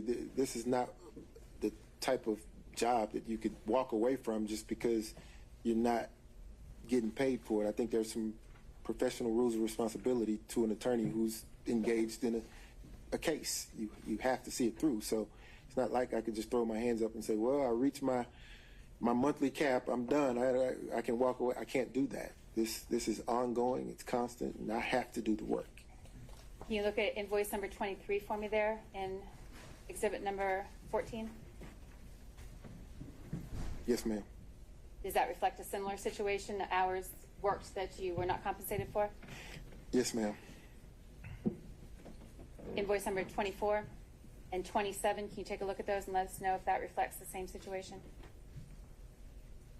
Are you trying to depress me? No, Look at the money I'm sorry. It's the same, yes. Okay. And there's no workaround to that? You didn't attempt to work around that contractual cap on your hours? Oh, no, ma'am. All right. You were asked a lot of questions, Mr. Wade, about the affidavit that was submitted, correct? Do you recall those questions? I'm sorry, I'm stuck on this invoice. You know, if I was going to get a benefit, I'd like that benefit. That's the one I want. That didn't happen. That didn't happen. Okay. All right. And there was no renegotiating your contract to reflect that those hours should be paid or anything? No, ma'am. Okay. All right. Do you have your affidavit there in front of you?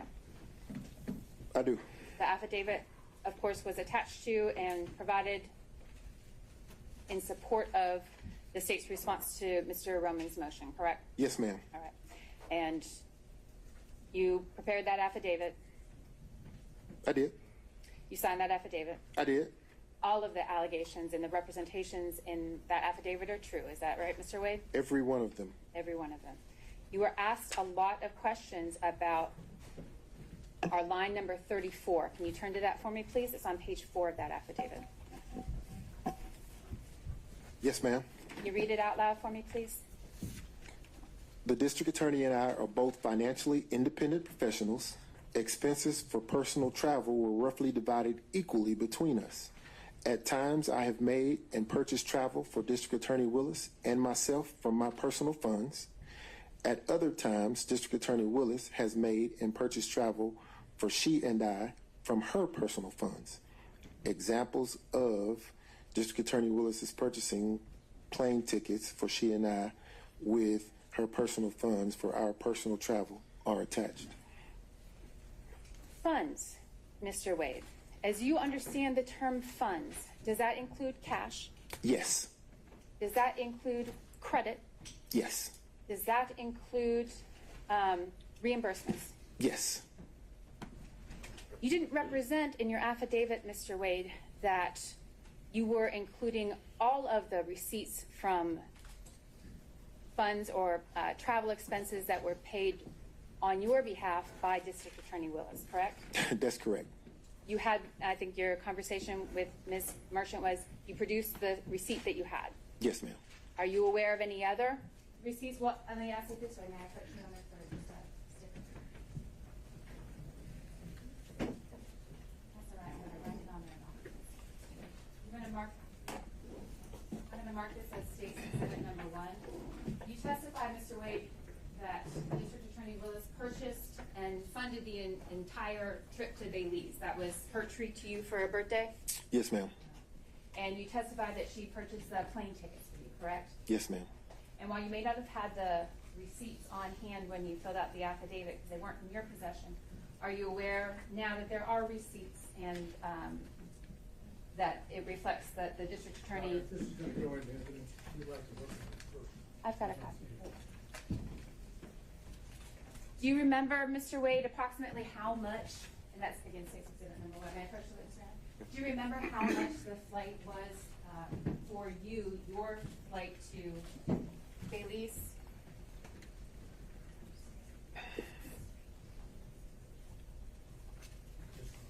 And if you don't, I'm not tendering it for you, I'm just asking you to take a look at that and see if that refreshes your recollection as to the amount that plane ticket cost that was extended by District Attorney. You may keep it. You keep it. Does that refresh your recollection, Mr. Wade? It does, thank you. Approximately how much was the amount of the ticket that District Attorney Willis purchased for your travel to Belize? $887.35.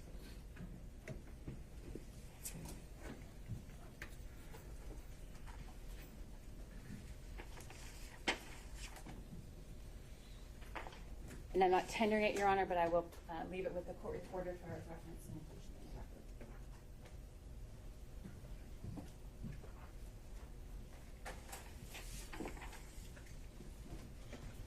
record. All right, Mr. Wade. Your testimony here in court today and consistent with your affidavit was that the personal relationship, I think we've called it dating today as well, the personal or dating relationship between you and the district attorney began sometime in early 2022, March, I think was your testimony, is that right? Yes, ma'am. Right. And that March date isn't included in the affidavit. The affidavit is less specific, but that was your testimony today? Yes, ma'am. And that there was no personal or dating relationship prior to that time, right? None. Okay. Mr. Wade, I'm sorry. I'm going to direct your attention to 2020. In 2020, were you dating the district attorney? No. 2020, that was during the COVID pandemic, correct? It was. Was there a situation for you, Mr. Wade, that made you particularly vulnerable during the COVID period? Yes, ma'am. And in 2020, and a portion of 21, I was battling cancer. And that prevented me from pretty much leaving environments that aren't sterile, and I had health on my mind. You were particularly cautious during that time. Yes, ma'am. Were you dating anyone in 2020? No, ma'am.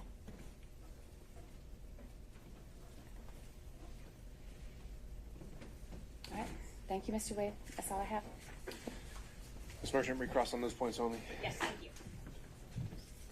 All right, Mr. Wade.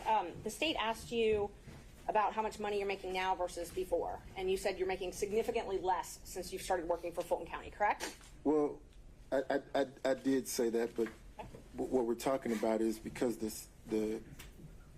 now at this point the splitting of the financial obligations in the firm are now there are 2 people carrying the weight of 3, so that would scale back on the amount of income, right? Amount of profit. Well, you're splitting the profits 50-50 though, instead of 1/3, correct? The profits, yes. Okay. So, but you did testify that you're making significantly less now. We heard about it for a few minutes. Significantly less now that you work for Fulton County, right? Yes. Okay. Would you agree with me that $236,000 is more than $184,000? Absolutely. Would you agree with me that $262,000 is more than $236,000? Absolutely. All of these years, despite you saying that you were a 3-way partner with Wade and Campbell and Bradley, and now a 2-way partner with Campbell, all of your corporate tax returns are filed in the law firm of Nathan Wade, though, correct? My returns, yes, ma'am. Yes, for your law firm. Well, for my law firm, because I also have personal returns. Right, and I'm not talking about your personal returns. I'm talking about your business returns. Yeah, but the question contemplates that my bring home money is more or less, so I want to be clear that is reflected in my personal returns. I didn't ask you anything about bring home money, though. I'm not sure what you're talking about. What I'm talking about is your question was the portion of my testimony dealing with earning significantly less money. No, my question is I'll just break it down. During 2019, you filed your business returns. I'm not talking about your personal. Your business returns for the law firm of Nathan Wade only, correct? I filed personal and business. Yes, ma'am. And even though you said you were partners with Bradley and Campbell later on, you filed your business returns not with them, but as a solo practitioner, correct? I see where you're going. There's a different return for that Wade, Bradley, Campbell entity. And I'm not asking about that. What I'm asking about is during the years 2019, 2020, 2021, and 2022, you filed a business return for the law firm of Nathan Wade. Yes, ma'am. And in 2019, you said that the law firm of Nathan Wade made $184,000, correct? No, I don't know. Does that sound familiar? Does that sound about like what you made in 2019 and reported on your taxes as a business law firm? If that's what's on the return, yes, ma'am, you're right. Okay, and I'm happy. I can bring those up. I've got one copy. I'm not planning on admitting them because they're tax returns, but okay. All right, may I approach, Judge? Yeah. Thank you. So in 2019, gross profit for the law firm of Nathan Wade is $184,000, correct? Let's see. The second line, number 2, gross profit. Yes, ma'am. 184,824. Yes, ma'am. Okay. And then in 2020, you also filed Nathan Wade, attorney at law, and your gross profit was $230,000, correct?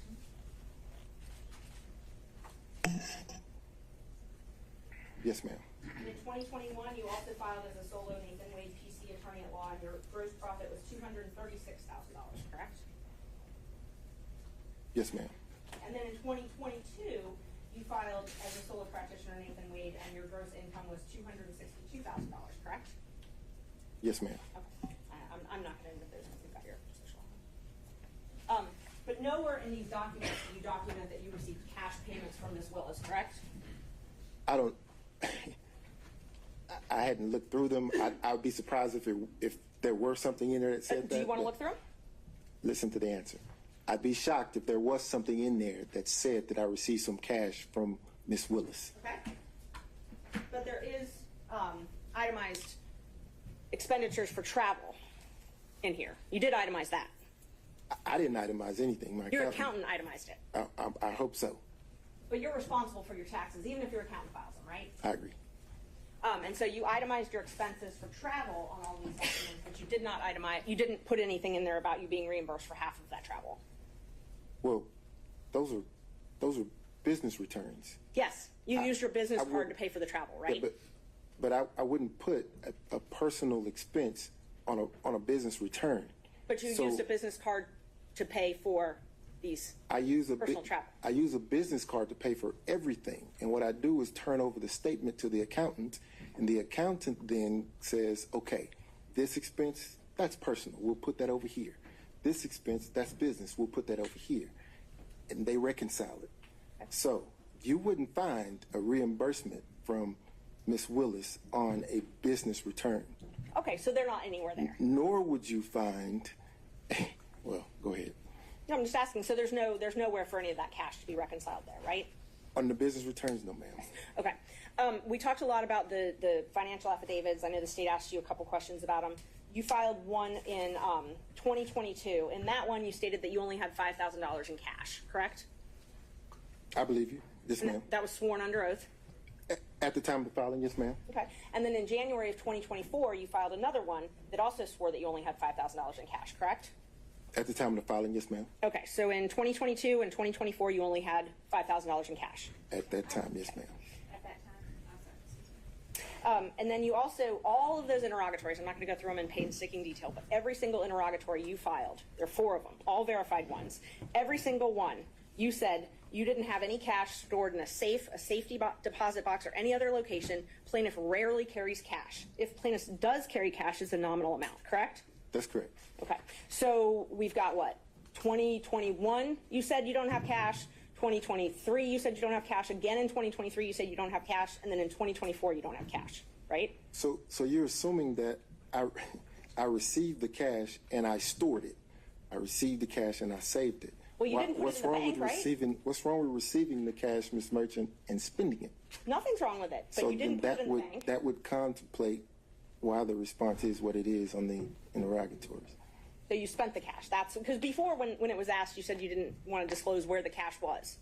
No. For privacy reasons. No. Well, I said that if I were to store cash in my home, then why would I share that with the world, is what I said. I didn't say that I had some cash stored up in some place, because that's not the truth. And you've talked a lot about this, I split with a third, I split with half.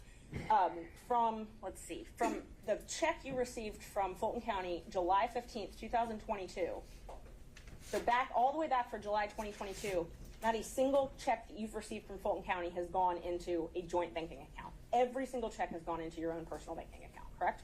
All of them, with the exception of the checks that were going into the WBC firm, went into my business bank account, which is solely in my name. Right. Your WBC account that you're talking about, that account was closed, though, in June of 2022. Correct. Okay. So everything after June of 2022 was put in a Nathan Wade bank account, not a corporate bank account with partners. I think the question right before that only needed a yes or no. So no, ma'am. The checks were deposited into firm accounts, law firm accounts. Law firm of Nathan Wade PC. Yes, ma'am. As a solo practitioner. Yes, ma'am. Okay, so they were not deposited into accounts with Campbell or Bradley. No, ma'am, they were not. Thank you. However, there were checks written to Campbell and Bradley that will reflect the third. And we've tried to get those bank records, but you've objected to those, correct? You've tried to get what bank records? We subpoenaed bank records, and you've objected to all of those, right? Your Honor, I'm going to object to their relevance. It's relevant if he's saying he has all these records, but yet we've tried to get them, and he's trying to keep them from us, but he doesn't bring all of the records. And you can make an inference if there's law that says you can make an inference if some documents are within the party's control and they won't provide them, that there's an inference that they're not positive. Ms. Cross. Your Honor, there was no obligation for Mr. Wade to produce evidence that Ms. Merchant couldn't find an admissible way to produce. I believe it's irrelevant. We've covered the ground, and I object to any further questioning. All right, I'll sustain that. Ms. Merchant, let's find some new ground here. Okay, thank you. Are you willing to waive your privilege with Mr. Bradley so that he can testify? I am not willing to waive attorney-client privilege. Okay, thank you. Only on the questions, the health questions that were asked on campus. And I can ask it from here because we're very short. I don't want to get into the type of cancer. I don't want to get into the medical condition itself. Did I understand you to say that you had cancer in the year of 2020? Yes, sir. And you explained that because of that, in 2020, you kept yourself in a sterile environment? I tried, yes, sir. Now, what about 2021?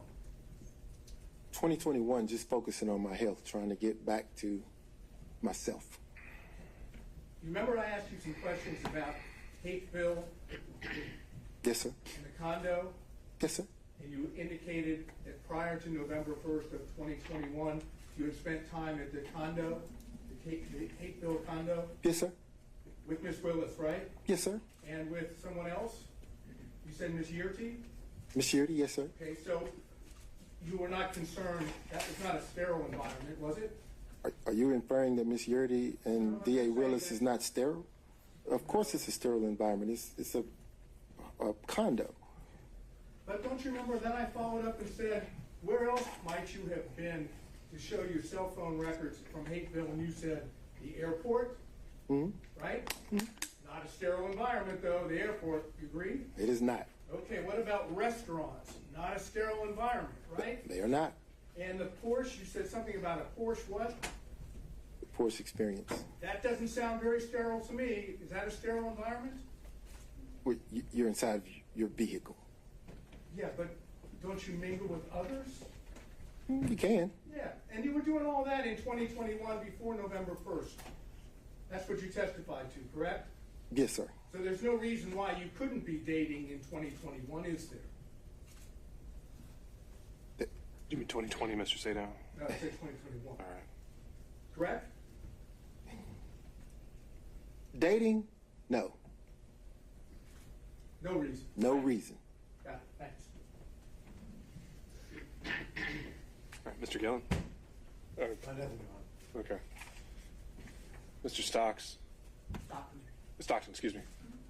Just real briefly, you said you started dating early 2022, and you also used the term personal relationship, and there was no dating, no personal relationship prior to early 22.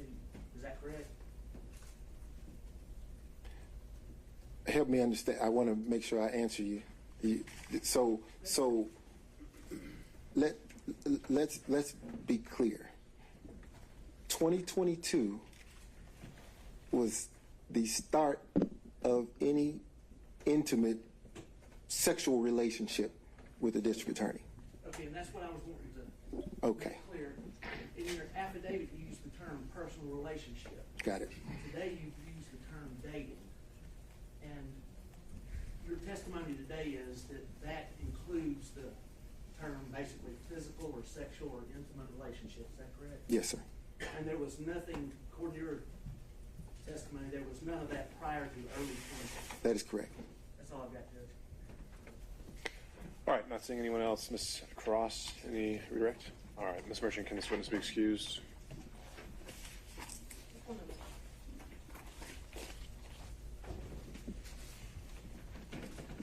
Judge, we'd ask to keep him under subpoena. We might need him to come back after that. All right, you may step down, Mr. Wade, and Please don't discuss your testimony with any other witnesses. She mentioned subpoena, Judge. Let me just say this. That was an inference made that I was somehow evading service of a subpoena. We can take that up. I don't think we need to have it on the record in this hearing. Understood, Bill. Thank you. All right, Ms. Merchant, any other witnesses? Yes, we would call Fani Willis. All right, Ms. Cross. Your Honor, I am going to object and remove to the motion to quash the district attorneys. There's been now lots of testimony from Mr. Wade. I don't believe that there can be a showing for the need for the district attorney to testify as well. For all of the reasons that were cited in the state's motion to quash initially, it's a tremendously high burden to call opposing counsel. I don't believe it's been met, particularly given the cumulative nature that would be the subject of personal details that Mr. Wade's not testified to. All right, Ms. Merchant, what do you think you can establish and have through the testimony of Ms. Willis? And let me start there. Conflict in the evidence, Judge. Now that how Mr. Wade has testified, there's a conflict in multiple different issues. I'll just go through all the different issues. The first one is the reimbursement issue. The cash, that opens the door in and of itself. Ms. Willis testifying. Well, what's the conflict there? That he testified that he didn't have receipts, but we don't know if Ms. Willis has receipts. So that's one issue. So we don't know. So there's no conflict. We just don't know. We don't right? know. Right? Okay. So it's a question, not a conflict. But what else do we That is a question. So, and there's a lot of different issues with different reasons. The first one would be the receipts. Whether or not these cash payments, if there's any payment receipts. The Belize trip, whether or not she paid for the entire thing in cash. Mr. Wade doesn't have knowledge of that. He couldn't remember a lot of things he couldn't remember. So now it goes to Ms. Willis, unfortunately. That he testified that she insists on paying her own way, gave him some cash, that's the quote, some cash. Miami trip, she booked it, but thought it would balance out. A couple other trips that we didn't get any information about, Tennessee, Alabama, Georgia, all of those could be financial benefits. We don't know. He didn't know. He was very vague about that. Yuri, her best friend, testified that it happened in 2019. And now Mr. Wade has testified that a relationship began to become romantic in 2022, I think is what his testimony was. So that is a conflict in and of itself. Right there, that's a big conflict. We've also got more receipts. But the biggest thing about the conflict is when the relationship started. He said he talked with Willis in the conference room after we filed our motion. He specifically didn't use the term cash in the affidavit, but he told anybody who would ask about the cash. And he specifically discussed this with and the response. We have a right to go over these. All right. So you've highlighted the areas you'd like to go into. I think the central question may be, what is it other than, I'm just really curious what she has to say, you have to put on the record. And so that's what I'd like to go through. Ms. Cross? I think you've identified, Ms. Merchant hasn't itemized inconsistencies for you. She's identified areas of inquiry. The testimony in the record from Mr. Wade is not inconsistent, it's unrebutted. Excuse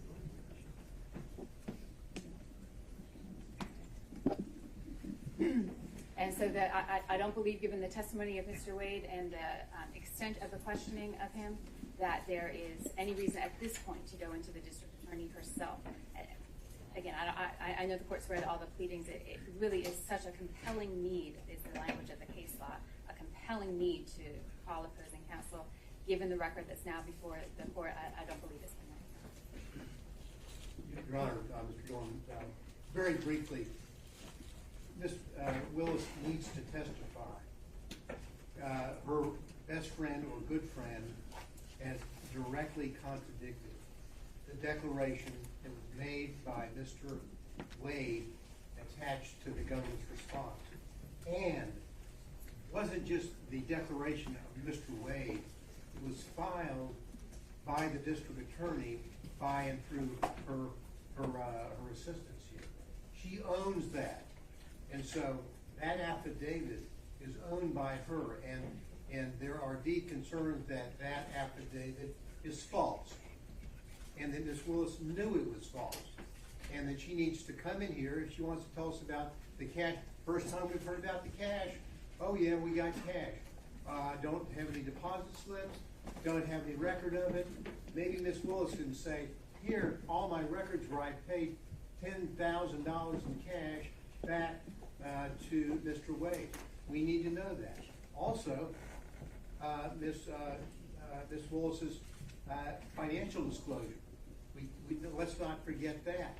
We're talking about two people who went to extraordinary lengths to hide their relationship, to hide the nature of their relationship. Extraordinary. The district attorney needs to take the stand, and she needs to tell this court and this courtroom why she filed financial disclosures in 2022 identifying prohibited sources, which Mr. Wade clearly is a prohibited source. Did you get gifts and benefits? Now we've seen all this. We've seen the trips. We've seen all of the things that total up to around $10,000 in cash. Yet for the financial declaration for 2021, which was filed in April of 2022, and the financial declaration for 2022, which was filed in April of 2023, there is no listing of any gifts whatsoever over $100 from a prohibited source. It cries out for her testimony. She needs to be able to get up here and say, why didn't you tell on the disclosure form so that people will know the nature of the relationship between prohibited sources and the public official, in this case the district attorney, who happens to then make a decision to hire someone that ends up being paid hundreds of thousands of dollars, or his firm and him, and none of that is revealed. And the answer is, oh, it's unrebutted. He's explained it's all in cash. Let her get up, and let's, and obviously, we are advocates in our position, but that explanation of cash does not pass the smell test or the straight face test. She needs to go on the record. She filed this motion with his declaration. We've seen what happened here. Now, I'll just 2 or 3 more sentences. We need to have the full picture, as we've gotten through Mr. Wade, of his false interrogatory. Serious business for a lawyer or anybody. And then suddenly he's changing it. She files her financial declarations, same problems.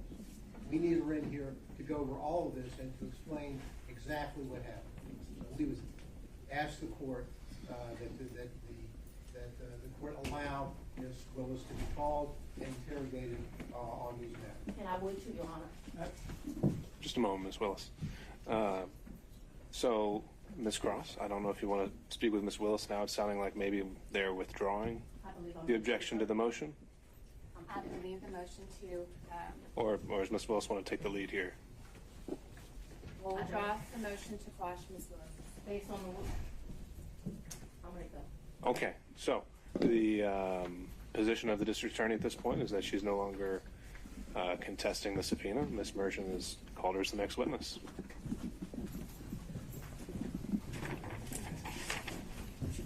I would ask, I need 3 documents in front of me, and they're the 3 filings of Ms. Merchant.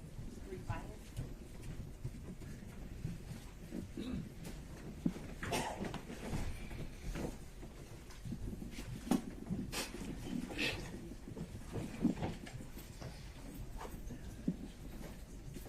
Does anyone have the 3 filings of Ms. Merchant? Does the court have the 3 filings of Ms. Merchant? When you say the filings, you mean like the pleadings? The pleadings, yes, Your Honor. Okay. I think we could locate those for you in the supplemental. I want the one filed on January the 8th, the one filed immediately after we filed ours, and the final one. If you want to take a break to get them, I can make a copy. I think we have one. You know, the only copy I have is going to have my notes on it. So if we don't have a clean copy, We have a 5-minute break, Your Honor. Let's I'll get take the documents. all right. I'll sit here and wait for him. I don't know what else.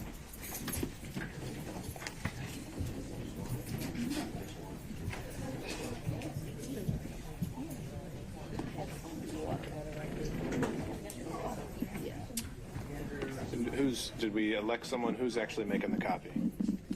You got it? Okay. This crosses yours. Is there?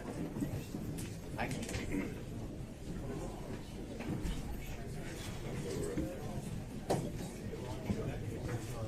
Yeah, so.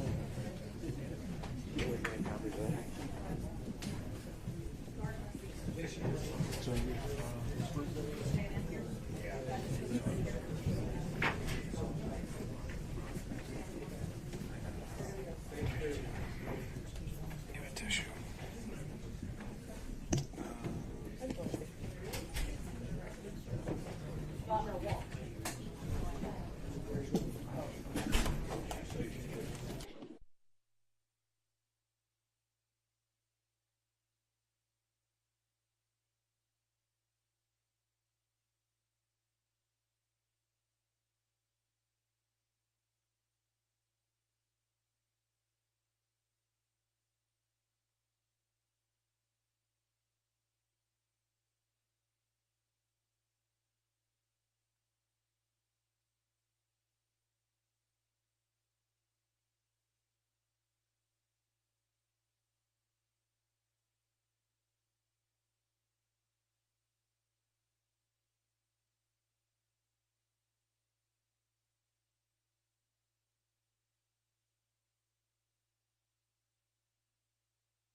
wouldn't know.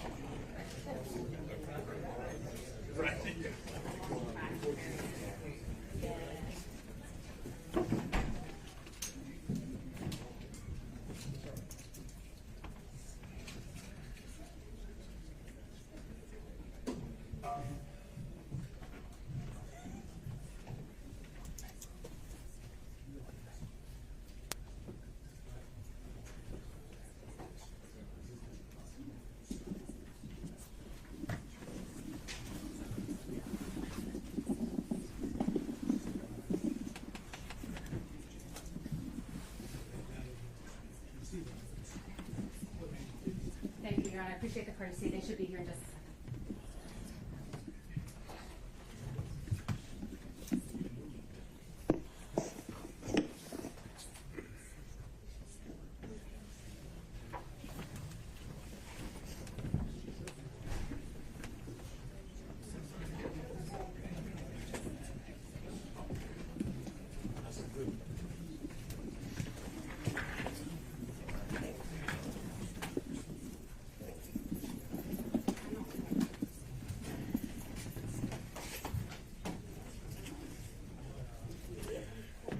All right, Ms. Cross, you can bring everyone in. Thank you.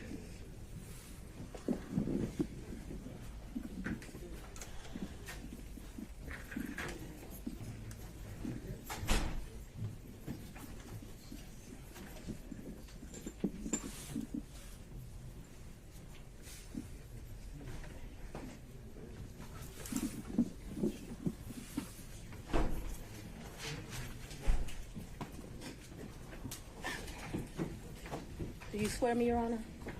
You want Do to you, take that? whomever would like to. We got Deputy Scott usually. So let's go, wait a minute, let everyone get situated and then we'll go back on the record.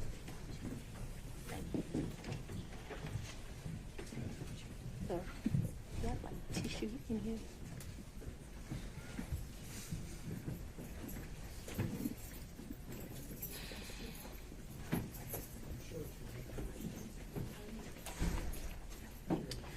All right, we are back on the record. Deputy Scott, if you could swear in our next witness. I would, and I do apologize. Anna, do me a favor. Put them underneath some meeting glasses. After you swear me, don't put them underneath. If it's swear, you can go ahead and swear me, so I don't know what the court.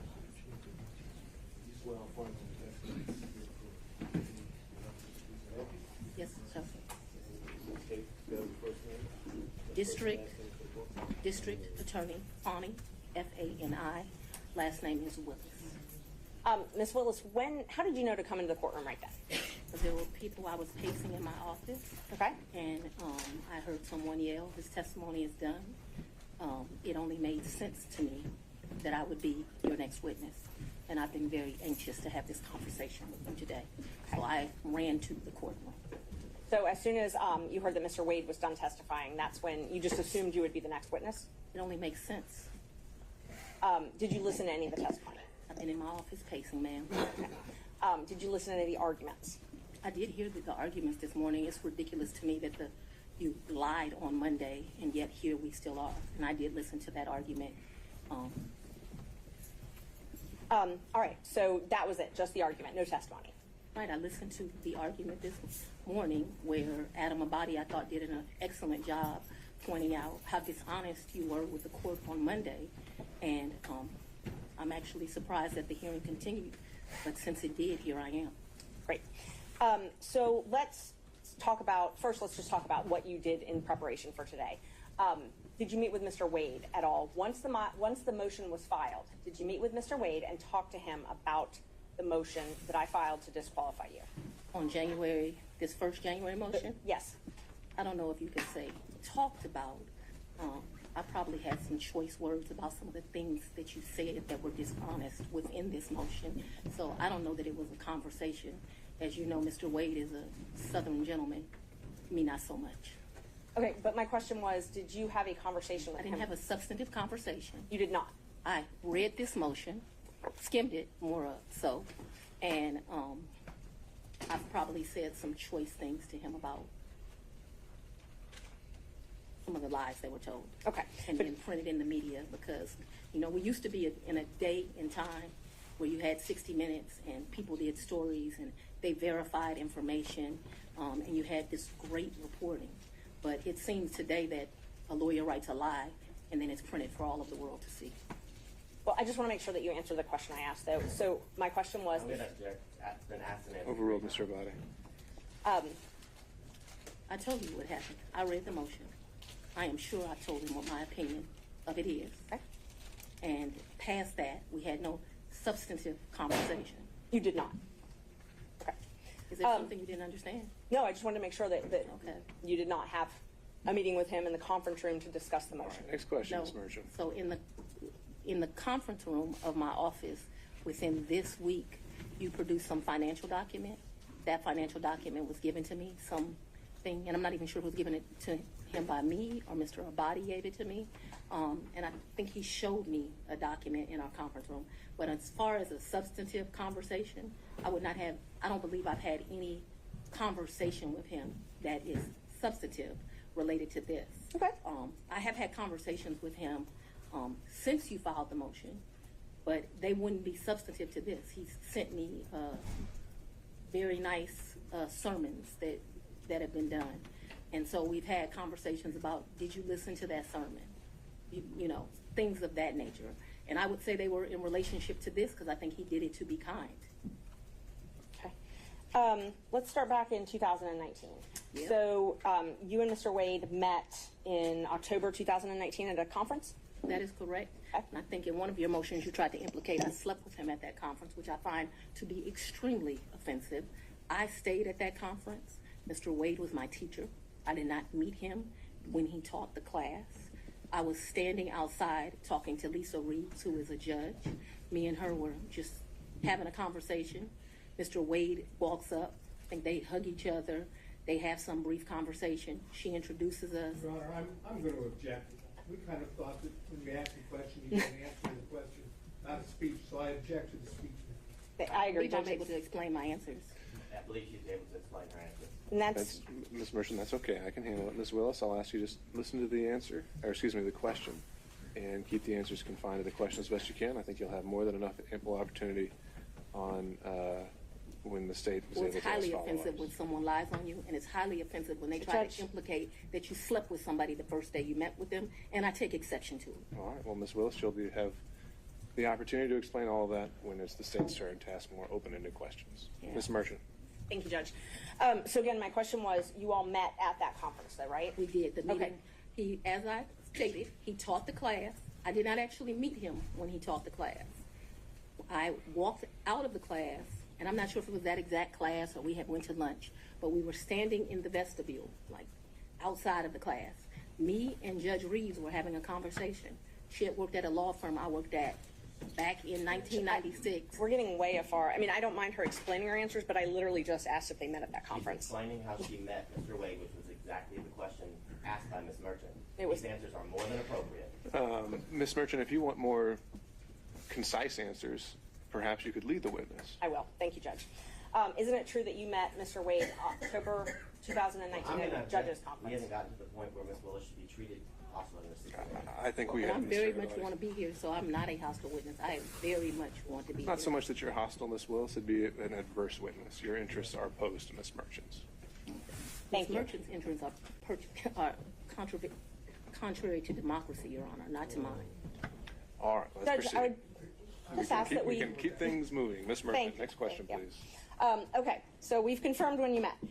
After that, isn't it true? No, I need to explain this, and I think I get to explain my answers. When I met him, Judge Reeves introduced us. He handed me his business card. I'm unsure if I handed him my business card, but we exchanged information. He said, if you ever need any help, give me a call. And he walked to the parking lot. So after that, you started dating shortly thereafter, correct? That's a lie. That's one of your lies. Okay. Do you know Robin Yurdy? I know her as Robin Bryant. I knew her. So Robin did not go to my college. She went to the college of, I went to Howard University. She went to Morgan State.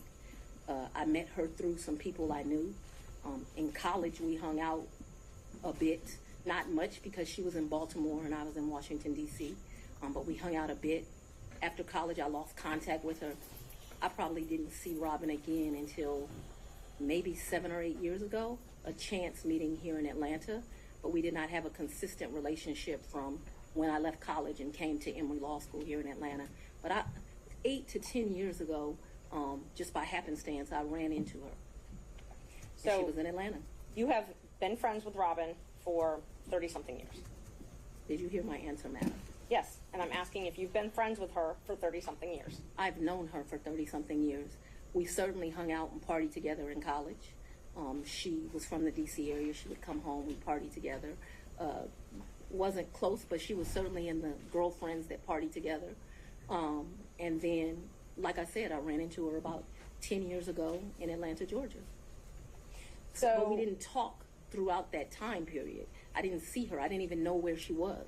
When I ran into her, I was surprised she was in Atlanta. And so, yes, I have known her probably since 1990, 1991, but we have not maintained a consistent relationship that whole time. For the last 10 years or 5, whatever you'd like to classify it as, have you been friends with her? I have not spoken to Robin in over a year. I certainly do not consider her a friend now. I think that she, there's a saying, no good deed goes unpunished, and I think that she betrayed our friendship.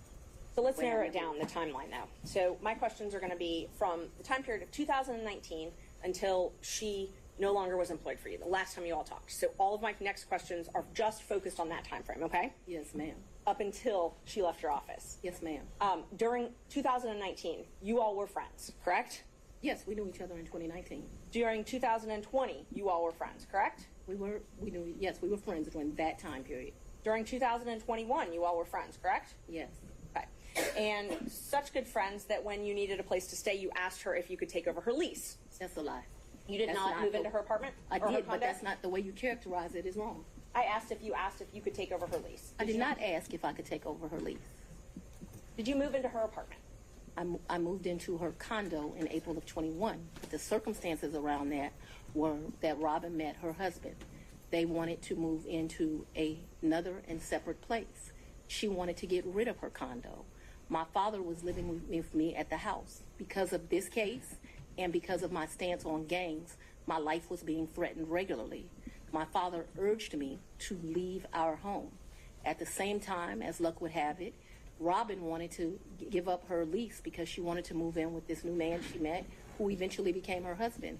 And so, as life circumstances worked, my dad was begging me to leave the house. He was afraid for me, afraid for his grandchildren.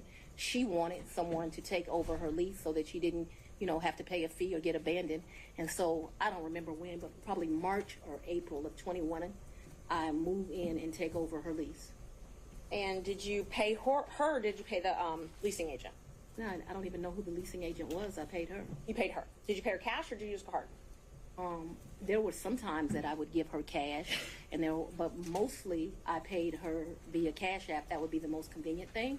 So I would not only give her her rent, but then like when the utilities would come in, whatever the utility was, she might be like, I need $70, I need $100, whatever it was. And we never had a problem with money. Whatever she told me it was, I never asked to see a bill. I never questioned her. I just gave it to her. What percentage would you say you paid cash versus Cash App? Oh, the vast majority was Cash App. I don't know what percentage. I'm not going to guess that. But the vast majority was Cash App. But there would be times she would say, this bill came in at $70. Here goes $70. Did you have a monthly rent amount that you paid her? I can't remember. It was $1,400, $1,500. I can't remember what it was. And it would vary, which I don't understand to this day. But like I said, I never questioned her. When did you move out? She said it was, that's what I paid. When did you I move abruptly moved out in February, either late January or early February of 22. Of 22? Yes, February ma'am. 2022, is that what you said? February of 22. I believe it is January, but I paid her half the rent of February of 22 is what I remember. And because I was offering to pay the whole rent, even though I didn't live there, I didn't think it was right. And I ended up just paying her half the rent. So that's after you moved out? You Yes, said you ma'am. paid her half of that. Okay. And the time that you said you had to move out of your house because you were scared, did your dad stay there at your house? My father was concerned. Yes, we were both concerned. Okay. But he remained there. My father's 80 years old. He would have been 79. He was scared to death of COVID. You have to go back to when this was. My father's an older man. I wanted him to move out. We had some discussions about him moving out, and what he decided was the risk of COVID was more dangerous than the risk of the people that were threatening. Typical man, more worried about his daughter and his grandchildren than his own safety. You'll get to meet him, and you'll understand he doesn't scare too easily. So his grandkids were living at the house as well at that time? Well, I don't know how old your children are, but when you have adult children, they leave and they come back. They leave and they come back. So there have been periods of time that they're there, they come, they do whatever they want to do. Children do what children do. As long as their mother has a house, they'll come to it. Unfortunately, now the threats because of this case have gotten so extreme. I just pay a mortgage and no one lives there. And that's what I was going to ask you. So when you moved out in, I think you said April 2021, you left your dad and your two kids at the house? My dad and my two kids were not at the house. They were not? Okay, so they didn't still live at your house? My youngest daughter certainly did not live there. Okay. My oldest daughter would come back and forth. I can't say month for month when she was there or when she was not there. I know that she has been there post me moving out. At this time, no one is at my house. So at some point after you moved out for the safety reasons, at least one of your children did come Ms. back Merchant, to can the we house. get to either the relationship or the financial benefit? Yes. Let's see, we were back at 2021. So you were still friends with Miss Yeardy then. Were you also friends with Mr. Bradley? I've never been friends with Mr. Bradley. You've never been friends with Mr. Bradley? No, I don't consider us to be friends. I don't dislike Mr. Bradley, but I don't consider us to be friends. Is he someone that you would have in your phone and you would message with? I might have text messaged him. Okay. Would you text message him and Mr. Wade on the same conversations?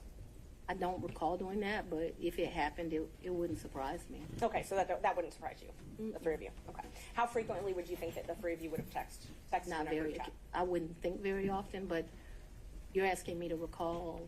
I don't even know what time period you're asking me to recall, but I'm not going to speak to that because I just really don't know the answer to that. And so I don't want to speculate as to how often that would happen. But it's not out of my practice to text two people on one text message. So if you told me that happened and showed it to me, it wouldn't surprise me, although I have no recollection of it. But there would be some record of it in your phone, or the phone records would have some record of those texts. Perhaps. Talk about, you said that sometimes you paid Miss Yeardy cash.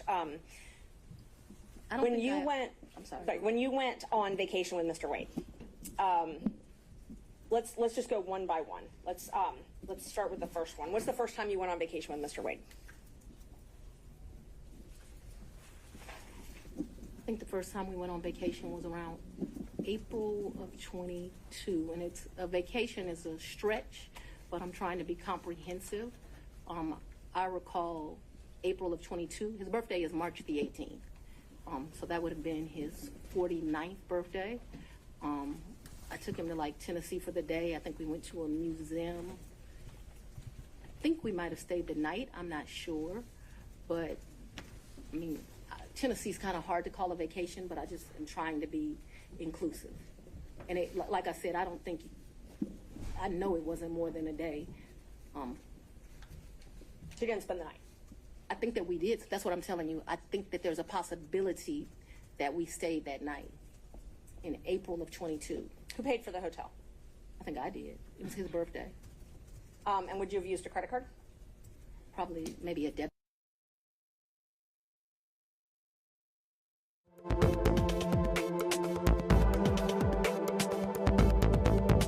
When I started dating Mr. Wade, it was right around then. April 2022? 22, yes. 2022. It was around then. I don't know, it's not like when you're in grade school and you send a little letter and it says, will you be my girlfriend, and you check it. I don't know the day that we started seeing each other, but it was early 22 is my recollection. Okay, early 22. And you all went to Florida on vacation as well?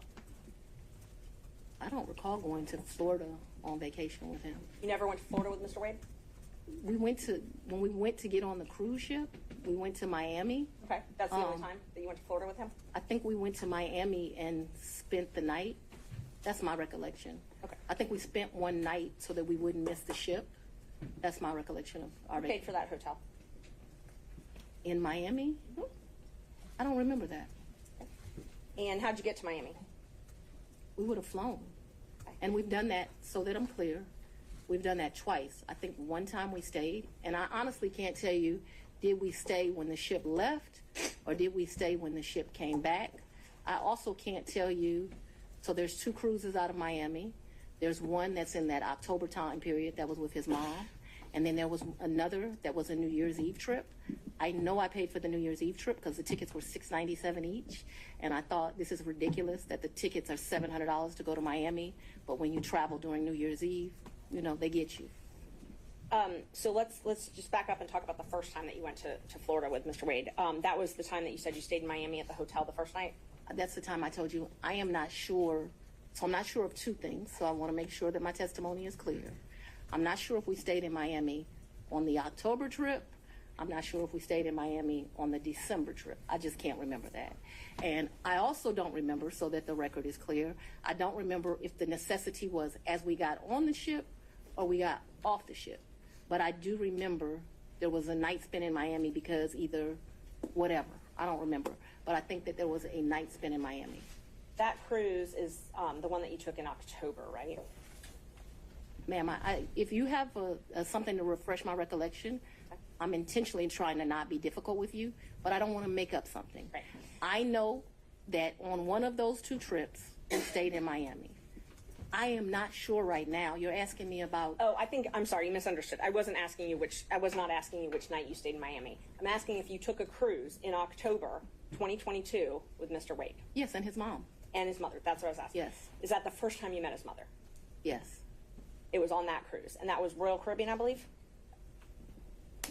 I honestly don't remember what ship. I know we've taken 2 cruises. I don't know what the ships were. But he paid for the flight and the cruise on Royal Caribbean that time. So yes, he paid. He is the original one that does it. He has something called, Mr. Wade is a world traveler. I'm not as versed as him. He's been to 6 of the 7 continents. And so he has both a personal travel agent and he also has a cruise travel agent. I don't know anything about either of those kind of travel agents. So he is the one that would book the travel, but we need to be clear when we're talking about just because he booked it doesn't mean, like, I don't consider him having taken me anyplace. Let me just be honest. The only one that's ever taken somebody someplace is for his 50th birthday. I consider that I took him to Belize. And I took him to Belize because, I don't want to discuss his personal business, but I'm happy Mr. Wade is still here with us. And I did 50 big, very big. So still on that October Royal Caribbean cruise, even though he had a travel agent. I'm sorry? If you do me a favor, I don't know what cruise ship, what time. So if you'll help me and say October cruise with Mama or the New Year's Eve trip with his sisters, I'll be able to, we can communicate. I just don't know what ship. October cruise with Mama. That's what I'm talking about. Yeah. He paid for the cruise and the flights for that trip. So he called his cruise agent and he booked that through them because he has a cruise agent. Right. He also has a regular agent. I don't know the cruise agent's name. So I wasn't asking about his travel agent. I was just asking if he paid for those. He did not, though. Okay. Because the reason I consider that he did not is I gave him his money back. And I was about to ask that. But initially, he paid for that. Yeah, he called his cruise agent. Like, I think they have his card on record. They do whatever.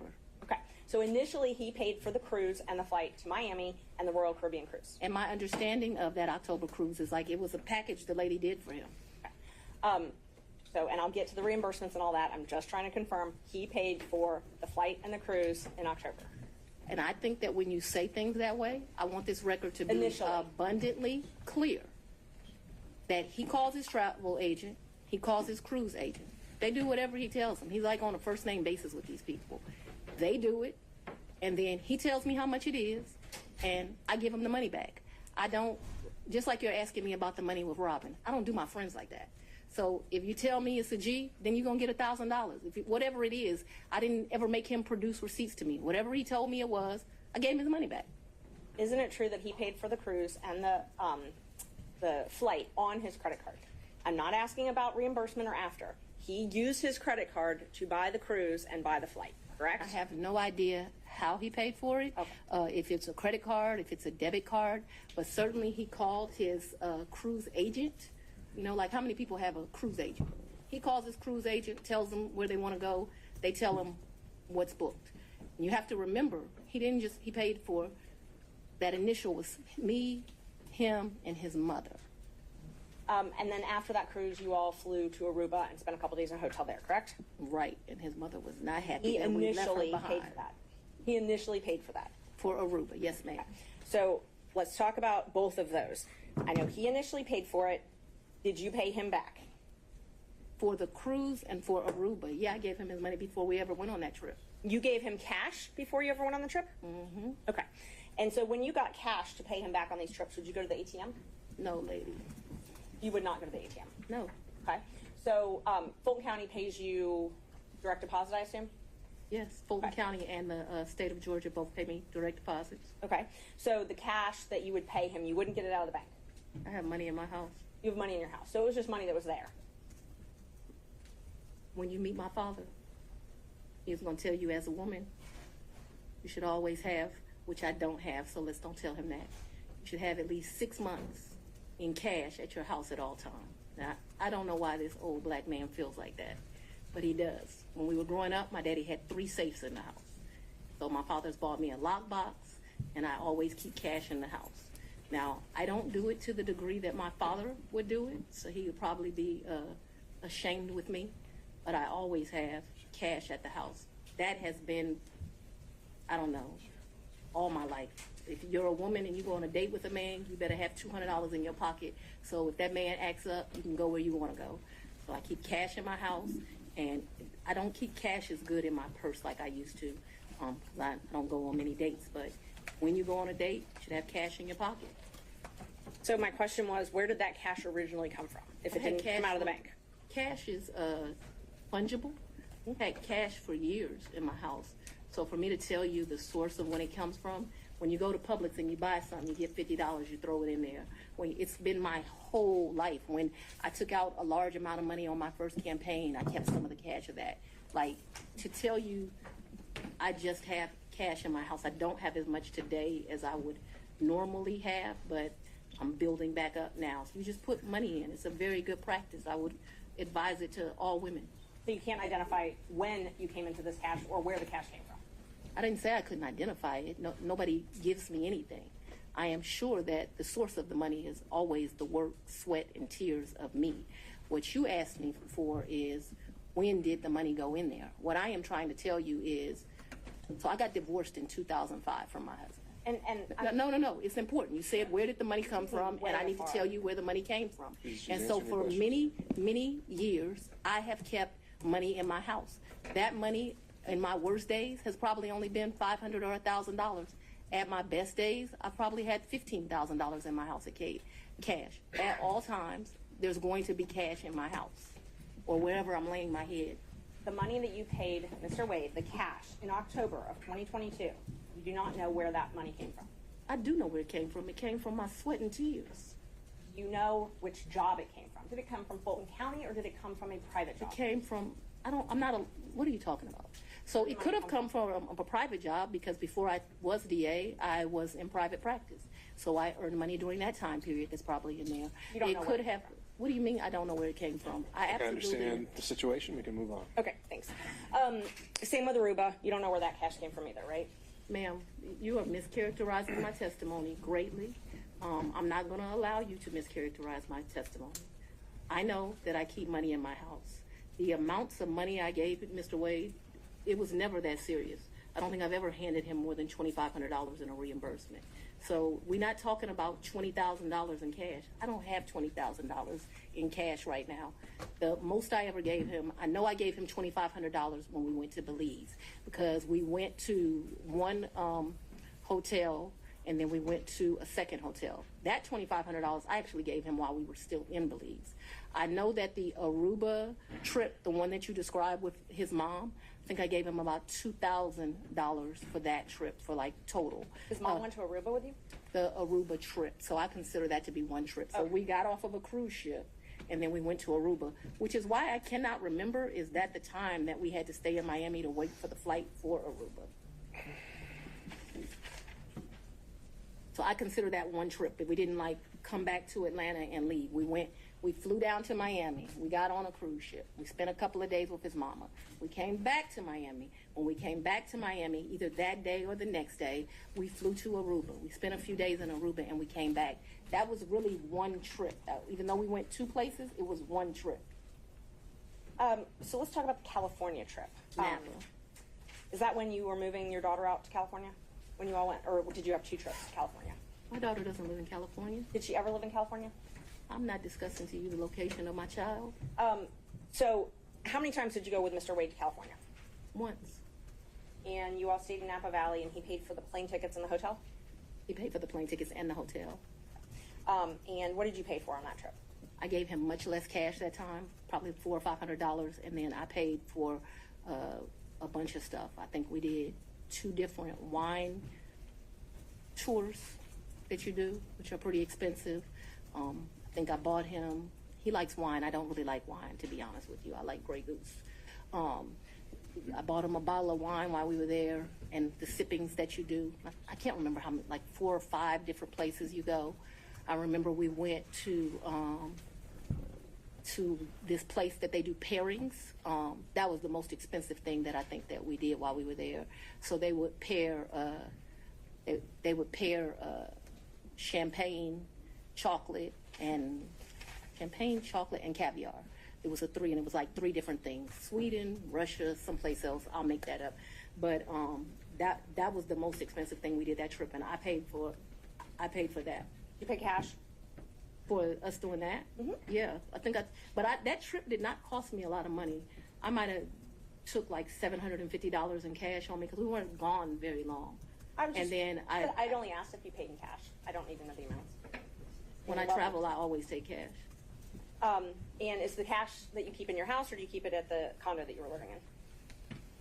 So at that point, it wouldn't be at my house, and I'm sorry if I was not clear. The money would be wherever I laid my head. So I wouldn't leave the money at the house. So if I was unclear, no. Money's going to be where I stay. How much did you pay for your trip to Panama? To where? Panama, I believe. I didn't go to Panama. I may have the location wrong. I never went to Panama. So Mr. Wade went to Panama with his frat brother. Oh, he went to Panama with his frat brothers. So tell me about, let's see. So I want to make sure I've got them. I've got Belize. You already covered Belize. You covered the... So let me tell you our real trips. In October, we went on the cruise with his mom. We got back from the cruise with his mom and we went to Aruba. I consider that one trip. Second trip, New Year's Eve, we went on a cruise to the Bahamas. That's the second trip. I want to make sure I get this right. Third trip, 100% on me. I think he might have spent $200 on that entire trip. We went to Belize. That was my trip. That was, his 50th. And then Napa Valley, we went around May. I don't know the dates, but it seems to me like it was close to Mother's Day. And those are the only trips?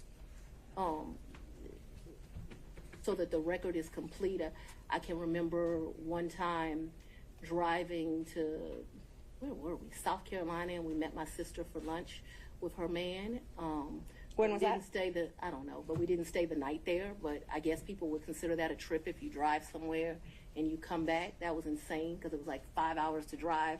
We ate lunch and we drove right back.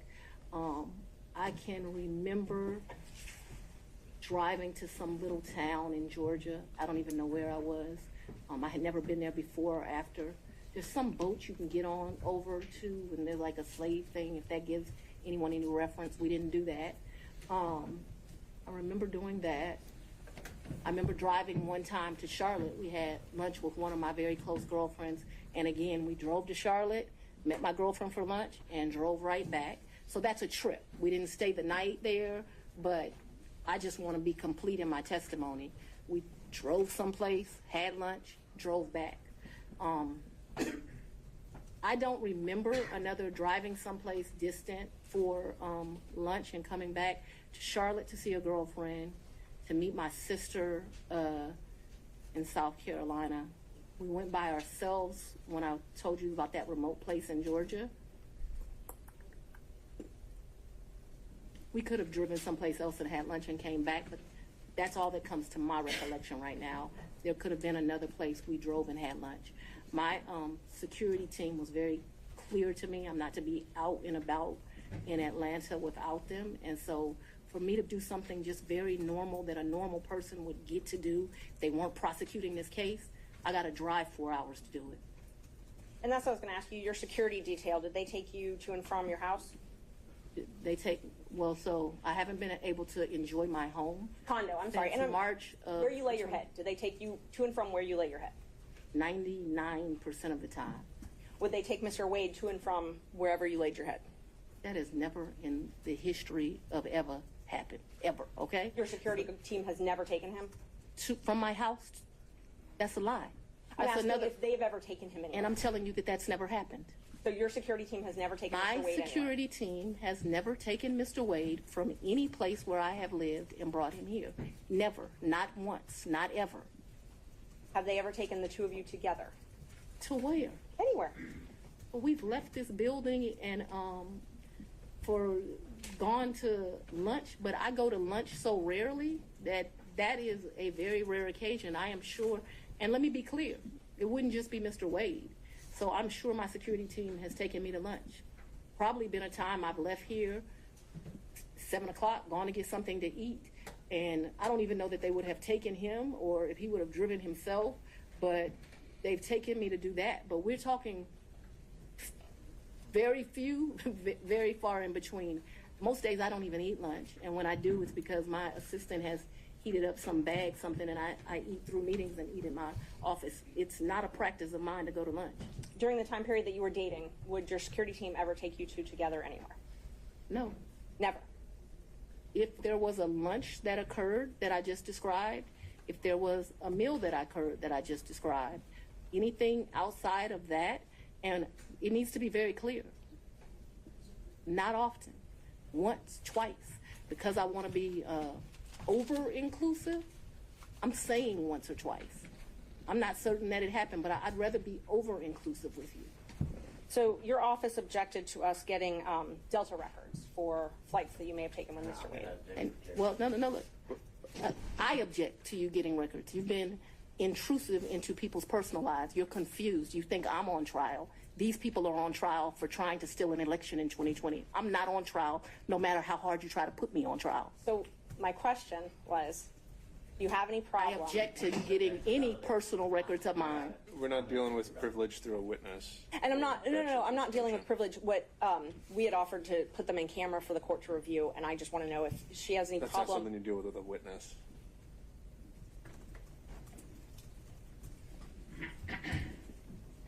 Okay, you have to file as part of your job something called an income and financial disclosure report, correct? That's correct. And you filed your first one, so you filed 2 to date, is that right? Is it 2 or 3? I probably would have filed 21, 22, and maybe I haven't filed 23 yet, because isn't it due like June of the next year? April, I believe. So you filed, let's see, you filed your first one, it looks like April 15th, 2022, and your second one, April 17th, 2023. Does that sound familiar? That I don't remember the dates, but you're an officer of the court. I'm gonna hope you're telling the truth now. May I approach the witness? You may. Thank you. I already gave the state a copy. Exhibits 20 and 21. If you take a look at those. They're part of the certified records. Can somebody bring me some? Yeah. Guys are getting a little old.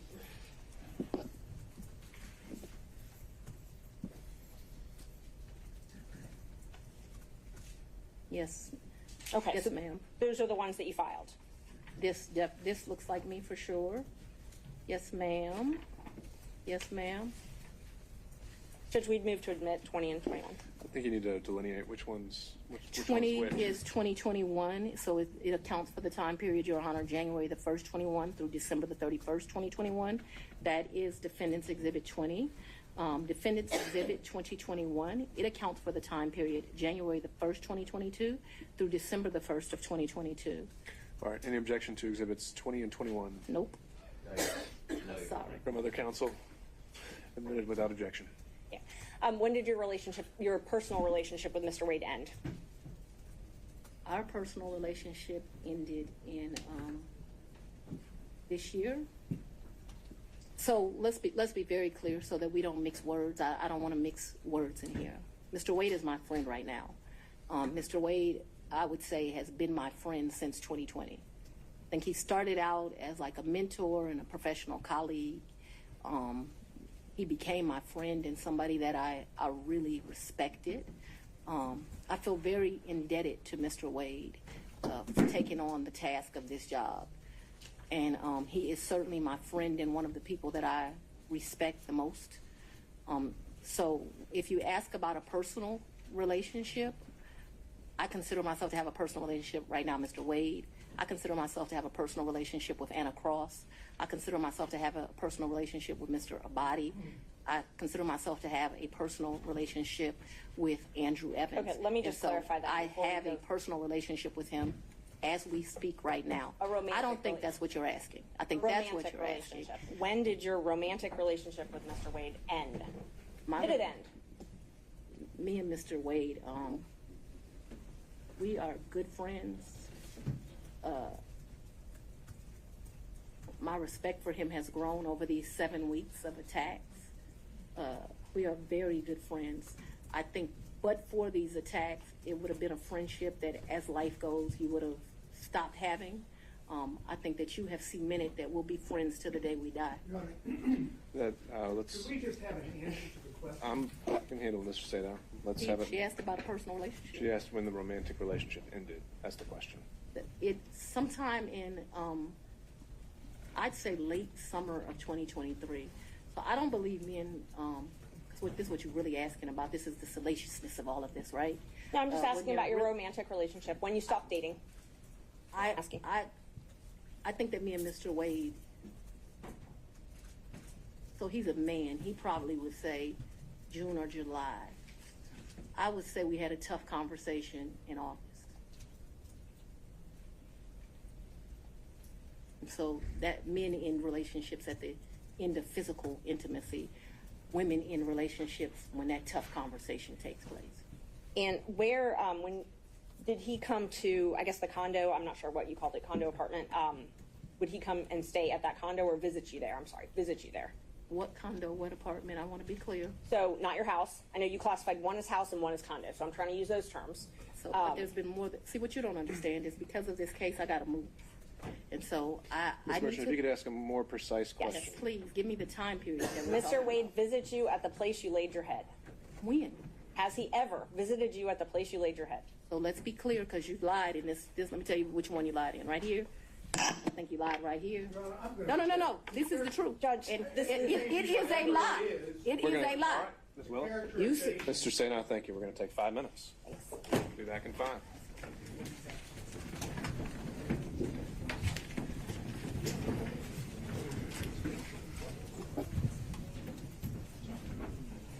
May I go to the bathroom?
Ready, Judge? Yeah. Yeah. You go. All right, Thank you. We're back on the record.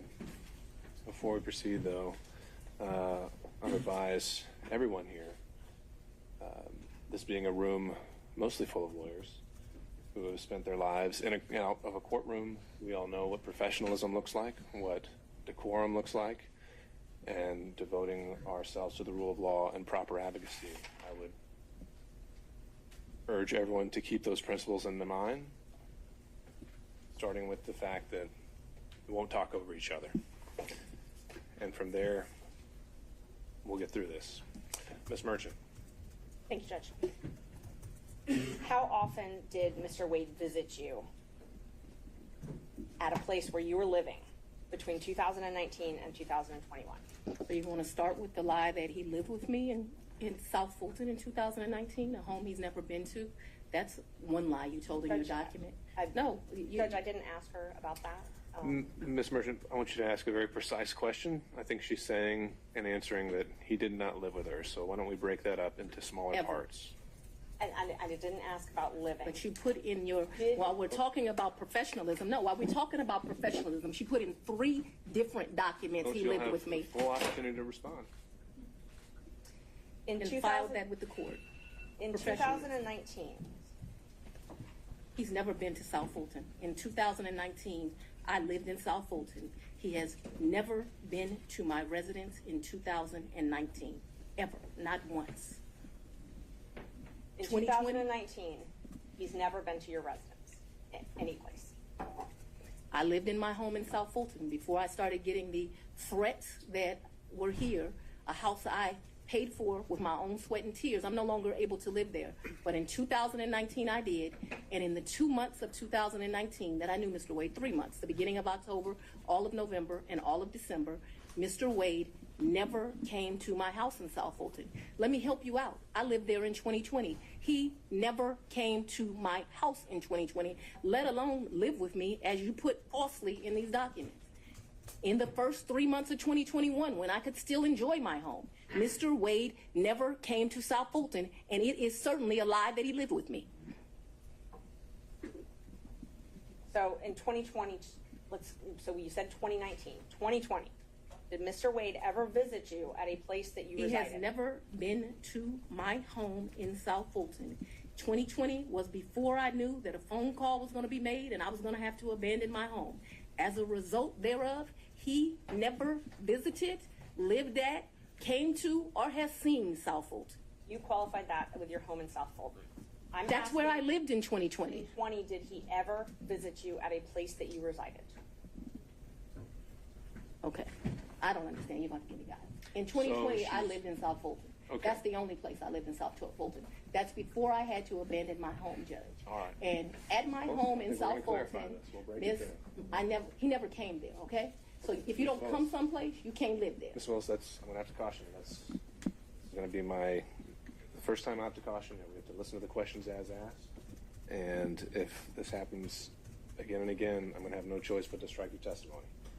So, we need to break this down. Ms. Merchant's question, I believe, was asking whether you lived anywhere other than South Fulton. I did not live anywhere but South Fulton, Georgia in 2020. That is before I began my prosecution of this case, and it was my plan to only live there. Did Mr. Wade ever visit you at the condo that you leased from Miss Yurdi? He visited that condo, yes. He did? Yes. Did he ever spend the night at that condo? No. Just visited? Yeah, but he did visit for sure.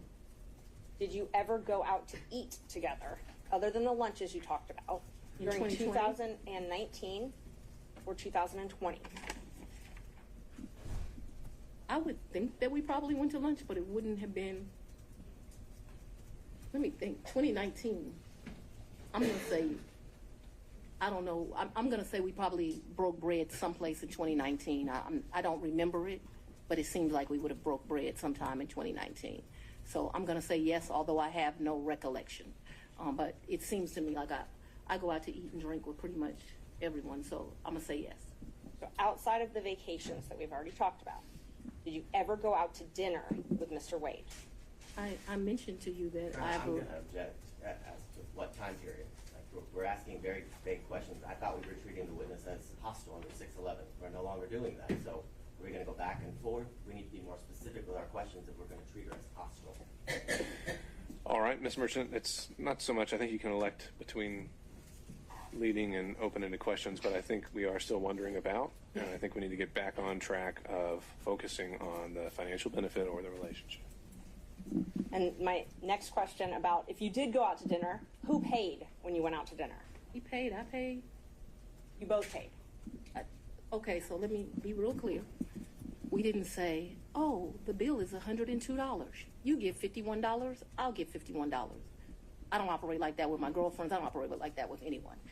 He caught the bill, I caught the bill. Whomever. Did you ever pay him through Cash App? No. You only ever paid him through cash? Well, yes. We're talking about, I'm very confused You've now. never given Mr. Wade money through Cash App? No. The only money you've ever given him outside of a contract is cash. I didn't give him money in a contract, so that was cute, but I didn't give him money outside in a contract. What happened? No, we're gonna answer it since you said it. He worked more hours than he was paid, and the county paid him for the work that he did. So don't be cute with me and then think that you're not gonna get an answer. And I will ask you about the contract in a minute. I asked you about cash. Did you ever pay him anything? And I'm trying to qualify my questions. I'm not talking about the contract with Fulton County that was paid. I'm not talking about that. I'm talking about outside of that. Did you ever pay him anything other than cash? I've only given him cash a few times in the course of what we're talking about. So you've if never we used would your go to credit card? dinner, Let her finish her answers. if we would go to dinner, I wouldn't give him cash because he paid for dinner or I paid for dinner. I've given him cash only a few times in life, probably 4. Okay. Probably the most money I've ever handed him is $2,500. The least amount of money I've handed him, probably between $500 and $1,000. You never wrote him a check? Ma'am, I don't have checks. Okay. So you have no proof of any reimbursement for any of these things because it was all cash, right? The testimony of one witness is enough to prove a fact. So my Are you question telling was, do me you that have I'm any lying proof? to you? Is that what you're intimating right here? I'm asking if you have any proof that you paid him any of these The monies. proof is what I just told you. You have no written proof. Is that correct? So I have some, probably some transactions like in Belize. I probably spent $500 on my card in Belize. I spent $900 on each of our tickets to go to Belize. I did the $700. I probably got some minor expenses in Aruba that would be on a card. But for the most part, for those trips, other than, so the 2 cruises, I gave him money for those before we ever left because they were pre-booked. Let me answer. Well, the question was if you had any written proof. And so I've answered you that I've had written we proof. can move of, to the next question if you've answered if you had any written proof, and that was my question. I want to make sure that we're clear that for the 2 cruises, Judge, and that's I the asked if cruise she gave plus him written Aruba. proof. We're not going to talk over each other. Ms. Merchant, she answered your question, so we can ask the next question. Ms. Willis and Ms. Cross will have plenty of opportunities to let you clarify your answers when it's her turn. Thank you, Judge. Knowing your role as district attorney, you know that public funds are scrutinized and money is scrutinized and things like that. You understand. I'm sorry, go ahead. You understand you're under a microscope. You have reporting requirements, all of those types of things. You have no record other than your testimony of the money that you've given Mr. Wade. You've already asked that question. Let's keep going. When you took office, you had a tax lien of $4,600. Did you pay that with cash when you made that tax lien whole? I probably paid through however you pay. Okay. So, but you were saying that you had amounts of cash. You still had that lien in 2022 when you were dating Wade and going on these trips. So the cash that you gave him, that could have been used to pay this tax lien off? You gonna tell me how to pay my I'm going bills? to object. This is not relevant as it relates to why we're here today. Ms. Merchant, are you trying to establish that she was insolvent in some way? I definitely was trying to establish that she did not have these mass amounts of cash that she's talking about, yes. All right. Re-ask the question. You had a tax lien in 2022, $4,600. Did you say I did? And you did not use this cash that you had to reimburse Mr. Wade to pay that off, correct? No. Okay. I went shopping too and I didn't pay it off. And you talked about, you gave a lot of interviews to some authors of a book called Fani Willis, right? I would not characterize it as a lot. I probably have spoken to them 2 or 3 times. My question is relevant as to. I think it's already come up that finances are discussed in the book. I'll overrule that. Thank you. Ms. Wilson, you can continue your answer. What came up with Mr. Wade as it relates to hearsay statements that he was asked about in relation to what Ms. Willis may or may not have said in relation to an author. So it's not relevant to the testimony that's occurring at this time. I think Ms. Merchant has said that inside the book, she also makes a statement as to her own finances, and that's at issue. So you gave interviews to the authors of this book, correct? Once or twice. Okay. And 3 times, just to be comprehensive. I don't know if it was 3 times, 2 or 3 times, I think. you were quoted in the book, and I will give you a chance to say if this is a misquote. You were quoted, when they asked you about if you wanted to run for office for DA, you were quoted, "I really don't want to be financially effed up again." Do you remember saying that? So what that refers to, My question first is if you remember saying that. I remember saying something similar to that, but I would like to be able to explain what that's in fine. reference to. That's not in reference to anything else. It was a huge sacrifice to be district attorney in Fulton County. Huge. I was doing just fine. I had a municipal court judgeship that was paying me $100-something thousand a year, and like you got to show up twice a week. Easiest thing I've ever done in life. I also had private clients that were paying me to represent them, so I was able to have a law practice and that. Raising 2 daughters by myself, there were times in life where things were hard, and so I was telling people, I don't really run for DA. I don't want to run for DA. I'm in a good position right now. I got this easy job that I enjoy, being the chief judge of the city of South Fulton. I'm making money at the law firm, and I'm not sure that I want to make this sacrifice. And why does it always have to be me? Eventually, I prayed. I think that I was the appropriate person. I think that I did that. So when you're referring to that, what I'm saying is, why should I make a sacrifice again? And what I was not talking about is being district attorney. Once you get elected district attorney, you're in a fine financial position. I make over $200,000 a year. What I was talking about is I ran for judge. When I ran for judge, I took $50,000 of my personal money out of my retirement, and that money ended up being lost. And I know when you bet on yourself, you're going to have to bet money on yourself. And so what I was talking about was not wanting to go through the personal financial expense of running for office. By no means did I think that I was going to be financially in a bad position once I won. Let's talk about what I was up against, because it's important to understand that comment. I had a district attorney who had been here for 24 years. People, it's very relevant as to what my mindset was about this. So I'm trying to answer your question. So what I was saying is Tailored solely to finance. Right, but it is about my finances. If I didn't, nobody put me in this seat. So I had already run for office once. I had spent $50,000 of my own money running, and it was vamoose, nothing. And so when I'm talking to those offers, I'm talking about the contemplation of the sacrifice of the run, not the sacrifice of once you become DA. The odds were against me. I was likely going to lose the election based on who I was running against.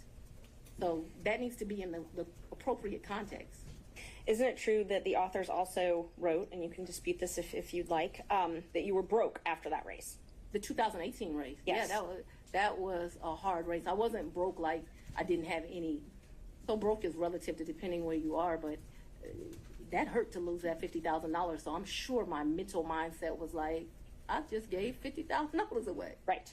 So they characterized it from their conversations with you that you were broke, you had poured your own money into the campaign, and you weren't able to pay your own bills because of your clients couldn't pay their bills to you, and you had a paltry array of family and asset forfeiture cases. It says you were trying to make it month to month. Is that an accurate depiction of your financial situation at that point? I would want to read that, but I don't remember clients not being able to pay their bills. Or may I approach, Judge? You can. You may. Page 14. I have not read this book.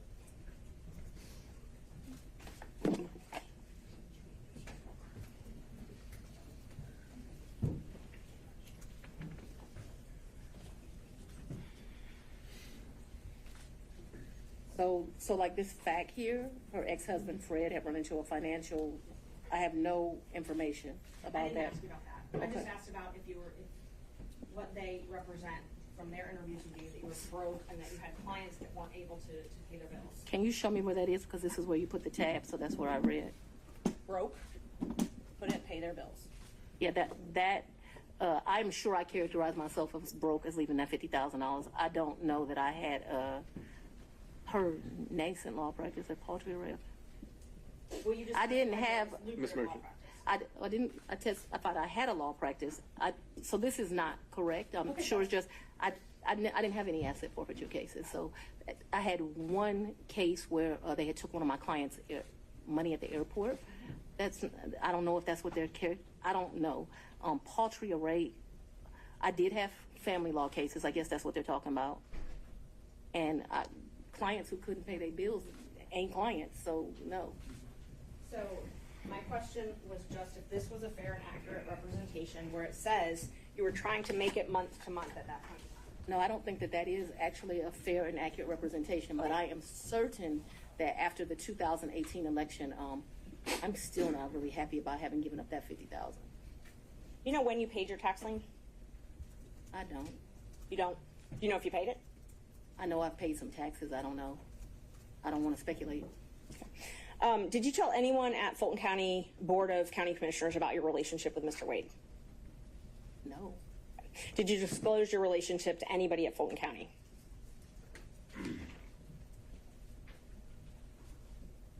No, I don't think so. And as the Chief Law Enforcement Officer of Fulton County, I assume that you're familiar with the county code and ordinances? I've said we're not going to cover that in this hearing, Ms. Merchant.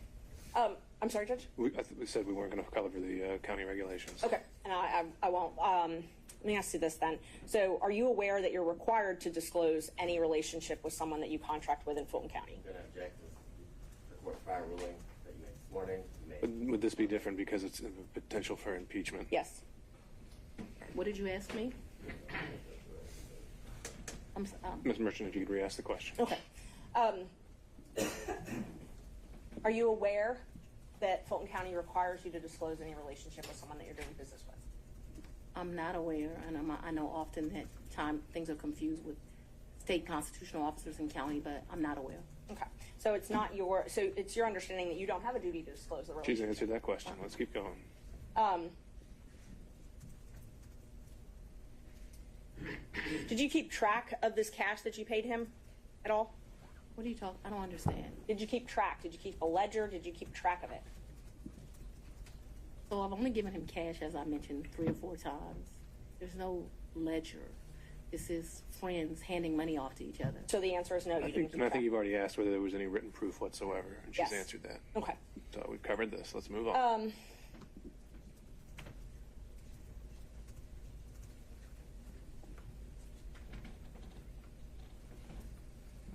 Who are you referring to when you suggested that Mr. Roman's motion to disqualify was racially motivated? We already said we're not talking about the forensic misconduct that's been alleged. And just so the record is clear, I don't believe I said that his motion was racially motivated, so I don't want that to stay there. I've never said his motion was racially motivated, so that should not be Ms. Willis, true. I think it would be best if we don't need to go down that road. We're going to save that for argument. You once said that you would not engage with a personal relationship with anyone that worked for Fulton County. Is that correct? An employee? Anyone that worked for Fulton County. I think I said an employee. Okay. So that's the qualification you give an employee? You wouldn't. I think that's the statement that I made. So if you want to quote me accurately. So it's your position because Mr. Wade was not an employee? Or it's your position he wasn't an employee, correct? Mr. Wade is not an employee, and he will tell you that over and over again.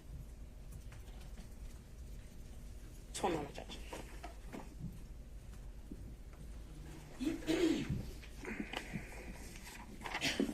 I'm sorry, the statement, just so I make sure I accurately quote you. What you said was you won't sleep with people who work under you. Do you not consider Mr. Wade working under you? I consider Mr. Wade to be an agent.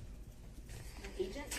Yeah, All right. An appointee is what I really think of him as. Your point, whatever merit it has, Ms. Merchant, is on the record. Next question. All right. Do we need any moments in a minute? Mr. Sadow. Yeah, I'm ready to go, Your Honor. All right.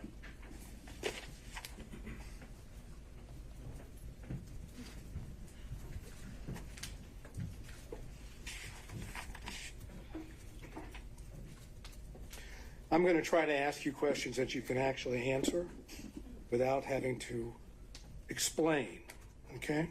Yes, sir. My comprehension skills are pretty good, so we should do all right. We shall soon see.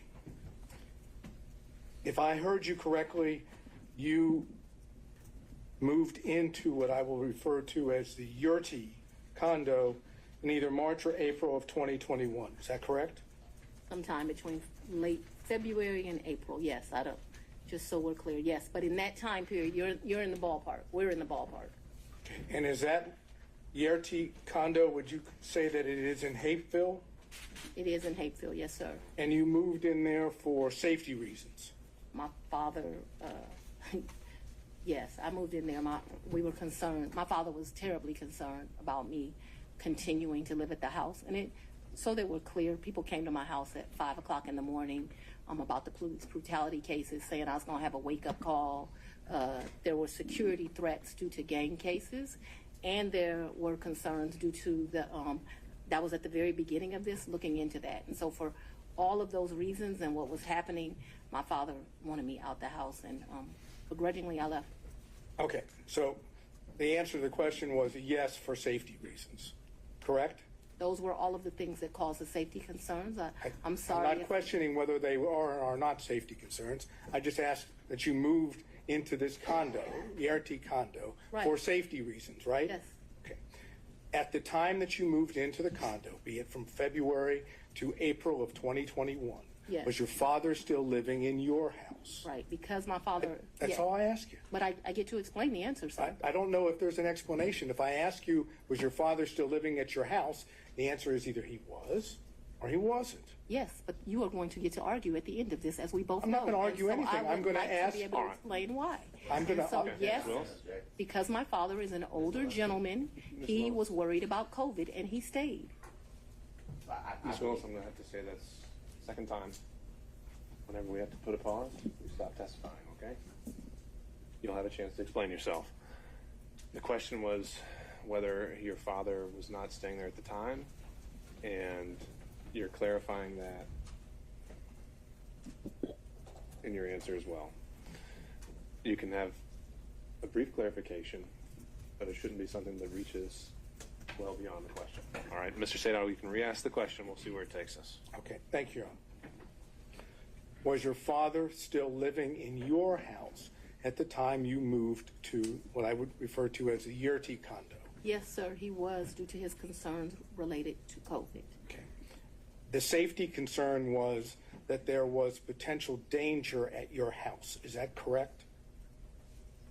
Yes, my address had been exposed, so yes, there was concerns about potential danger at my house. Okay, so anyone staying at your house in the time period after you went to the Yurti condo was still in danger, correct? Yeah, well, no. He did. I think you have to. It's your attorney, Ms. Willis. Sorry, Mr. Potter, your objection is speculation. Yes. To the question of speculation. Whether someone was still in danger at her condo. I can just let her answer the question. Or Mr. Sadal wants to rephrase. No, I'm not sure. I was able to understand it. I've got the objection, and then I have. I'll withdraw the objection. We can move forward. Okay. So, and I remember the question, so I can answer it. Well, you can now that the objection's been withdrawn. Can you try to answer that question? Yes. There's still a safety concern for people staying at the house. Yes, I was very concerned about my father still living at the house. However, if you have dealt with an older gentleman, he was not leaving the house, despite my urging him that I thought he should leave as well. He did not want to leave the house because he was particularly worried at his age about COVID. But that became, I don't want to say, I was not happy with that decision of my father's, but I can't ultimately make him leave, and he stayed there too long, in my opinion. Okay, thank you. During that period that you left to go to the Yurti condo, did any of your children stay at your house? So I I don't think that they were there at that point. Certainly my baby wasn't there. I'm talking about this entire period. We're talking about, if I remember correctly, and you'll correct me, I'm sure, you said that you stayed there at what I would call the Yerty condo until January of 2022, correct? Yes. Okay, so I'm asking you in that period, which would be February to April of 2021 until January of 22, did any of your children stay at your house?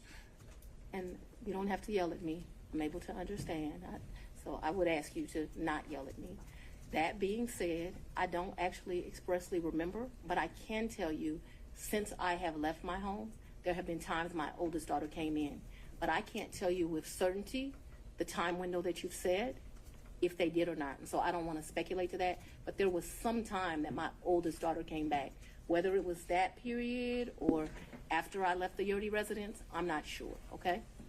Okay, so if I continue to go into more detail on this, you're not going to be able to give me an answer of whether or not, in fact, any of your children were still at the house or stayed at your house during that time period, correct? What I can give you clarity of, so that we are clear, is from the time I moved out in February-ish of 2021, after I left there was a time period that my oldest daughter came back. But if you're asking me, was it in that window or after, I just don't have a recollection of that, because, you know, your kids come and they go. And so I don't remember the specific time period, and I apologize for that. Did your children ever stay with you at the Yerty condo? Like maybe a night. Okay. Like for a girls' night or something, but live with, no. Okay. Did anyone else stay with you at the Yerty condo, including Miss Yerty? Never. Miss Yerty never lived in the condo. She met her husband and they moved. They weren't quite married, but they moved. Nobody ever lived with me in the condo. That was my word was stayed, not lived. Stayed with you at the condo. I guess I don't understand the distinction, but no one ever, I think my baby, my oldest child, I think she spent one night with me, maybe my oldest and my youngest, but I think that whole time I was in that place, other than that one night, I don't think anyone ever, this was a very lonely period in my life. I don't think anyone ever spent the night other than maybe one night.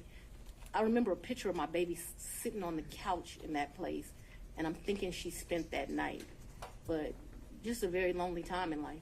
Okay, we'll stay with the lonely theme just for a minute.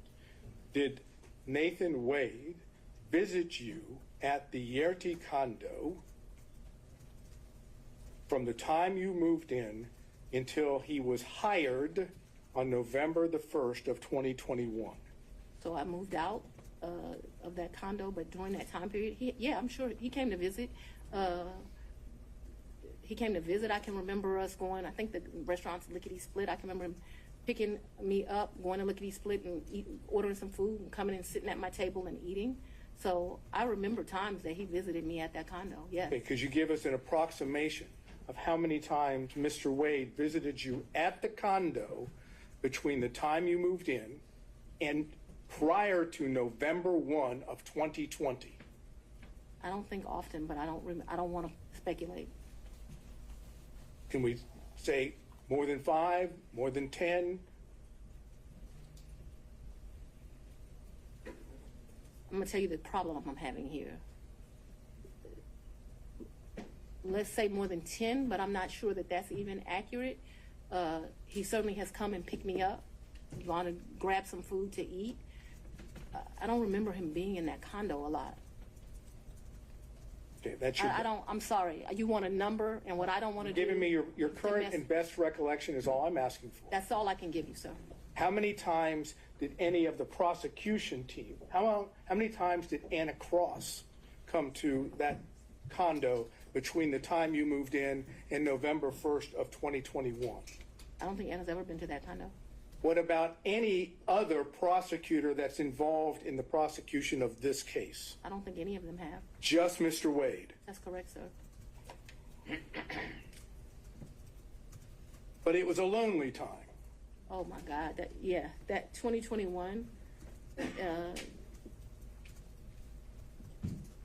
I have a lot of guilt about this time period in my life. Let me tell you why. But yes, it was a lonely time. Okay. I was very appreciative to the citizens for giving me this responsibility and this duty. But what I very, very quickly learned is that this is a very isolating job, and 2021 was a lonely time. I turned 50 in 2021. That's probably one of the worst birthdays I've ever had. I spent it alone. So I have a clear recollection of 2021 being lonely. Okay. Did Mr. Wade ever visit you at the condo, the time period I'm talking about, prior to November of 2021, when Ms. Yerty was at the condo? So Miss Yerty and me, we didn't share the condo at the same time. So the answer would be no.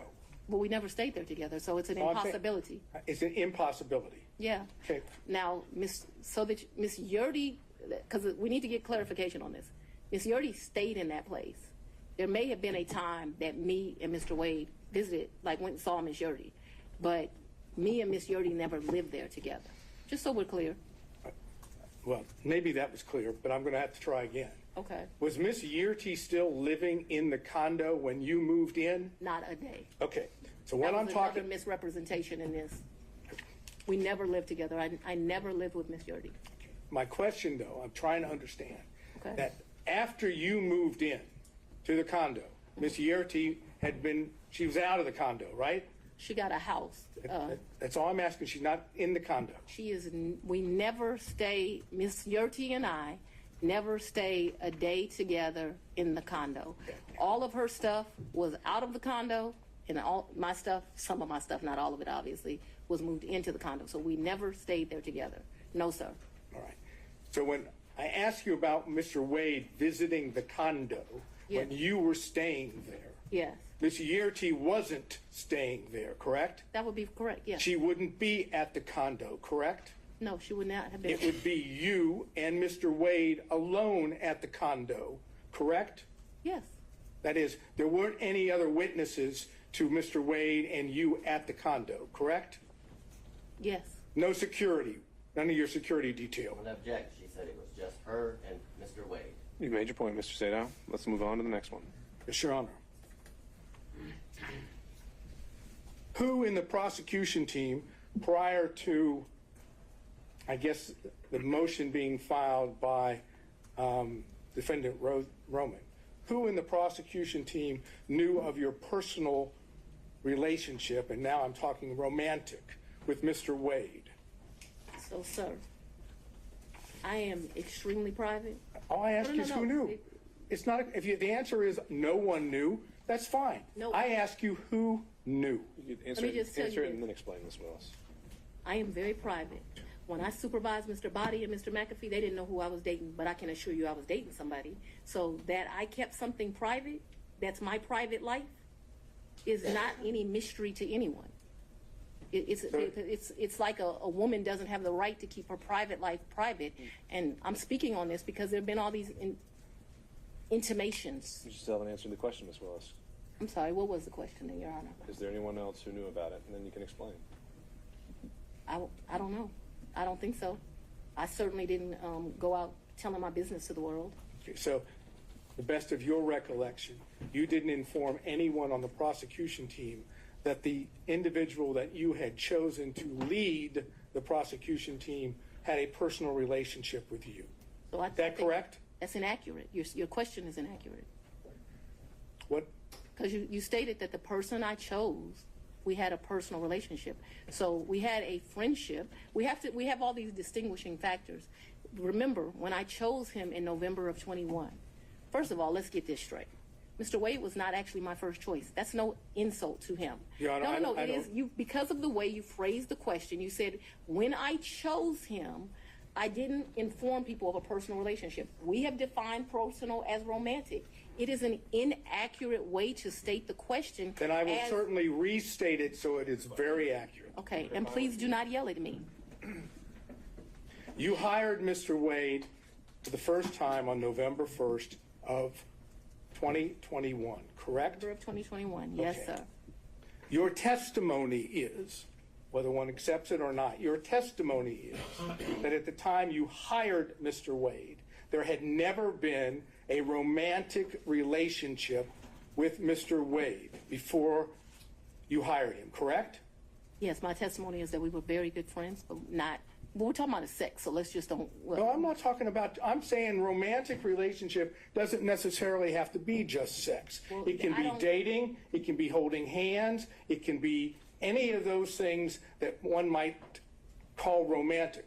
I'm asking you whether or not prior to November 1st of 2021, there was a romantic relationship with Mr. Wade. It's very simple. It's either a yes or a no.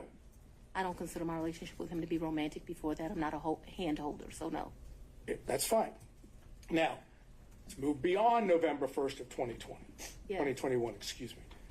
If I understand your testimony, there was no romantic relationship with Mr. Wade until early in 2022, whether it be January or February or March, early in 2022, correct? I would say sometime between February and April. Yes, sir. All right. Now I'm asking you about that time period when it became romantic. Yes, Okay? Thank you. Okay. You didn't see the need, if I understand, to tell any of the people on the prosecution team when you had established a romantic relationship with Mr. Wade that the lead prosecutor, that is the man that was basically giving orders to others, was dating or having a romantic relationship with you, correct? I'm going to object to relevance at this point, Your Honor. It's not relevance. Just to prove what we're attempting to show that there is an issue on the credibility about the relationship. The failure to have informed anyone on her team that she was having a romantic relationship with the lead prosecutor, I suggest gives rise to that inference. That's the relevance. The inference that that they were concealing this because it was not as it's been characterized to the court, and that in fact it started earlier than what they say. All right, overruled. Mr. Sadown. I just want to make sure that we're clear. From at least 2020, me and Mr. Wade were friends. At least that time period. Okay, I'm not talking Okay, about. so no, I want to be clear because my credibility is being evaluated here, right? We were friends. We hung out prior to November of 2021. In November of 2021, I hired him. I do not consider our relationship to have become romantic until early of 2022. Because I don't know a date and time, I'm saying sometime between February and April of 2022, and very early April of 2022, because I know that trip that I discussed with you was like the first week of 2022, that the relationship had become romantic. I hope that answered your question, but I can't have it where, we're saying something differently. All right, so you've established the timeline as you put it. The question originally was, at that time, did you tell any other prosecutors on the prosecution? I never tell people at work who I'm dating. All right, Mr. Sadow. Okay. Did you take any trips to D.C. with Mr. Wade? Never. Did you take, okay, so you have no, what I would call personal trips or business trips to D.C. with Mr. Wade? I never went to D.C. with Mr. Wade, personal, business, otherwise, never. Okay, so. I've never been in the District of Columbia with Mr. Wade, or Maryland, Virginia, the DMV as they call it. So as I understand it, to be clear, any trips that you would have taken to see D.C. would not. That was a pretty clear answer. Huh? That was a pretty clear answer. She just said no. Twice. So do you have a variation or something new to bring up? I'll ask it and we'll see. Did you take trips to D.C. that were non-business during the time period that this case or this matter was under investigation? I'm going to object as to relevance as it relates to the matter that we're here before Your Honor today. Well, again, the question already asked is, did you take personal or business trips? She said. But that was with Mr. personal or Wade. business. That was with Mr. Wade. This I asked her alone whether she took. Okay. What's the relevance? And what would be the relevance of that? I'm trying to understand whether or not we have an ability to show a personal trip in which Mr. Wade is there at the same time. I understand her answer. Okay, I understand her answer, but we have documents, we have records that. Your Honor, I'm going to object to the documents, the things that Well, this could be something that's maybe not part of the record yet, but if he has I think there have been other things discussed in this case, and they have evidence that Mr. Wade may have been in D.C. at the same time. If you want to ask about that exact specific date, Mr. Sadon, you can do that. I would just reference to the court that that was not asked of Mr. Wade. Anything about any trips to D.C. Sure. And so that's going to limit its merit and impact on credibility. So, Mr. Sadon, ask the question. So I understand your testimony is you never took a trip to D.C. with Mr. Wade. That's correct. Personal or business? That's correct. Were you ever in D.C. at the same time as Mr. Wade? I was not. On personal or business? No, me and Mr. Wade have not been to D.C. at the same time. However, since Mr. Wade has been on this case, he's been to D.C. Since Mr. Wade has been on to this case, I've been to D.C. What has not happened is we have not been in the District of Columbia at the same time. Now, the only thing I'm not sure about with what you asked me is if I've been to D.C. personally, because I got a lot of personal friends in that area. But I know that I have been to D.C. I did an interview at Howard University. I went to D.C. for that.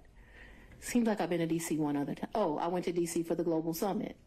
Actually, yeah, those were two separate trips. My next question is based on her opening the door, and therefore I'll just ask it, and Your Honor can decide whether or not it's appropriate. When you went to D.C., did you go to the White House? I did not go to the White House. No. Well, apparently I'm going to get the answer anyhow. There you have it. Next question. Okay. You indicated your best recollection was that your relationship with Mr. Wade, the romantic relationship, ended, you left it in August of 2023. That sound right? That's the hard conversation. That's not the... We've covered this. Next question. And you characterized it as a tough conversation, correct? Yes. Okay. I'm not going to get into the conversation per se. You should. Well, if he doesn't want to, we won't go there. So, Mr. Sadon, next question. You know, it's kind of hard to say no when you've got that opportunity. But all I'm going to say is, was it pre-indictment in this case?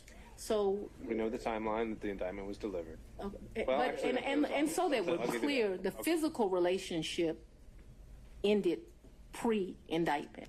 And is that when you were talking about the tough conversation? But I'm not sure that the tough conversation didn't happen until after, but the physical relationship, so I'm sure if you ask Mr. Wade, because he's a male, he would say we ended June or July, because physical contact ended then.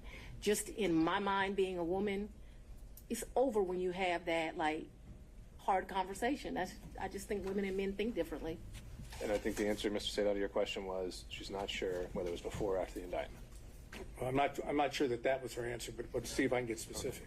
That is what I said. That's what I said. I'll let you. Next question, Mr. Sadot. If you need to clarify. Want to say one more? The romantic relationship ended before the indictment was returned. Yes or no? To a man, yes. Well, to a man, yes. To you, no? She's explained this, Mr. Sadot. She's explained this. And did the forthcoming indictment have anything to do with that? Ooh. Or was it just a coincidence? Let's go on and have the conversation. I've just asked you whether or not it was a coincidence. Had absolutely nothing to do with this. It's interesting that we're here about this money. Mr. Wade is used to women that, as he told me one time, the only thing a woman can do for him is make him a sandwich. We would have brutal arguments about the fact that I am your equal. I don't need anything from a man. A man is not a plan. A man is a companion. And so there was tension always in our relationship, which is why I would give him his money back. I don't need anybody to foot my bills. The only man who's ever foot my bills completely is my daddy. Is there anything else you would like to add to that? No. Sure. But I'm sure we'll talk about it further. No, we're not going to talk about it further. All right, no back and forth, Mr. Sadot. Next question. My next question is something that that has to do with what I've characterized as the church speech. Let me just tell you what the question is, because I know that's not something. Preserve it for the record. Huh? You can preserve the questions for the record, but then we'll move on. That's correct. Thank you. When you gave what I've referred to as the Martin Luther King weekend church speech, you know what I'm referring to? A great honor of mine. That's a historic African-American church. Yes, I do. Okay. Did you have handwritten notes with you that you were reading from during the speech? And on second thought, Mr. Sadov, because you might have a number of questions about this, why don't we just bullet point what you would want to cover on this to preserve for the record, and then we'll move on to the next topic. Okay. Since I had laid out before that the forensic misconduct isn't a subject So of the do I evidentiary not hearing. get an answer for that? That's right. Okay. Did you read your speech? Well, no, Mr. Sadov, for everything related to any forensic Oh, you just want me to misconduct stay out of it now? We're just not, we can do it in a bullet form if you just want to cover what you would have asked, but it's not in a question and answer format. Okay, so I should do that at this point or do it when you're ready? We can do it right now so it's fresh on your I'm going to ask her about, did she prepare the speech? Did she have notes on the speech? Did she read the speech? When did she do this? When did she write the speech?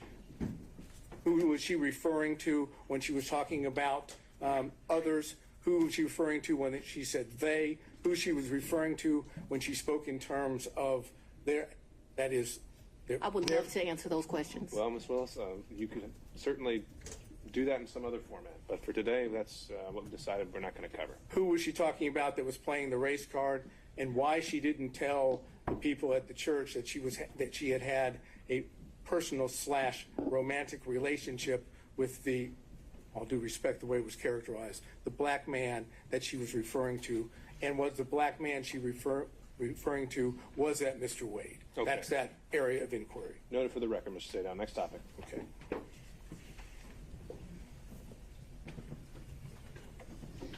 I realize that you've testified that you have no records that with regard to cash payments.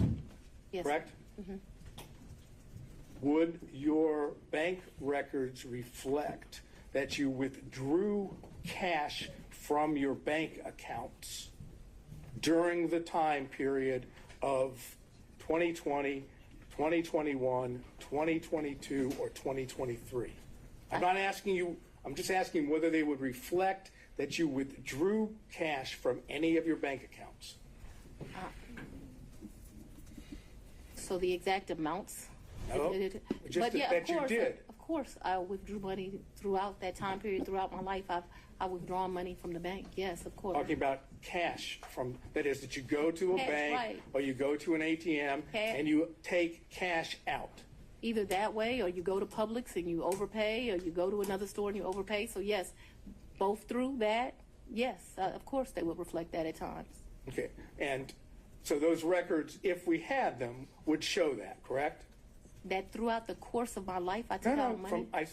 I was very specific. I said Yes, during the course 2020. of that time period, I would have taken money out. Yes, So, do you have a problem with? I absolutely. Yes. You don't want the bank records to be made available for the court and the court alone. I'm going to object as to the relevance, and this has already been addressed earlier as it relates to other records. This is an improper line of questioning. He's doing it for the purpose of harassment, to be perfectly frank, Your Honor. I'm just going to sustain it on relevance. Mr. Sadov, that's something you want to follow up privately? You can do that. Okay. Last area, briefly. Yes, sir. You had contact with Mr. Wade in the year 2020, correct? Ooh, I had some contact with Mr. Wade. Would you explain when you say some contact? Please tell us, talking about 2020. I had some contact with Mr. Wade in 2020.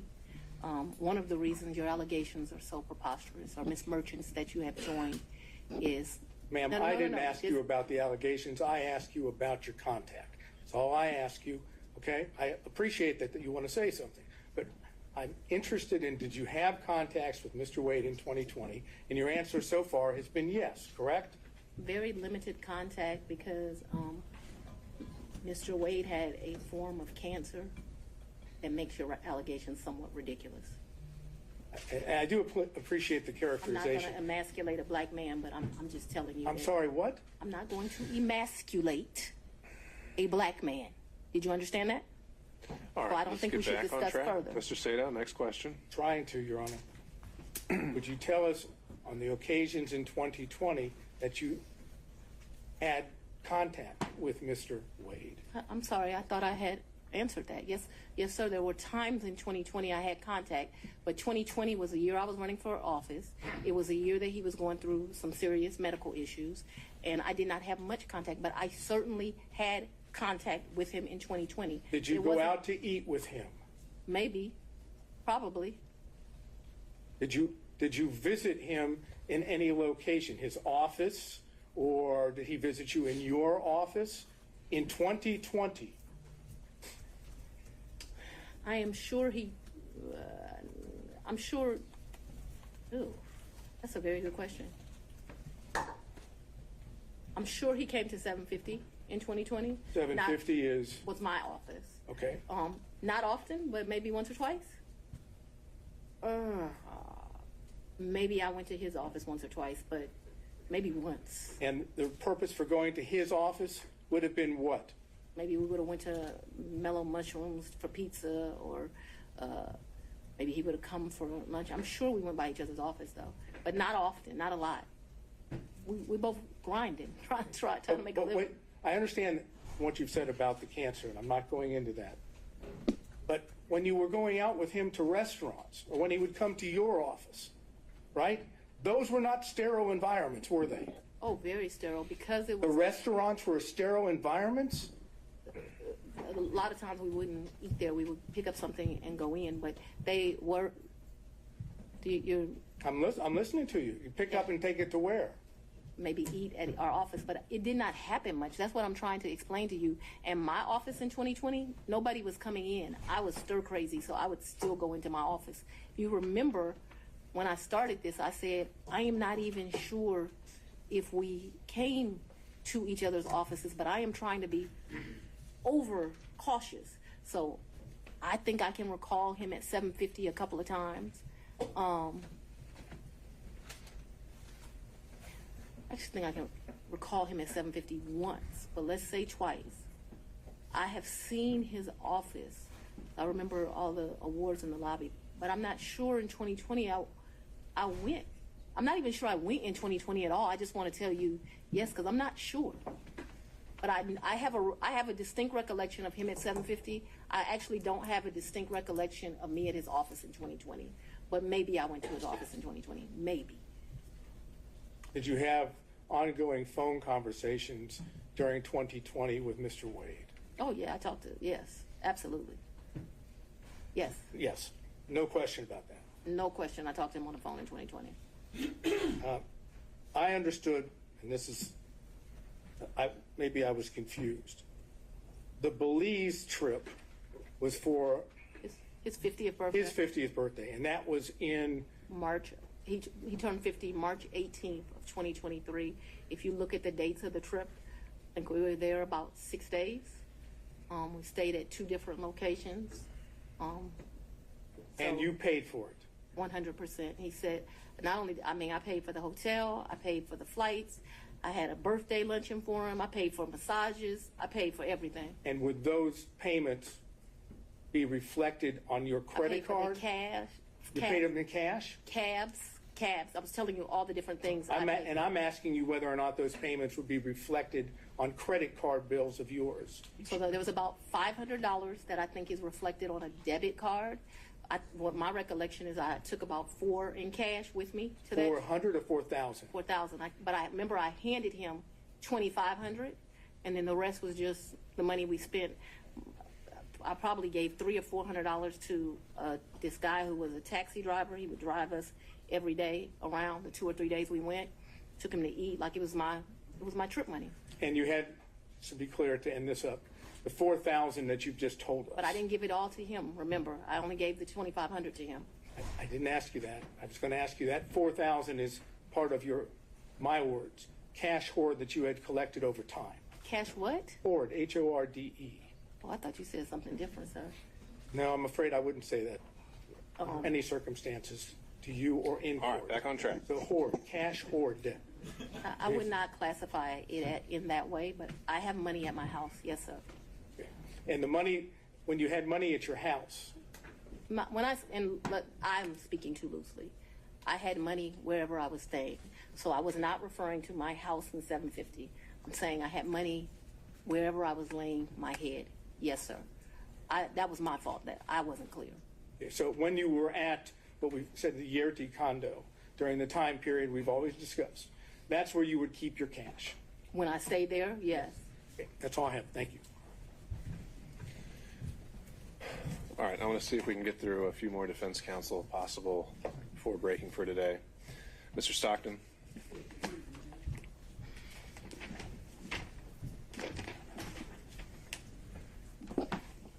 Madam District Attorney, I'm Alan Stockton. I don't think we've had the pleasure of meeting. It's a pleasure to meet you, sir. Madam DA, you described these various trips, and Mr. Sadow asked you about going to Washington. Did you and Mr. Wade go to New York? I've gone to New York. I've gone to New York twice since I've been district attorney. I'm trying to think if it's 2 or 3 times. I went to do a domestic violence thing there for sure, and I was honored, and I went to the Apollo there. Those are the only 2 trips that come to mind. I went. He was not with me. You also said that he was a world traveler and had been on many of the continents. I've been to 6.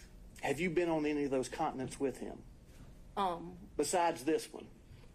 Where's Belize? What continent is it? I'm not being funny. I don't know. Let's say, with the exception of Belize with him. I've been to the Bahamas with him. I've been with Aruba with him. Don't embarrass me. I'm not sure what continents those are on. Whatever continents those are, that's where I've been. I'm sure if I gave it some thought, I would tell you. But whatever continents those are, that I've been to those locations, sir. But not Australia or any other continents? I don't even want to go to Australia. I do know he took a trip in December to Australia. I have no idea, I don't know anything about that trip. When Mr. Wade began working with your office, yes, he had 2 other gentlemen that worked in his firm with him. Is that correct? Yes, Terrence Bradley worked for him, and Chris Campbell worked not for him. They worked with each other. Did you understand what their partnership arrangement was? No. Did he ever make you aware of how fees were divided or anything? No. Now, since you have been district attorney, the 2 gentlemen that worked with Mr. Wade and his firm, they also had contracts with your office. Is that correct? I probably had 2. I don't know if we've covered this to Ms. Willis, but I still don't know what the relevance would be of her testifying to this. But I've had about 10 people. Oh, I'm sorry. Do you want me to answer Let's or figure no? this out. Judge, respectfully, I think based on Mr. Wade's testimony, he had an interest in those contracts. Sure. But how has that been imputed to Ms. Willis? I don't know whether or not she knew she was giving him that benefit. That's what I was trying to explore. Okay. Well, maybe we can start with that question, and then if she doesn't know about it, then the ins and outs of all the contracts wouldn't be quite as relevant. Judge, to lay a foundation for that, though, Let's see where it takes us. to Go ahead. The 2 gentlemen that were in Mr. Wade's office, did they have what I think's been referred to as a taint contract? So let me be clear, and I may get the names wrong. When I first became DA, the office was not properly staffed. And so I'm surprised any lawyer would take it, but I did a contract for like $60 an hour to help us out with first appearance. That lasted a few months. Okay, so I can't remember if Bradley or Campbell had that. I'm sure we can have records and I can tell you which one, but I just can't remember now. I liked their experience. Bradley had been a probation officer and a defense attorney. Campbell had been a police officer and a defense attorney. There's a reason I'm telling you this. Then that contract, like I said, it didn't last long. It was just, I was aggressively hiring. As soon as I got where I felt like I had first appearance, enough lawyers for that, I let them go. Then we had what's called a filter contract, but it was not filter for this particular case. I do have a lawyer who does the filter for this election interference case. When we're talking about filter, the contract they had that neither one of them has any longer, I now have another lawyer that does that for me. It was only for police brutality cases. It's for what I call the, so when I first got to be the DA, I had, the whole unit was called anti-corruption. It dealt with both elections and police brutality cases. I actually took a trip to Houston and visited the district attorney in Houston. They divided their work up, and I thought the way she was doing it was better than me. And so I made a civil rights unit. And so they did what we would classify as civil rights cases. Those are specifically the police brutality cases. When I first took over, I was told Paul had not filtered 5 cases. That was a joke. It ended up being the 101 cases. They weren't filtered, which is why I hired 2 of them. Eventually, we got it down enough that it was 1 of them. And then now I still have 1 lawyer that does it, but now I've been able to cut those cases down to like 30. Can you tell me and help me understand what the purpose of the filter is? Yes, sir. So what a filter is police officers make statements in the line of duty, and you are not allowed as the prosecutor to know what those statements are if they're done in the furtherance of their employment. And in fact, if you know what those statements are, you're basically disqualified from the case. You can't have it anymore. So what our policy is, I think I pay them like a $50 flat fee. They pick the case up directly from the GBI because that's where those cases go to. And then what they are to do is to go through the entire file. So the body cam, which is important because sometimes they'll make a statement to their supervisor on body cam, in the police reports where they write things. If it would be easy if it was just some statement of the police officer, but what you find out is these statements are embedded in it. And so what your filter lawyer does is they go through it, they either redact it out electronically or they cross it out, and then once it is crossed out, then they provide it to my team, and then we're able to look at it. That was not being done appropriately when I became district attorney. I thought that it had only been, so Mr. Howard had some Chinese wall thing that I didn't think worked at all, where allegedly those cases were properly redacted. That ended up being a joke. And so the 5 cases really turned into, I'm not going to say all 101, but a vast majority. That is the work that Mr. Bradley and Mr. Campbell did for me. They did a really good job. All of those cases that we originally came with, they're done. Those cases they're not just done for Mr. Bradley and Mr. Campbell, they're done through my office. But obviously life is not stagnant. There have been new police cases. I do have a lawyer that is doing that work now. That doesn't work for me. That's same kind of deal. I have another lawyer that does filtering for this case, completely separate. So in the same private office, you had a filter contract, then you had somebody else handling first appearances and so forth, and then you had a special prosecutor. Is that correct? I'm just not. Ultimately, the answer to your question is yes, but I'm not sure that they did it at the same time. The first appearance contract was either $60 or $90. I don't know really how I convinced them to be able to take that, but I think because it was for such a short amount of time.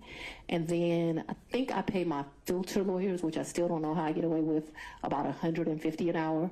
And I want you to understand, the AG pays special prosecutors $1,000 an hour. So I'm a tough negotiator. Paul was paying people up to $375 an hour. I won't pay anyone more than $250 is my max. I have a lot of lawyers for what I have that work at $250, and I cap them every month. You can't go past a certain amount of hours.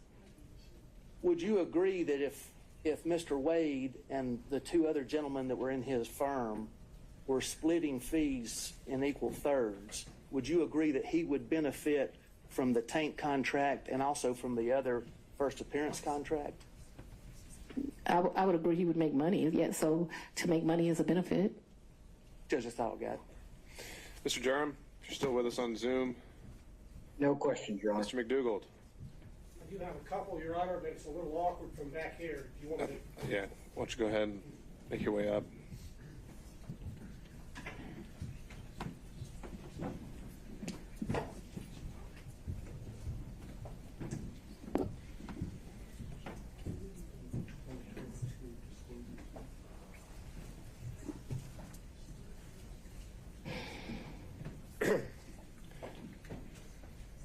Good afternoon, Ms. Willis. How you doing? I'm very well. How are you, Mr. McDougall? I think this is our first in-person meeting, correct? Second. Second? Well, I apologize for not remembering you more clear. That's quite all right. I'm referring now to exhibit number 21, Yes, sir. which was your financial disclosure form for 2022. Yes, sir. And it has a question which requires you to disclose any gifts or favors from a single prohibited source in the aggregate amount of $100 or more. Do you see that? I don't, but I believe you. It would be on page 2 in the middle, paragraph number 3. Yes. And what is your understanding of a prohibited source for purposes of this form? I believe there's some classification of somebody you like don't have a personal relationship with that gives you $100. All right, if you look under there Sorry. at subparagraph 2, Romanet 2, it defines it as someone that you know or should know is seeking to do or is doing business with the county, correct? Yes, but yes. That includes Mr. Wade as of the date you filled out this form, correct? Yes, but he never gave me a gift of $100 or more. The only thing that I would say maybe went over that, but I don't think it ever did, is if we went to dinner and my meal was $100, but I don't think I've ever eaten $100 worth of food at a restaurant, because I would not pay him back if we went to lunch or went to dinner. But trips, I paid him back for. You know, I never thought about the money until y'all brought it up, and I would be less than honest that says I was giving him the money back because I was the district attorney. I didn't take gifts from him for a lot of personal reasons. Anyway, I did not take gifts from him. And so your reason for not disclosing any gifts from Mr. Wade on exhibit number 21 is that the aggregate amount on a net basis was less than $100 in the year 2022. Is that correct? I did not accept a gift of him of more than $100 in 2022. The one exception to that, because I want us to be clear, is we probably went out to eat multiple times in the year. If you're considering eating a meal, you know, because we went out multiple times, that probably went to the level of more than $100. But if we're doing tit for tat like that, I probably paid for as many meals as he paid for. And so I did not receive any gifts from him. The question on the form, I understand the question. The aggregate in excess of $100, and your testimony is that you did not receive in the aggregate more than $100. All right, Mr. McDougall, you can sit down now. I don't believe she answered that question, Your Honor. She answered as to specific individual gifts. And you're not listening to my answer either, so we're done. Very well. Okay. Mr. Rice. No further questions. Mr. Gillen.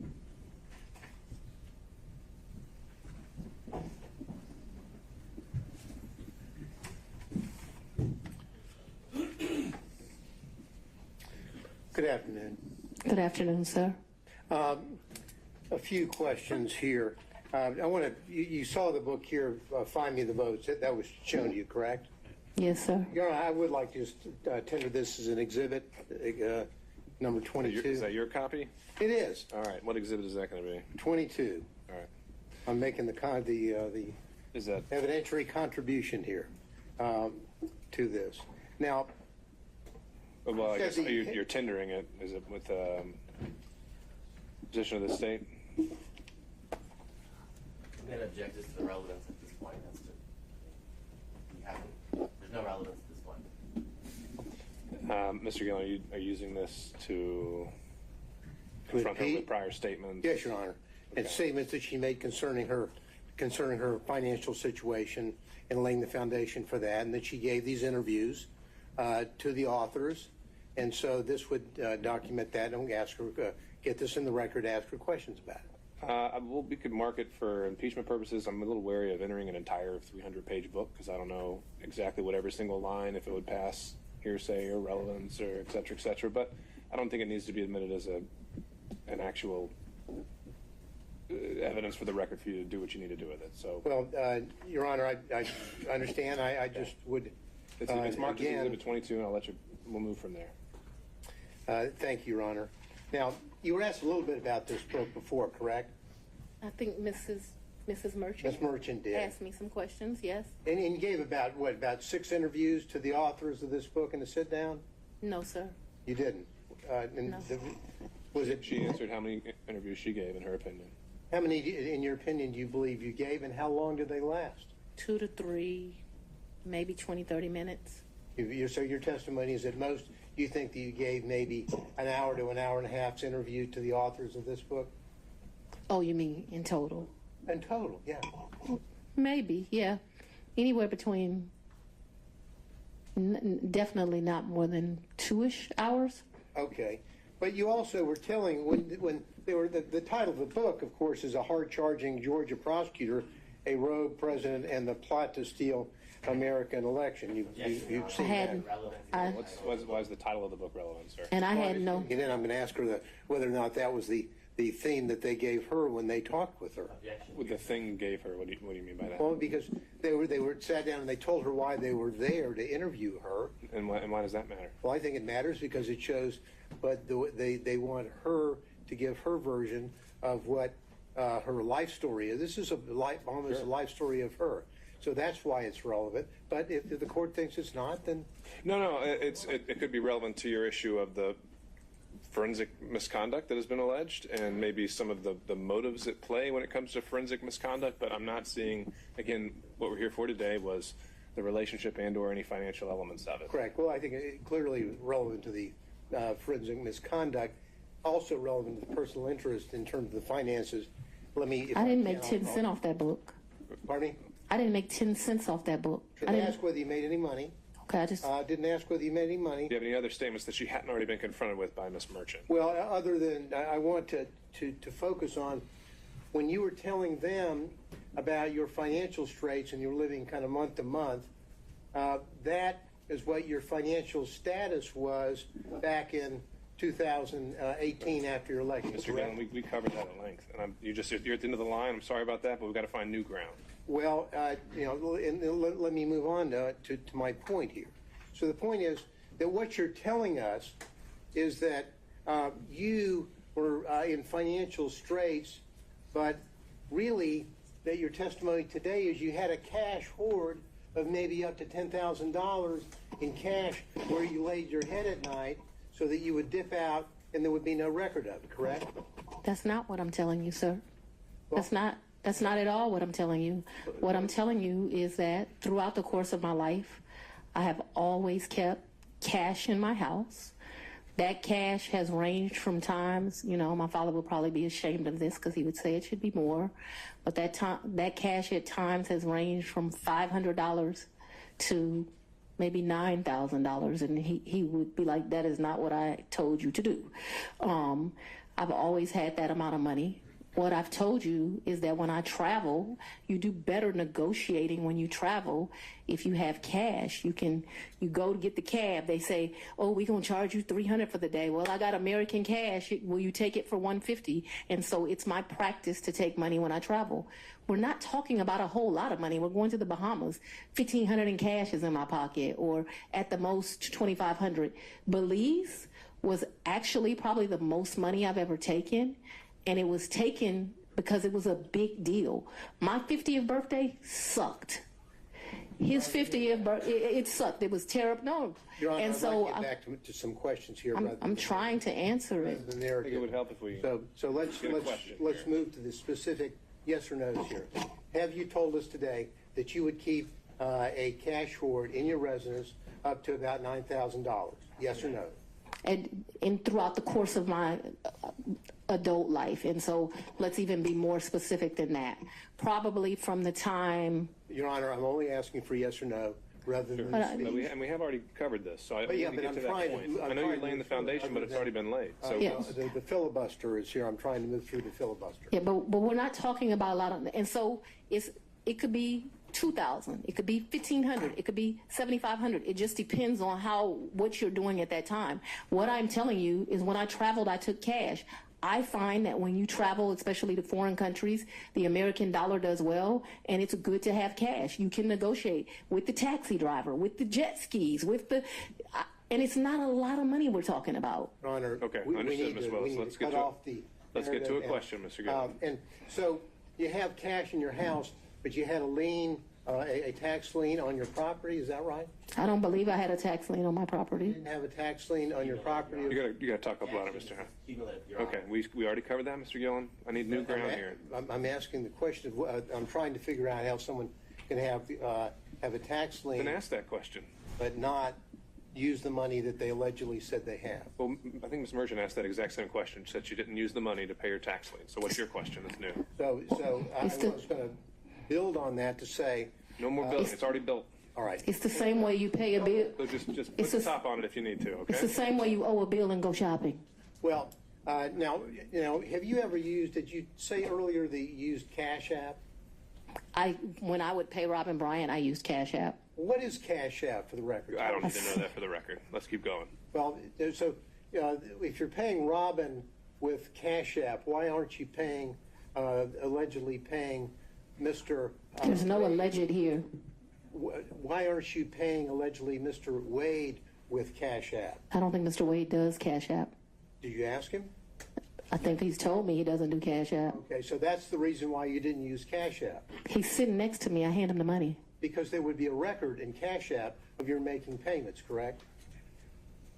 Yes, but I didn't think that I was making a record in a personal relationship. Because when you're filing your, and I know that I'm going to move into this financial statement here, you were asked just a second ago about your non-disclosure form, or your disclosure form of an Exhibit 21, where we agree that Mr. Wade is a prohibited source, correct?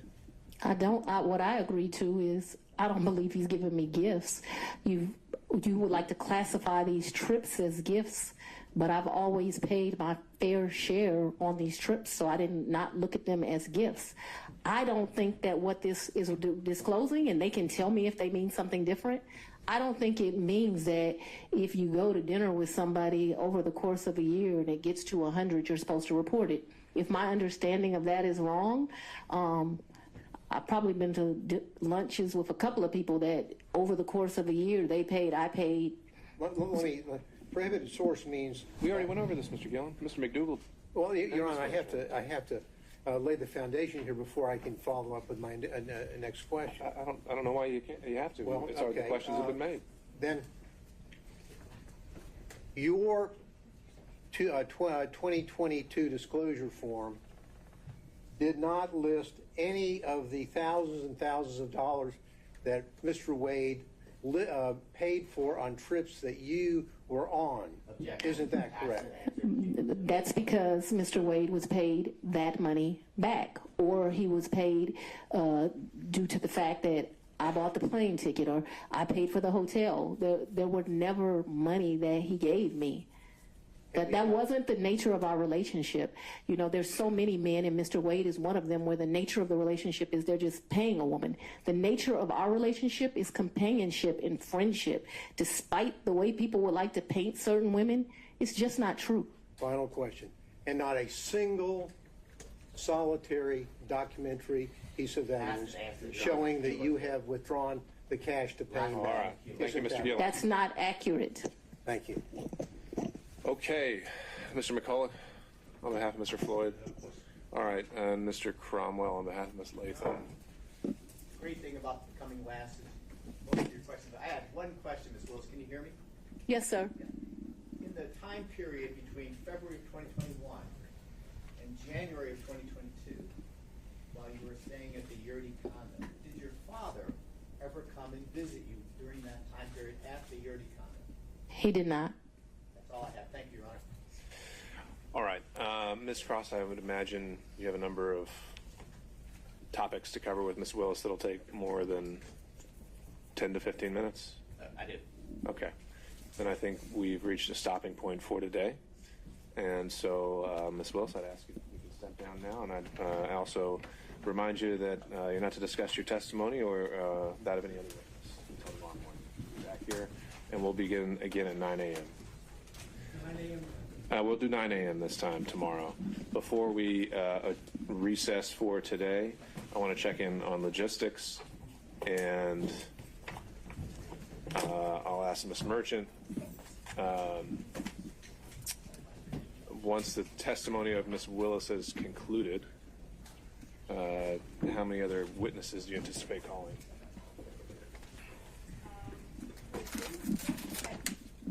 And then we subpoenaed Delta records, but the state objected. We can handle that now. Ms. Willis, you can step down. You're done for the day. You want me to leave the courtroom? Or you can sit at the council table. We don't need you in the witness box. All right, so 2 witnesses, and then querying other defense counsel. I know Mr. Gillen, there was a potential witness that was objected to by the state, so there's another one there, and we can talk about that. Were there any other witnesses anticipated from any defense counsel? All right, seeing no show of hands, and then Ms. Cross, any witnesses on your behalf? I expect so, Your Honor, and I expect that to take 4 to 5 hours. Okay, and how many witnesses would you imagine? Without committing myself to a final number, my best guess at this point would be 3 to 4. Okay.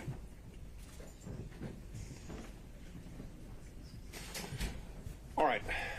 Do we know who? I mean, I gave them our witnesses. I know we're supposed to give witnesses for an evidentiary hearing. I'm guessing that one is John Floyd, but I don't know anything else. All right.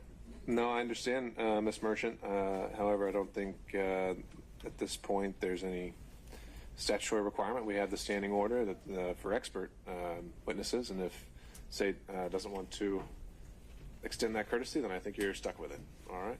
I'm certainly happy to represent that Mr. Floyd will be a witness, that the other witnesses will be impeaching of Ms. Yurti. Okay.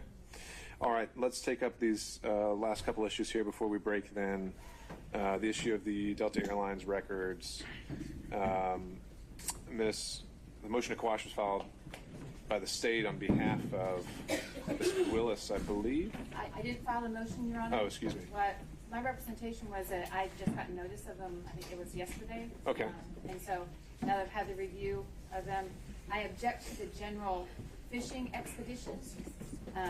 I've introduced a new record today that was from Delta. To my knowledge, that there's going to be no further new production in the Delta records. I don't want to burden the court with anything. If the court wants to take a look at it and see if there's anything different than that, I don't have an objection. I don't like the idea that we're just looking for anything. And I don't want to put an obligation on the court, but I'm happy to agree to an in-camera if that's something the court's interested in. And so, Ms. Merchant, I take it. All right. So, Ms. Merchant, I take it the purpose of this subpoena. I'm going to need you to step out. Step out, ma'am. Judge, the purpose is to show travel records. Right. Is it because you suspect there are other travel records, or just you think there might be something else in there? It's, well, one is to prove some of the travel records that they traveled together. And so we have no problem, like I told the state, putting them in camera. I don't even do. I mean, what I'm saying is if we've heard about the trips today in detail. Is there anything else that's in these records that you're saying is going to prove some additional trip, or is it just further corroborating what really is kind of uncontested at this point? There may be some additional trips. But you don't know of any specifically. You just think there might be any. Okay. All right. Well, then let's continue with that. Then, if you want to send them or instruct Delta to send them to us in chambers, we'll take a look. And I think essentially, if there's, you can tell us, Ms. Merchant, what you think we should be looking for and what you think is relevant, and we'll do that. Okay. All right. And then when it comes to Mr. Schaefer's witness, there was an issue raised about this kind of being a summary versus an expert witness, and so I reviewed the motions, and I think there was the essentially kind of the summary document that Mr. Gillen's witness would, the sole purpose of this witness to introduce. Was there something about, I don't know whether it's from Mr. Abadi or Ms. Cross, was there something about this attachment substantively that you think is inaccurate, or is it literally just a summary document?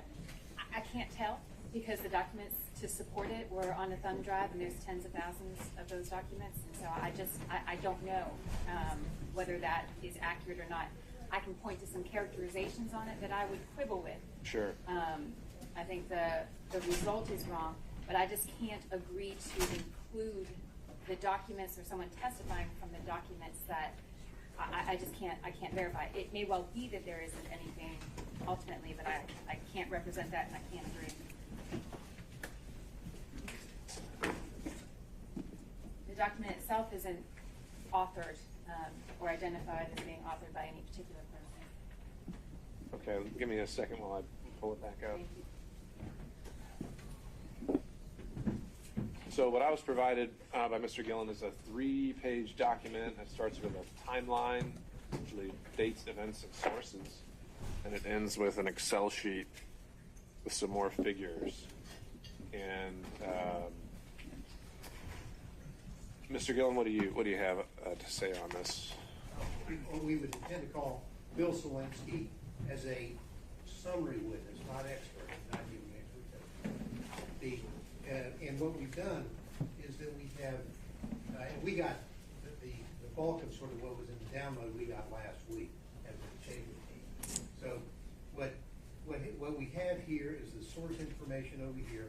If we look at that, Your Honor, that's largely, all of this information essentially is material that is material of Mr. Wade's. This isn't something that's some different company or bank account. And largely what it is a situation where, as it now stands, most of these source documents are already in evidence. And so, whether it's 1006 or frankly a demonstrative aid under 611. Well, that's what I was about to say. Why couldn't this just be used as a demonstrative? What would the state's objection be then if Mr. Gillen was just to say in closing, hey, I put all these records together and here's my demonstrative? I don't think I have an objection to that. I might quibble with some characterization in some language. Sure. But to call it a summary and to represent that the records is an accurate reflection of the records, I just can't agree to because there are so many records that were disclosed on Wednesday, and I just don't know. Well, except, Your Honor, if you look at the sources, I mean, literally, we're describing things that were introduced today. They've seen all this, and the documents that we have sourced really came from Mr. Wade in his divorce case. So it's not like they're surprised.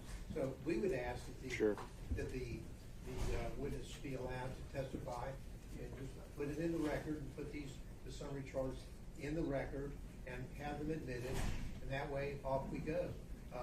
This isn't a situation where we have a jury and they're overwhelmed with whether or not there is some kind of factual misunderstanding here. They could look through this probably at lunch and determine whether the source is accurate or not. The second sheet, Fulton County payments, this came from them. So to say if they can't determine or decipher whether the documents they gave to us is accurate doesn't seem to carry the water. This isn't a situation where we have tens of thousands of new and different documents from different corporations, different banks, and then suddenly we've put it on. We've done our best. We got these things last week. I've gone through them all, and we've called it down to what we think is a very concise summary chart for the board's consideration. All right. So, Ms. Cross, what I would ask is, it sounds like most of the morning is likely going to be taken up with the remainder of Ms. Willis's testimony as well as any additional witnesses from Ms. Merchant. And so perhaps we can use that time between then and then the lunch break to take a look and see if these sources are inaccurately cited. I mean, the characterization isn't something that's going to be determinative. I don't think I'm bound by whatever he describes as the event. But if this is just, I really don't really see much of a substantive distinction between a demonstrative and a witness. But if he wants to put it up through a witness, and it's not something that you need to rebut with expert testimony of some kind, then I really don't see this as being much ado about nothing. I'm sure you can understand why I couldn't agree. Sure. No, that's fine. But I don't know if it's something that we need to bar outright until you've had a chance to look at it if you see some incredible inaccuracy in it or something like that. All right. Anything else from the state? No, Your Honor. Anything else from defense counsel? Let me go in order. Mr. Sadow. One quick question. I understand the court had the bullet point where I was going to go. Do we need to put into the record the speech itself in the transcript, or is the court taking notice from what we've already filed? I think it's extensively quoted in all of the pleadings. If you feel that's something that we need to have officially recognized, I think certainly we can do that. I don't know if the state has a particular version or a pleading that they want to double check for accuracy, or it can just be something that's as assumed as a matter of law as pleaded by defense counsel, and then we can make a ruling on it from there. But There's certainly no certified transcript that I'm aware of. If they want to give me the version that they believe to be accurate, then I'll certainly take a look at it. okay. I have a USB that my paralegal downloaded onto a USB drive to take home. All right, and that's also not something I think we need to have done by tomorrow. I'm not going to be ruling on. Yeah, I mean, I'm not ruling on any of this tomorrow. I mean, this is something that's going to be taken under advisement on all aspects. So the forensic issue we can bring up, and we may need to bring everyone back if everyone needs an extensive, not even extensive, but if everyone just wants to be heard in argument in some way, we're probably not going to have time for that tomorrow either. So my hope is perhaps we can just close the evidence tomorrow, and we'll take it from there. I think we're going to want to have arguments, and I've already requested, depending on how busy the court reporter is between now. Yeah, the answer is they're all busy, and we don't have enough of them. So I don't know. This court reporter was giving me a potential of a reasonable time period. But is that what you just turned over to Ms. Croft? Does that also have a transcript? No. Or is it just having the video? It's got the USB video. I believe that's all it is. again, I think that's something I'll just wait for direction from the parties on. I don't think that's something we've got enough to deal with tomorrow, and I think we can handle that as it comes once we've had a chance to take a look. Okay? So no arguments on the motion? I doubt we're going to reach it if the state has 4 to 5 hours of witnesses and That's fine, just a question of preparation. yeah, I don't think that's going to be needed. Okay, Mr. McDougall. Just a very short housekeeping matter. You ruled on Monday you didn't want to hear any evidence about the county ordinances and so Sure. forth. The statute 24-2-221 requires that they be put into evidence as opposed to being cited as law. So before the defense evidence closes, I would like to tender certified copies of those. I don't need a witness Sure. for that. And then I've got one other certified copy that I want to tender. I don't need a witness for that. So that would just be a little mechanical thing right before the defense evidence closes, Your Honor. Understood. Any thoughts from the state on that? Okay. As the representation, if that's what the exhibits are, then I'd consider it a proffer more than evidentiary, but that's fine. Okay. I didn't want to upset the court's expectations tomorrow when I did. Okay. Well, Mr. McDougall, my expectation tomorrow will be that when I talk, I get to take prominence, right? You're the boss. Thank you, sir. Okay. Anything else? Nothing to state, Your Honor. All right. We'll be in recess 9 o'clock tomorrow. Thank you all. Sorry?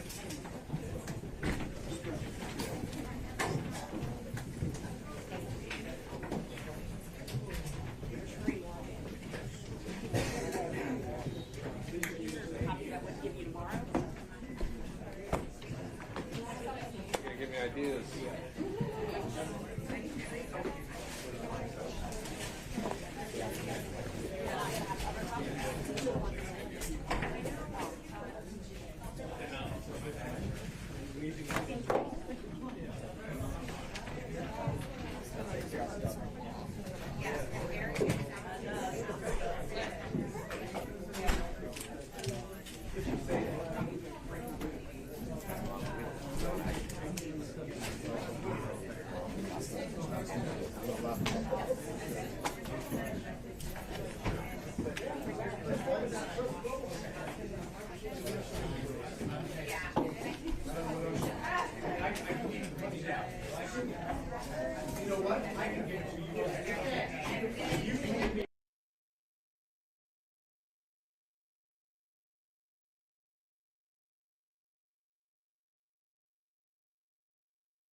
Thank you.